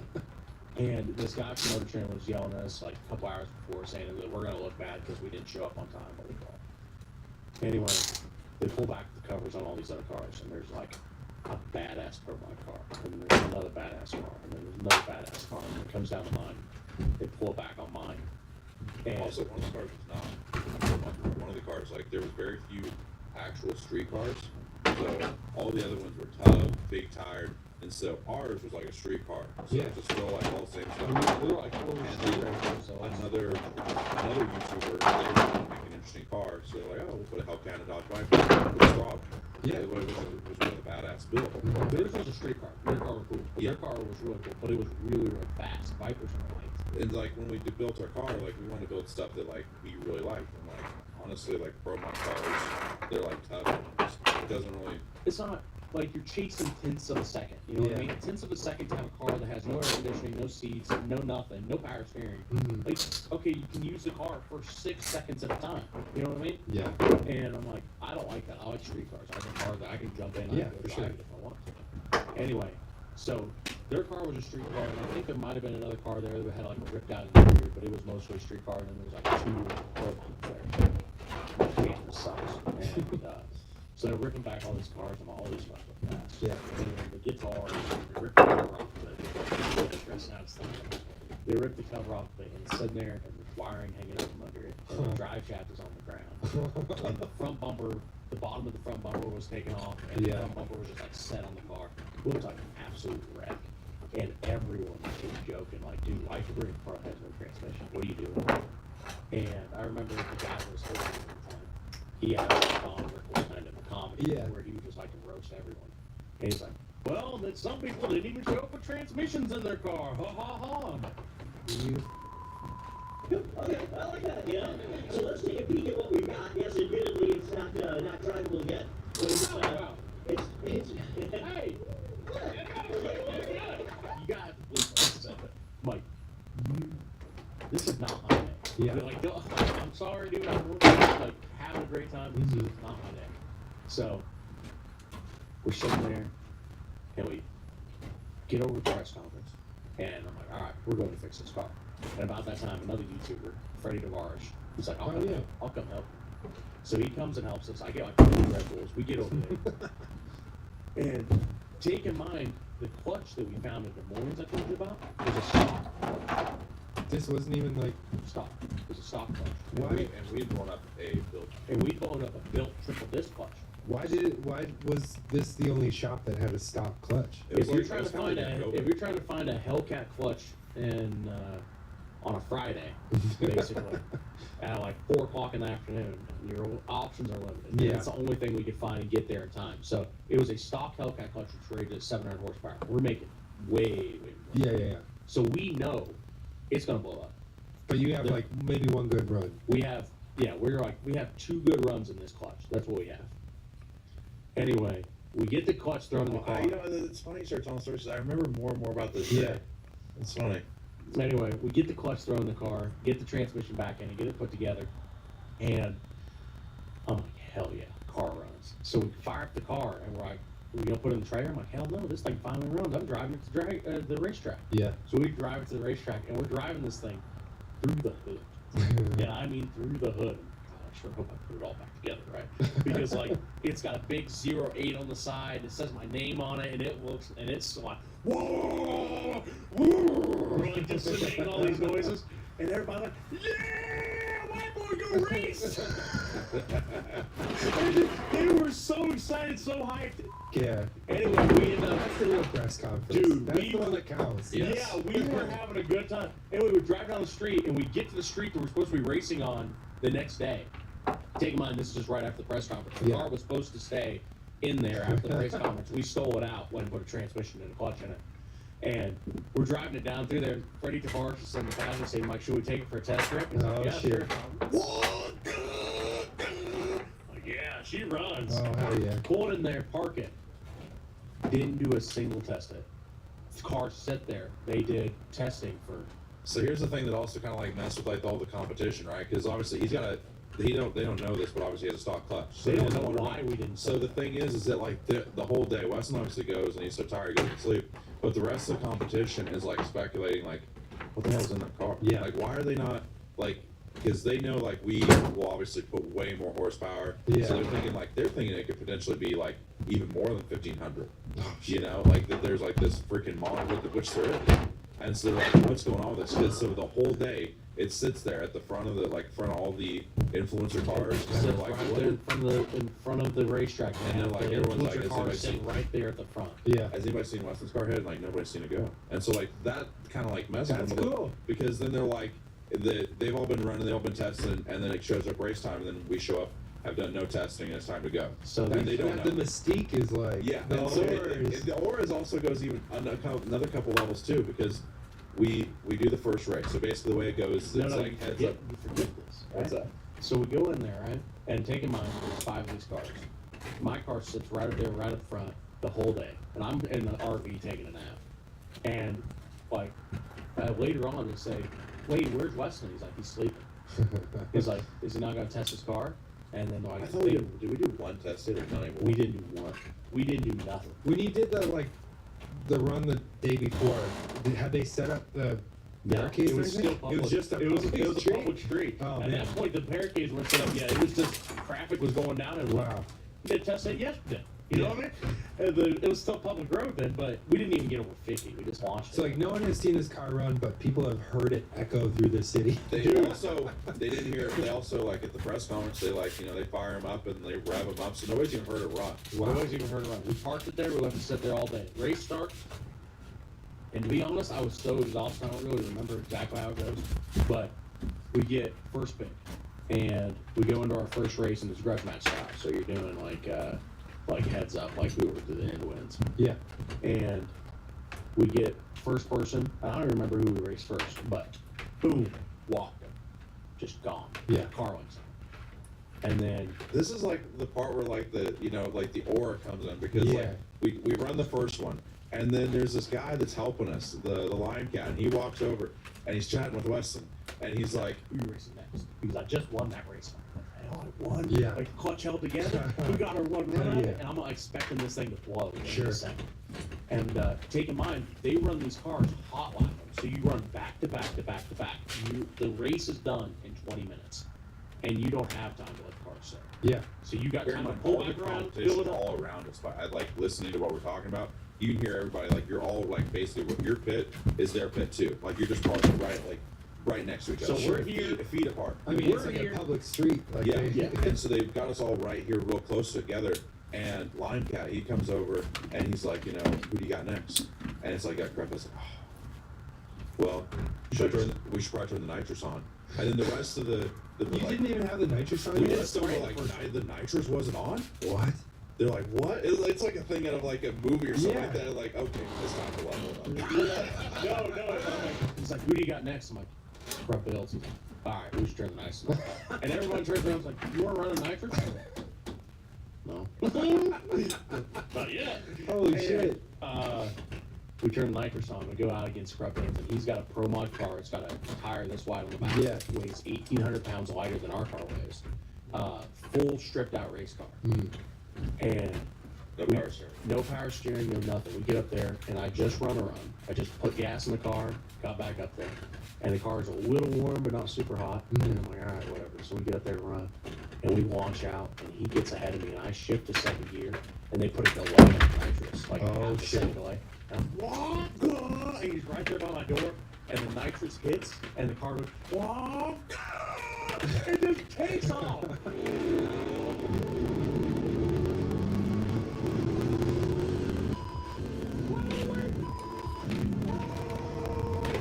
I got out ahead of him by like half a car and won the race.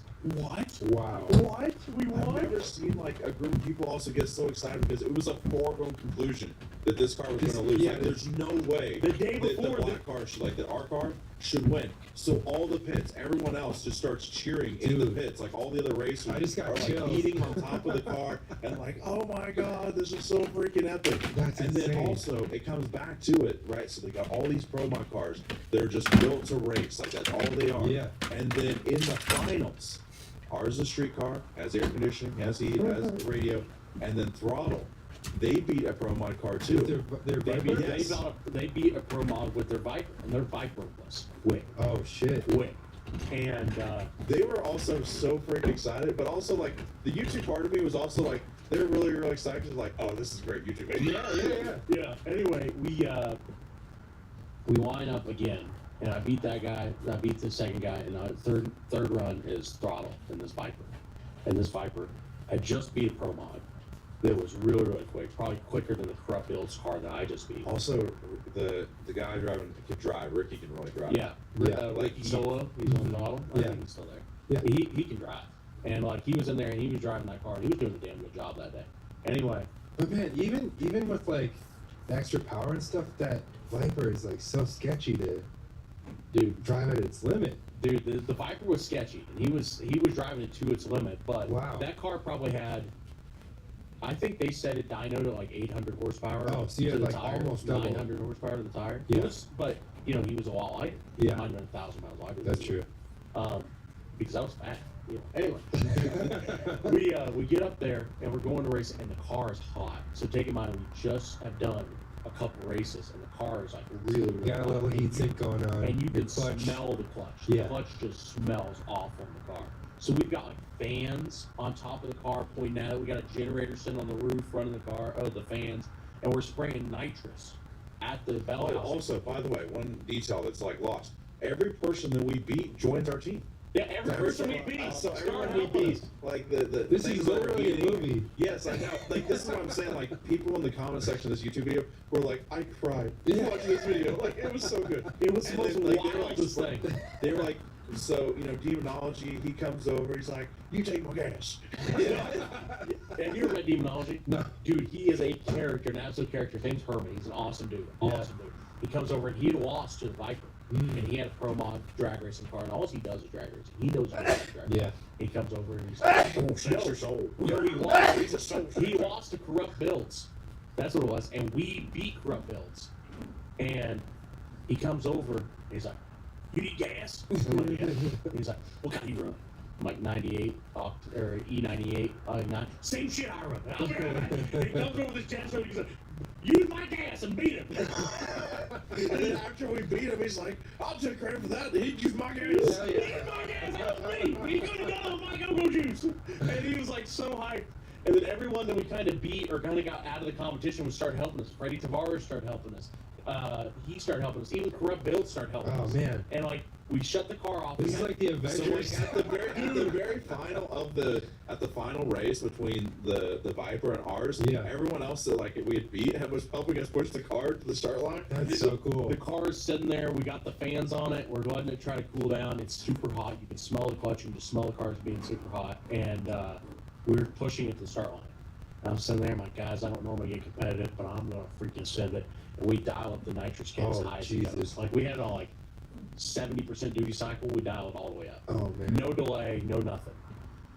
And it's got a pedal switch on it, so as soon as I go full throttle, it's gonna go on. Oh shit. So we line up, and I look over to Ricky. I'm like, "Dude, this is a badass race." And he's like, "Yeah, it is. This is badass." I'm like, "Oh yeah." I'm like, "Well, whoever wins, may the best man win," kind of thing. And we get there, and we fire up the car, and the car is running great. But it's hot. You smell the clutch. You smell everything. And take in mind, we've run the car like 4 or 5 runs now on this stock clutch with like 1,400 horsepower. And I wrap it up to about 2,000, and I just dump the clutch, and the car goes, hunkers down, and I kind of pedal it for half a second. Yeah. And then I floor it, and the car just whoa, and then I slam it into second gear, slam it to third gear, and got out there, and I beat the Viper by maybe a bumper. That's incredible. Like barely beat it. That's so insane. And that's how I won. But That's like so that was cool, man. That was it. And keep in mind, this car just won, and it was the day before, sitting in the press booth with no transmission in it. I was just thinking, as soon as it crosses the finish line, that angry dude from Motor Trend's probably like, "Well, it doesn't look great." Yeah, no. Like, it was like the guy that was trying to get us there. Yeah, he was way nicer after that. He's like, okay. He comes over, he's like, "Yeah, you won, buddy. Come get the trophy." We're all friends. We're also friends, and like Cool. Sorry Yeah, about that. I That's get what- that. Yeah, he come apologize, and he's like, "I'm just trying to do a job." I'm like, I get it. And he's Yeah. like, "You gotta come up and get the trophy." I'm like, "There's a trophy?" And I'm like, "I never even thought we'd even get Hell close yeah. to the trophy, but I didn't even know there was one." We get the trophy, and we're standing there, and I'm just like, it was the weirdest moment because it all got quiet. It just got silent. Yeah. They hand us the trophy and we like walk in the crowd to head towards like they have this part where all like the Dodge people are at. So and like the whole crowd doesn't say a word as we're walking There's a past. There's a VIP booth up at the top of the hill, and I'm like so tired and so exhausted. Yeah. And I just put the car back in staging lanes, and I got the trophy, and I hold my helmet, and I walk towards the crowd, and it's like the most surreal movie-like thing I've Are ever people seen. like The partying? crowd just parts, and no one says a word. That is so And bizarre. Everyone just like some people's like, "Dude, hell yeah, you did it," kind of like thing. But it was just like this like somber moment, like, "Dude, you did it." And Yeah. I walk up to the VIP booth and we sit down, and then one of the execs from Dodge was like, "God dang, I didn't imagine that. I didn't think you'd be doing that. I really didn't think you would win." I was gonna say the same thing. It was like so quiet. Like it was the most bizarre thing. That is you so like they bizarre. watched this whole race and Think everything about like happened. people are screaming, cheering, and there's just like this calm after the storm where everybody's like, "You did it, dude." That's so awesome. That's such an incredible story, and something that probably doesn't, like, it's hard to convey in a YouTube video. Oh, dude. But like that, like, I got chills multiple times during that story, and it's such a cool experience. And that's why you're in 2025 SEMA Creator of the Year, you guys. Yeah. Congrats. I never even brought it up. We didn't really even talk about YouTube, but we are almost out of time right now. I just wanted to. Like I said, I'm really good at talking. But no, thank you. Like, honestly, SEMA was super awesome. I didn't think whenever we went to it, I'm like, okay, we got invited to a Hold on a second. You got another hour? Yeah. You got another hour. Okay, we started talking about SEMA and everything there. Yeah, we did a lot of SEMA. Because I started thinking about a bunch of different things at SEMA. But I mean, the level that you guys operate, the level that you guys operate, not just on production for YouTube, but like your production for fixing cars, modifying stuff. The volume that you do it is staggering, and it's crazy, and it's very inspiring. So, hats off to you guys for, you know, finally getting recognition for it. Like the second ever Creator of the Year for SEMA, by the way. That's a new award, and I'm glad you guys got it. Big shoes to fill up. Thanks. Dude, I mean, I don't know if you guys were inspired by him, but like people at Donut for years were like, we I always always reference watch him. stuff whenever I was trying to learn how. Say that most people will never, you know, like get a chance to verify is the voice coming from his face doesn't match his face. No. Isn't it? But I was like, oh, It's he's also right weird there. because, like, I've met him. I know what his face looks like. Yeah. Nobody else knows what his face looks like. He's always wearing the helmet, but like, it doesn't match. But then he puts the helmet on. And he says, "Hey guys, Chris Fix here." I know. It's him. It's him. And he walked up to me without his helmet. He's like, "Hey dude, what's up?" And I'm like, "Oh yeah, hey, what's up, man?" And I talked to him for 10 minutes. Didn't know who he was. And then he's like, "You know who I am, right?" And I'm like, "No, I'm sorry, I don't." He's like, "Bro, where's your helmet?" Yeah. But he was so nice. But it's like meeting the state without his helmet. it is like meeting the state without his exactly. helmet. You know what's wild about it is I don't really think about it until like I actually take a moment to take a step back and think about it, because we have built so many crazy things. Yeah. And we built more crazy things than anyone. And it's wild. Actually, I'm kind of curious about this from your perspective, because like one of the craziest things we did last year was the killer cone or the unstoppable truck. Yes. What did you think? Like, did you watch that when it came out? What did you think of? I thought it was insane, and I was like, you guys are geniuses. I really wanted to pick your brain about this because you guys walk such a perfect line between what I'll call nutritional YouTube content, where you're actually like showing people what you're doing to these cars, and it's not just like candy, you know? Candy's the opposite, where you got the steak and you got the potatoes. Yeah. And you guys are like so perfect in the middle of that, where you can do stuff where this like huge viral spectacle of putting a cow catcher on the front of a semi and running through a bunch of shit, and anyone can see that and be like, whoa, that's incredible. And then you go to your channel and you have like all these in-depth videos.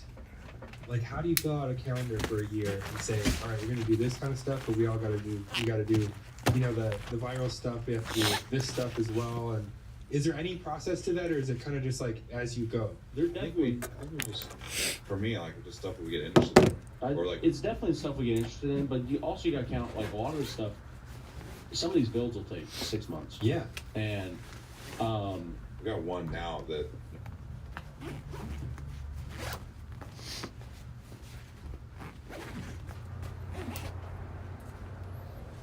Hi there. Hello. How can I help you? We are looking for cheap fat people's clothes.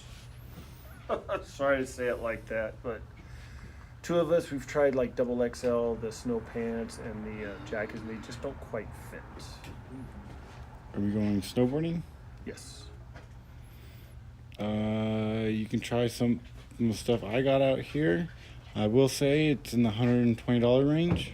Okay. Next best bet is Big 5 Sporting Goods across the street. Sporting Good? Over in that way? All right. Literally, there's a big, look straight out that window, you can see the Big 5 logo on the front of their building. Ah, all right. We'll try that. If don't see anything that fits us here. Thank you. Of course.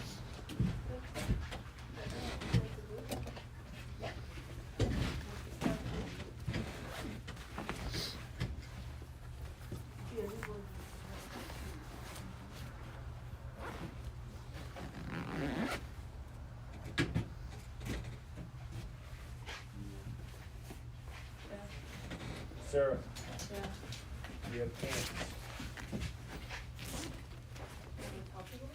You have to pay for the top two.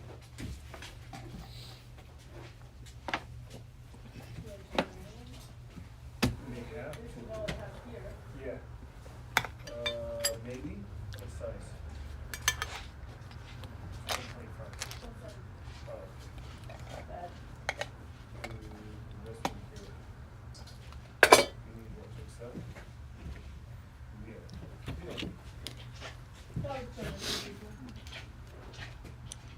XXL?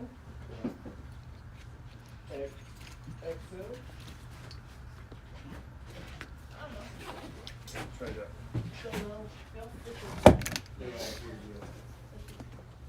You already know? Okay, this one here, maybe? Maybe. It might be a double X. How do you know? Well, I know.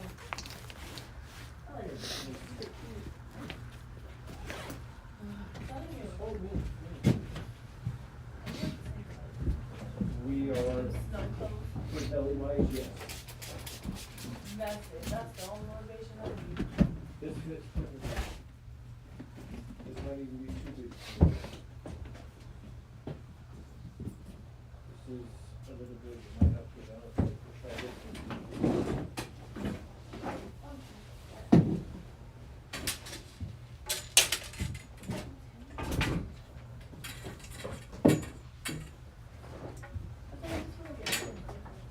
It is.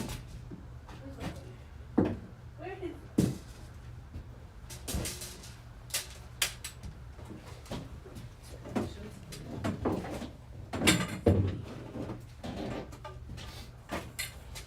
I can probably get it cut.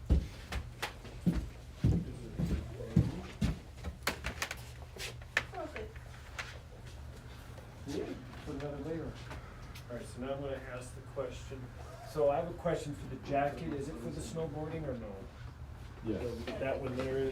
So we're new, we're doing it for the first time, but I'm trying to find something that would work for the snowboarding and maybe for other winter adventures that we go on. We live in Hawaii, so we don't get a chance to go every year, but we want something that might not be, you know, a substantial lot, but it's worth it, you know what I mean? Sometimes Yeah. paying for it is worth it than Most definitely, investing in your snow, like if you're gonna take the sport seriously, investing in your snowboard, your outer layers is the most important thing.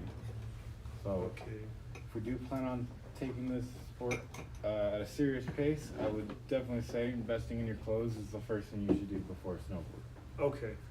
Right now, we're not knowing it, so I hate to say we're doing it for one day to kind of get a feel for it. Test the waters.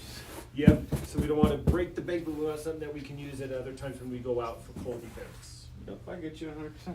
And would you say this jacket here, the one that you have, Sarah, would you say this one would be an okay one for that? Yes. And it would be all right for normal nighttime cold weather here? Yeah, you would just have to wear a long sleeve under it. Okay, what happens if we didn't wear a long sleeve under it? You might be a little cold. And everybody wears their clothes differently. I know, but there's difference from like the boots here. I got just barely a sock on it, and my feet are warm overall. While other boots, sometimes you got to wear, you know, thicker insulated socks to make it actually stay warm. So that's why I was asking on this. Yeah, it just all depends on how that person likes to regulate their body temperature. Okay, but this will be good for the snowboarding and the Yeah. stuff here? Okay, cool. That's what I wanted to know. Thank you. All right, so 200 there. Okay. There, now we know the other fit. Pants. I gotta do that.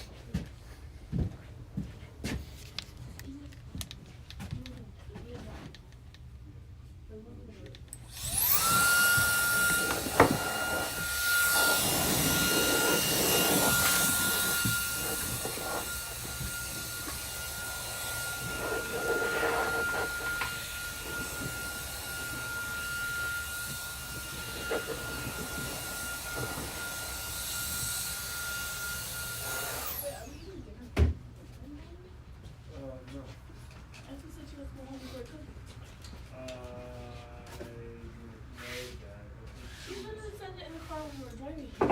Well, she wasn't talking to me. Thank you.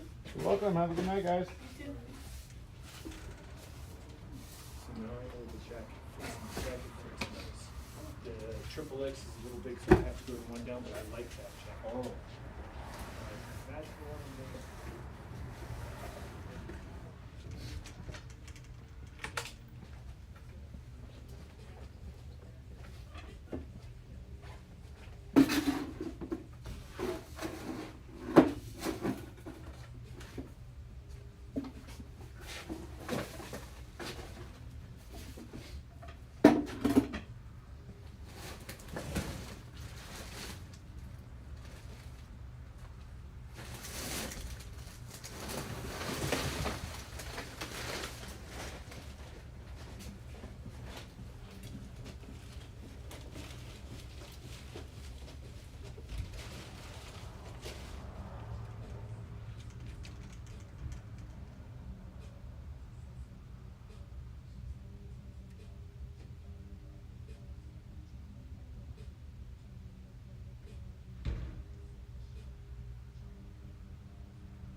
built up like stone.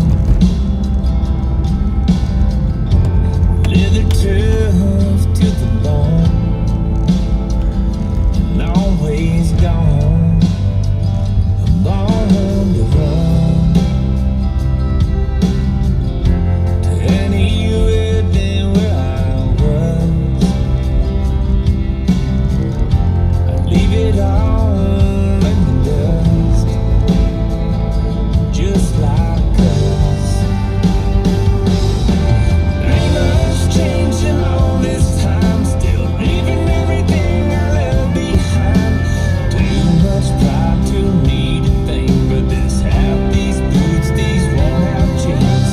Mountains in the background, hell of a view, and all I see is me missing you. Just cussing myself for who I am, alone again, like that damn Marlboro man.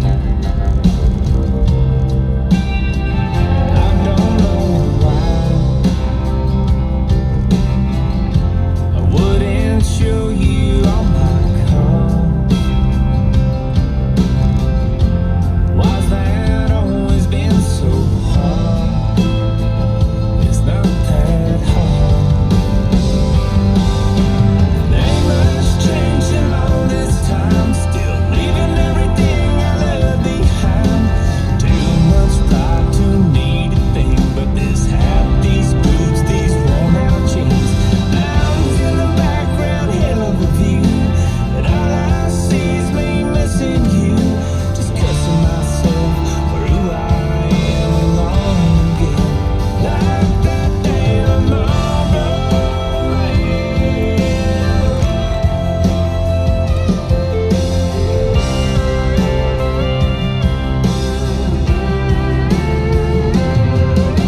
Mountains in the background, hell of a view, and all I see is me missing you.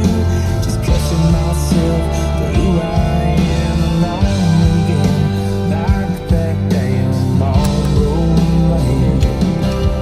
Everybody's got that thing they can't do without.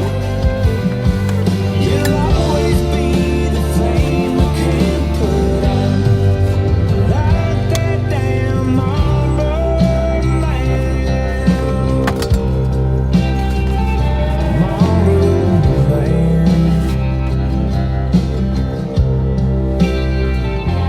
Marlboro man.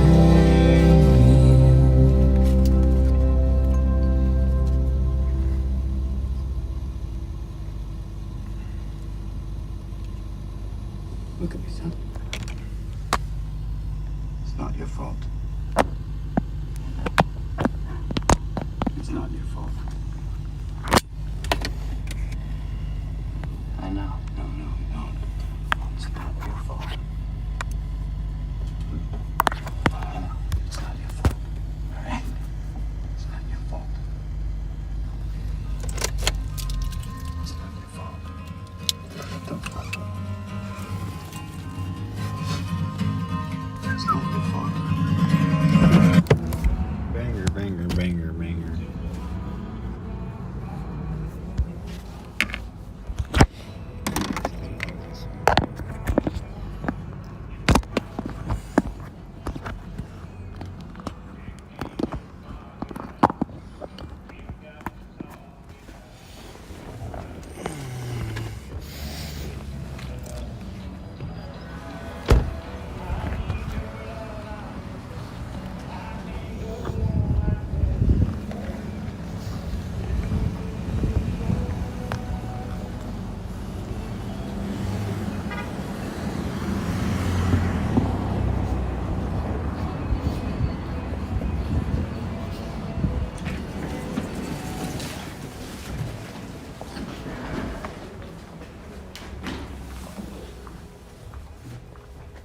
There's, oh no, the bolt.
Oh yeah, they charge an arm and a leg and they have to send it out. Yeah, they charged me $25.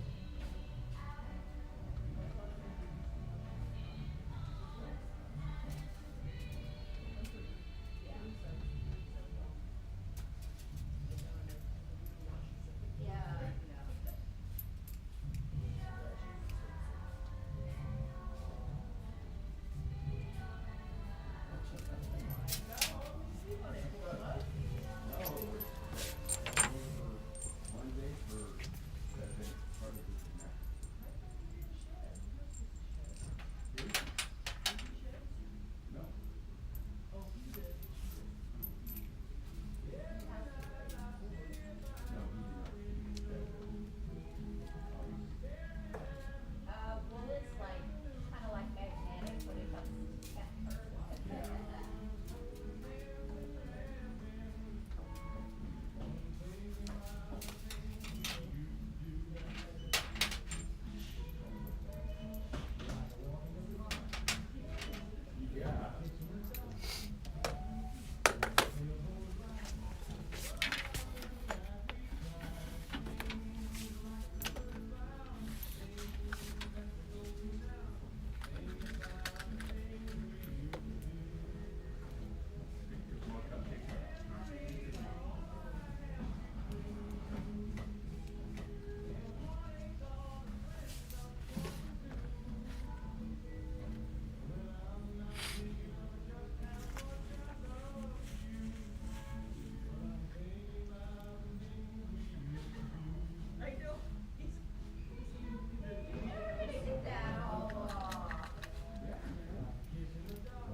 Just one more time.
If I back up, I'll come back for it.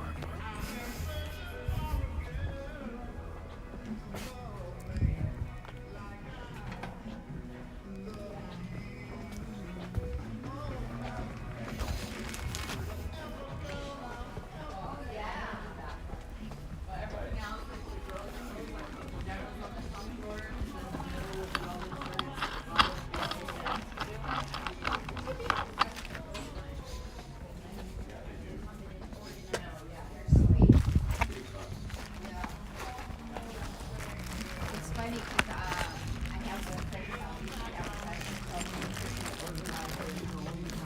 Ready? Yes, sir. Yeah. We're like, why don't you go organize your house? You're gonna, yeah, why don't you go clean your own house? Any discounts for you? No, not today.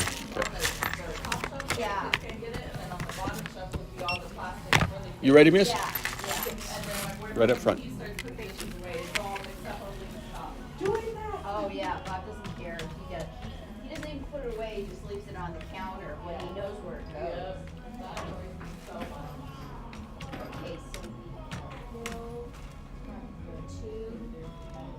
two at what did I do?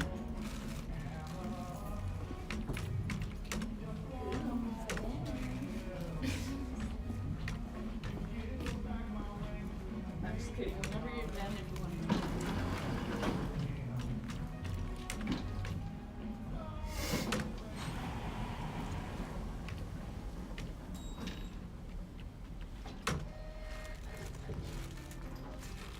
And is that 4? Correct. Okay.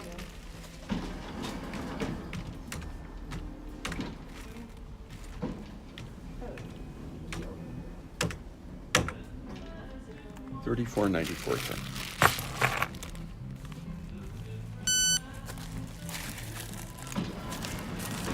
My sister-in-law's ready.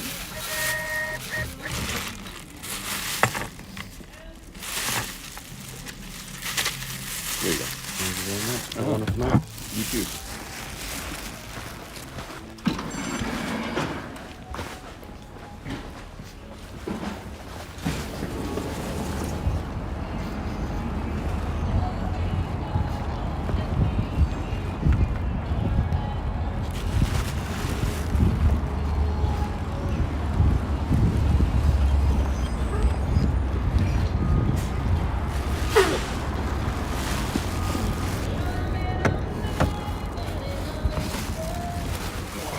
Tamales, tamales, tamales, tamales. Tamales, tamales, tamales, tamales.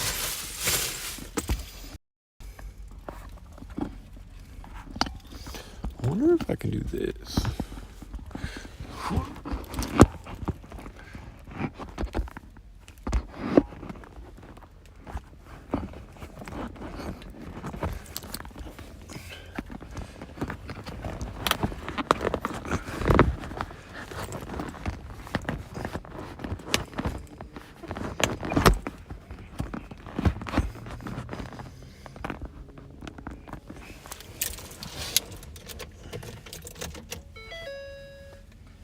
Bluetooth mode. Bluetooth connected.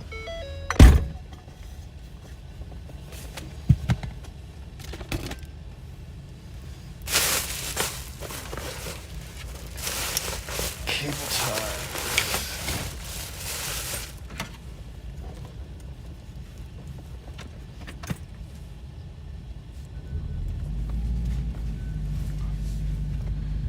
La la la.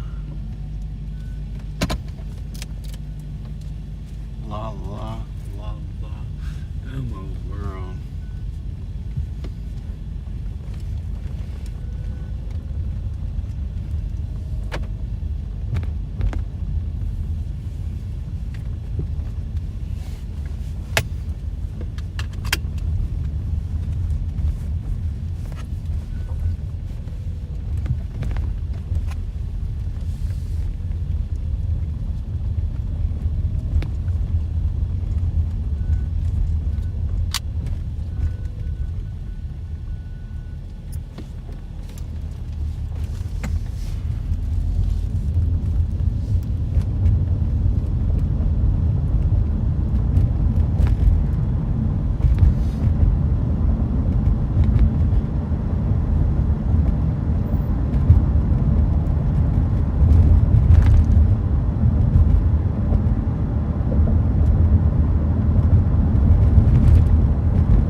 find me.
I just locked myself out of my car. Bluetooth mode. Bluetooth connected.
Kill everything that you try. Nigga, don't feel like you hot. Nigga, you not. All of my niggas, they plot. Taking that grade, killing them clean. Leaving them with injuries that's so mean. Fucking with me, death you will see. Bringing a bitch nigga down to his knees. Creeping up out the cut. Nigga, get butt. Fuck around, you can get touched. Nigga, you pressing your butt. Fucking with us. Leaving your head in the dust. Killing your ass is a must. You talking too much. So your ass I cannot trust. Leaving you filled with them slugs. Nigga, we bust on niggas who fucking with us. Busting and bringing destruction, I shut down your function without even using a gun. Me and my brothers, the mafia, be making fun of these suckers who thinking they some. Running and thinking they bubble, but really just slapping their guns until they cannot run. Never do half of the shit that they rap about, even if they were to kill me, you're done. Never been no punk, never been no bitch, never been no snitch, never switch it up. Spin it until I get him, offending, no breaking, no bending, I hit him with the rhymes, and it never falls down, living in the falls times, looking minimal, this is how a killer get bucked. See, it's time for the ritual, put your body in the pool, drum, I'm lining all up while I be creeping up in the cut.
Bluetooth mode. Bluetooth connected.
tryna make some millions just so I can fuck a check up. Bars are like bullets and they aiming from the neck up. Never depend on a nigga when you stacking paper. Your closest fucking friend can turn to your biggest hater. I'm the Motor City Don. Fuck you niggas who think different. Serving lessons to a bitch, so you niggas better pay attention. I'm evil when it comes to writing, even more when I'm reciting. Beat a nigga like in Bison or Ermac when I'm out here fighting these bitches. They wanna test me. These niggas, they can't finesse me. I'm moving at lightning speed. If these niggas think they can catch me, y'all black like that nigga Wesley. Leaving them stiff just like some veggies. Kicking it wicked from the tongue, so you know that I rip it so deadly. Cutting them thinner than the deadly. I feel like I'm Machiavelli, reincarnated on hoes, stuffing them in the trunk of the Chevy. Police, they want to arrest me. Them bitches gon' have to catch me. I'm leaving the murder trail of them niggas that wanna test me. I'm sick like this instrumental. I'm breaking you niggas down. You niggas too sentimental. My movement is monumental. I'm riding up to the top. I never will fucking flop. You niggas can't copy me. I'm coming from the phone shop. Constant heat, I fucking drop. Sending shots straight to your top. These shots is from the double block. Fucking them down straight on they block. Nigga, you talking a lot of that shit, but you know that I'm down with that homicide. Pick up the phone and I'm calling my bros, and you already know that I'm down to call. Shutting this shit down if you really wanna go and fucking die. Put me on the stand and I never will testify. Nigga, I don't give a motherfucker about your life. You niggas about as sharp as a motherfucking butter knife. Going off up on this bitch like a lyrical exercise. Leaving your bitch hypnotized, but I cannot empathize. The cushions in the air tonight. I'm higher than a satellite. Kush brownie bitch here. Go ahead and take a bite. My macking game is just too tripe. I tell them bitches what they like. You niggas couldn't catch up even if you rode a fucking bike, bitch.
DJ Smoky. Don't worry about what the fuck he be doing.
yet. We're still waiting for the cold to come. But it,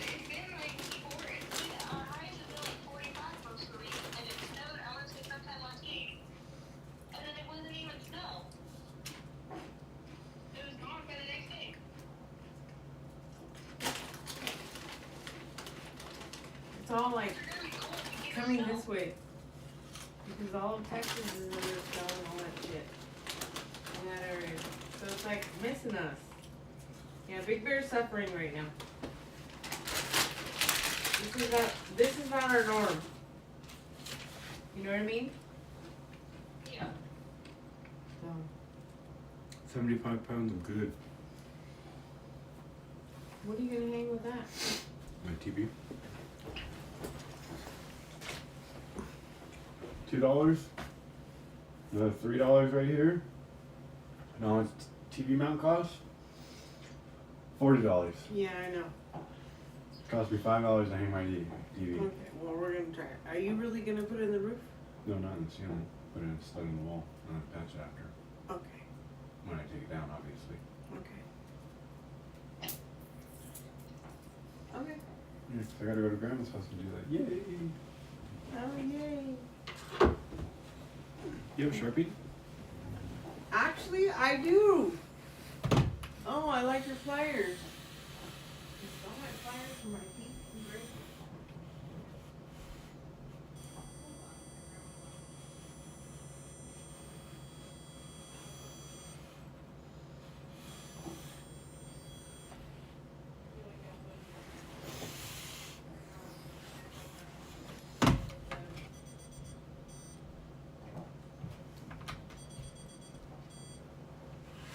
Here.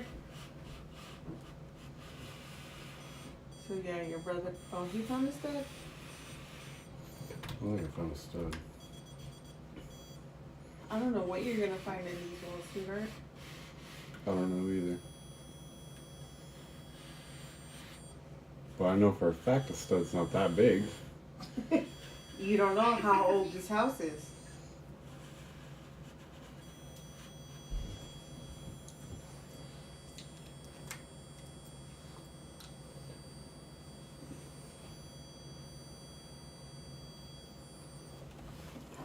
It's even got an arrow? That's kind of cool.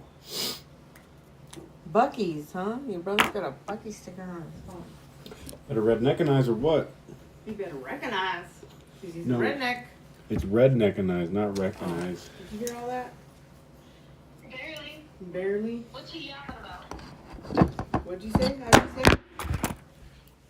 You better recognize. Red Redneckinize. Neckanize? Redneckinize. Red neckanize. Why is he making up words?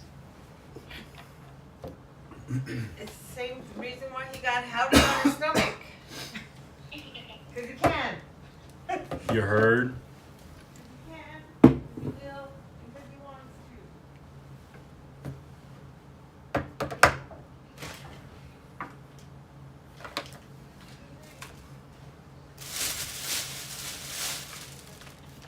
Coming? Okay. I just wanted to check in with you. I don't know when I'll be going to Arizona, but when I do, I'll be there.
Alright, love.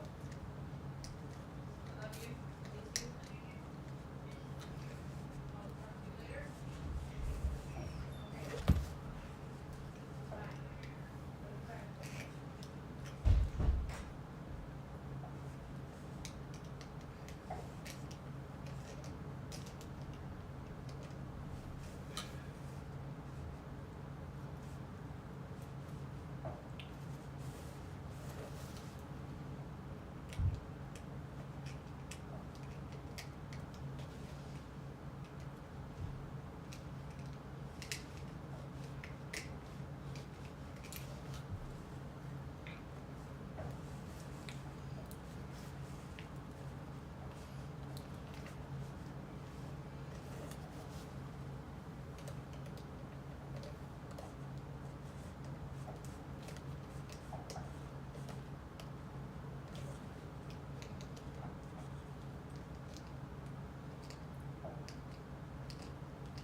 where'd you?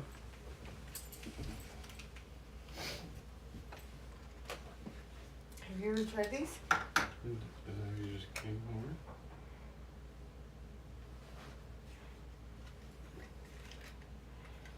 Who's this?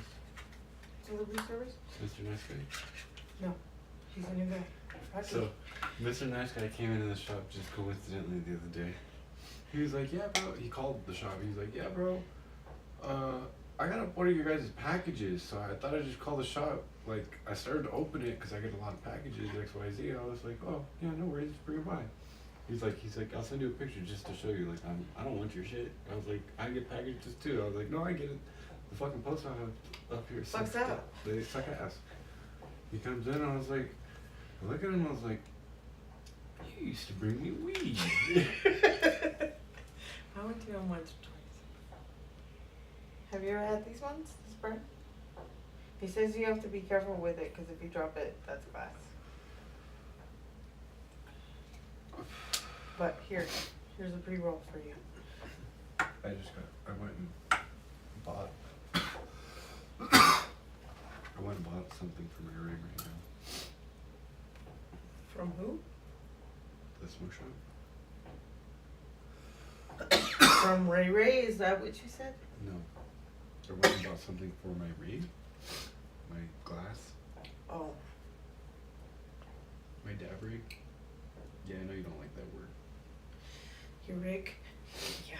No, I don't like that. You know what a rig is, right? Yeah, it's a fucking needle. Needle and fucking. It's a little Turn- kit. Yeah. I'm not fucking retarded. I think I gave Izzy that lecture and she was like, what? No, is you. You're gonna get me started, my girl. We're gonna leave her alone. Yeah. So what's going on with homegirl? Let's break the ice here. What's going on with homegirl?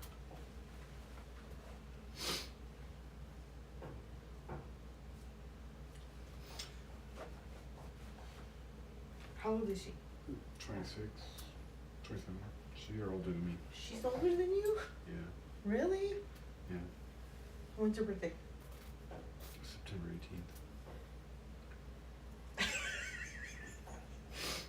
Okay, Aiden. Okay, Aiden. You and them Virgos. Yeah, they're Virgos.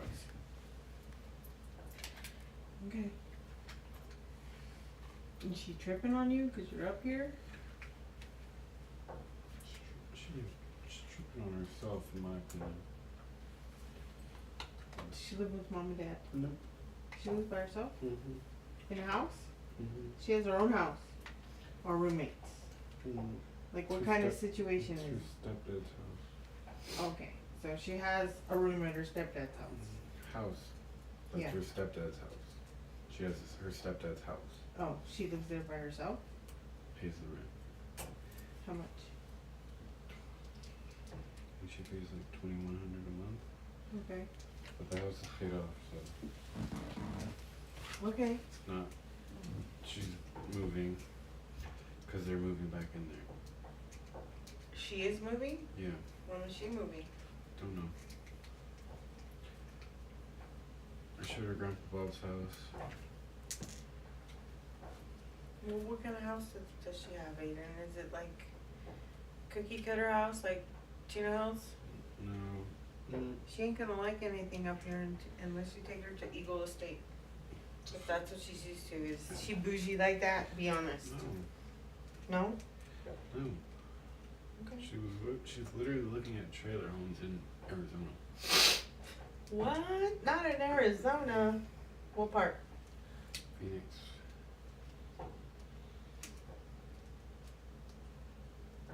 You mean close to grandma? Yeah. Oh, squeaky dink. Okay. Is she gonna transfer her job out there? Yep. Okay. Okay. So what else? Tell me everything. Like what? Like, I don't know. What's going on? Life. Are you good? Do you feel good here? Yeah.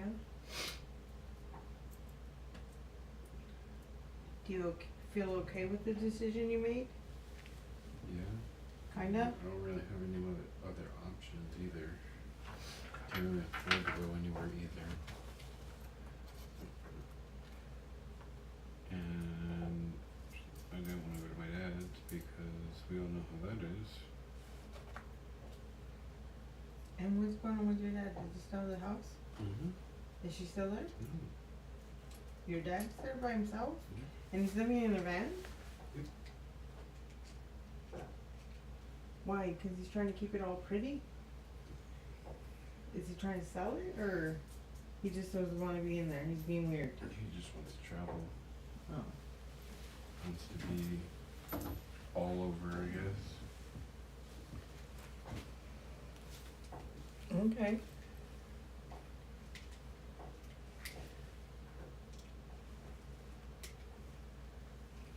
Okay.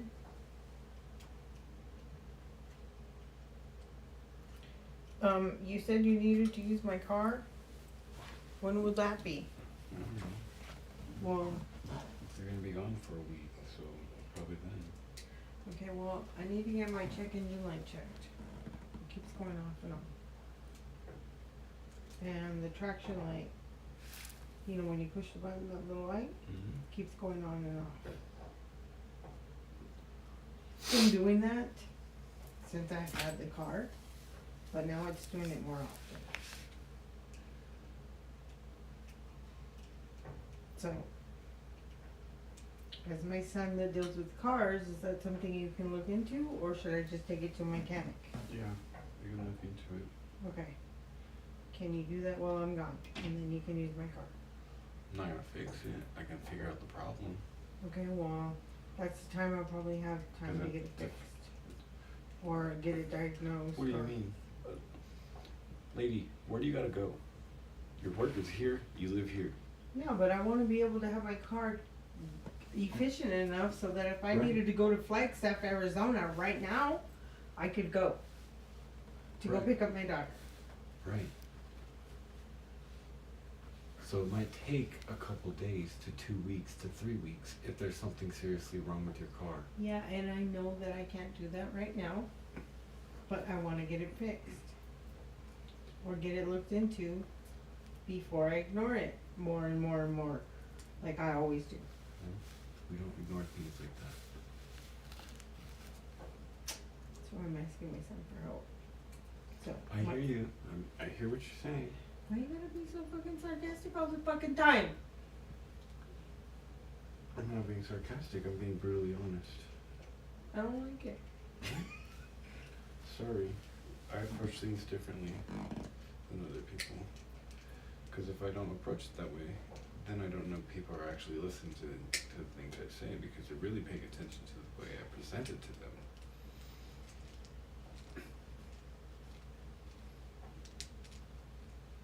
Got my best tool set she's ever bought me. Okay. So depending on the severity of the problem, I don't know if I could fix it.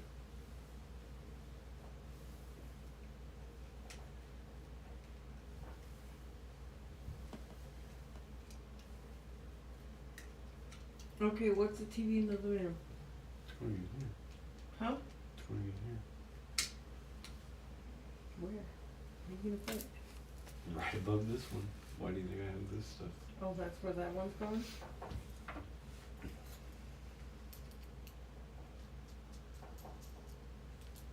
So what do you got left at Grandma's house? Bicycles, some stuff inside the house, my engine hoist, my engine stand. Oh, you got everything.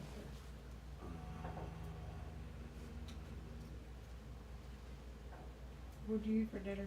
I was gonna make myself dinner. What were you gonna make? Unless you wanna make some rice, and I can make burritos. You want me to make rice and you'll make the meat? I'll make the meat and the burrito, and she'd eat it. Huh? She can eat it. Okay.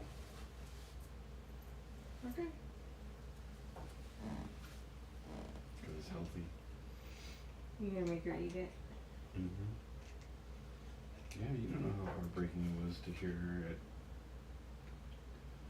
10 years old saying, I don't want to be fat anymore. When did she say that? When we were still over there at the other, in the In building. Boulder Base? Mm-hmm. This was during the tinfoil phase.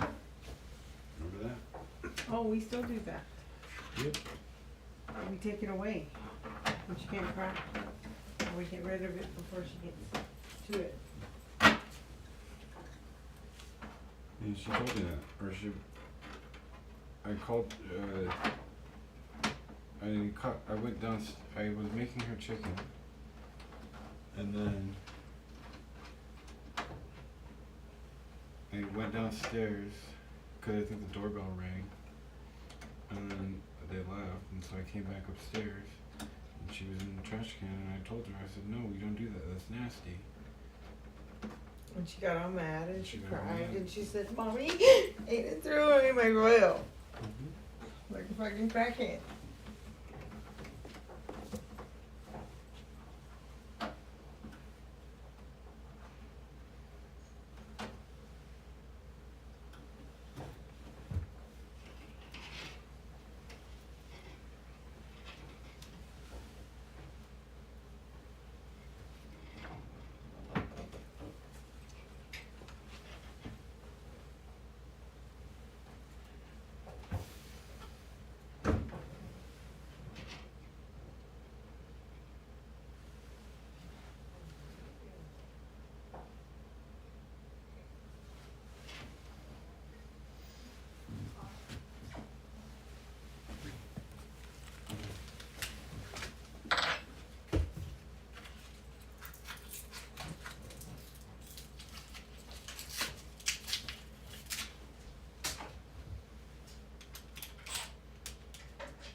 Hit wood.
Shut out the paint tools.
Finish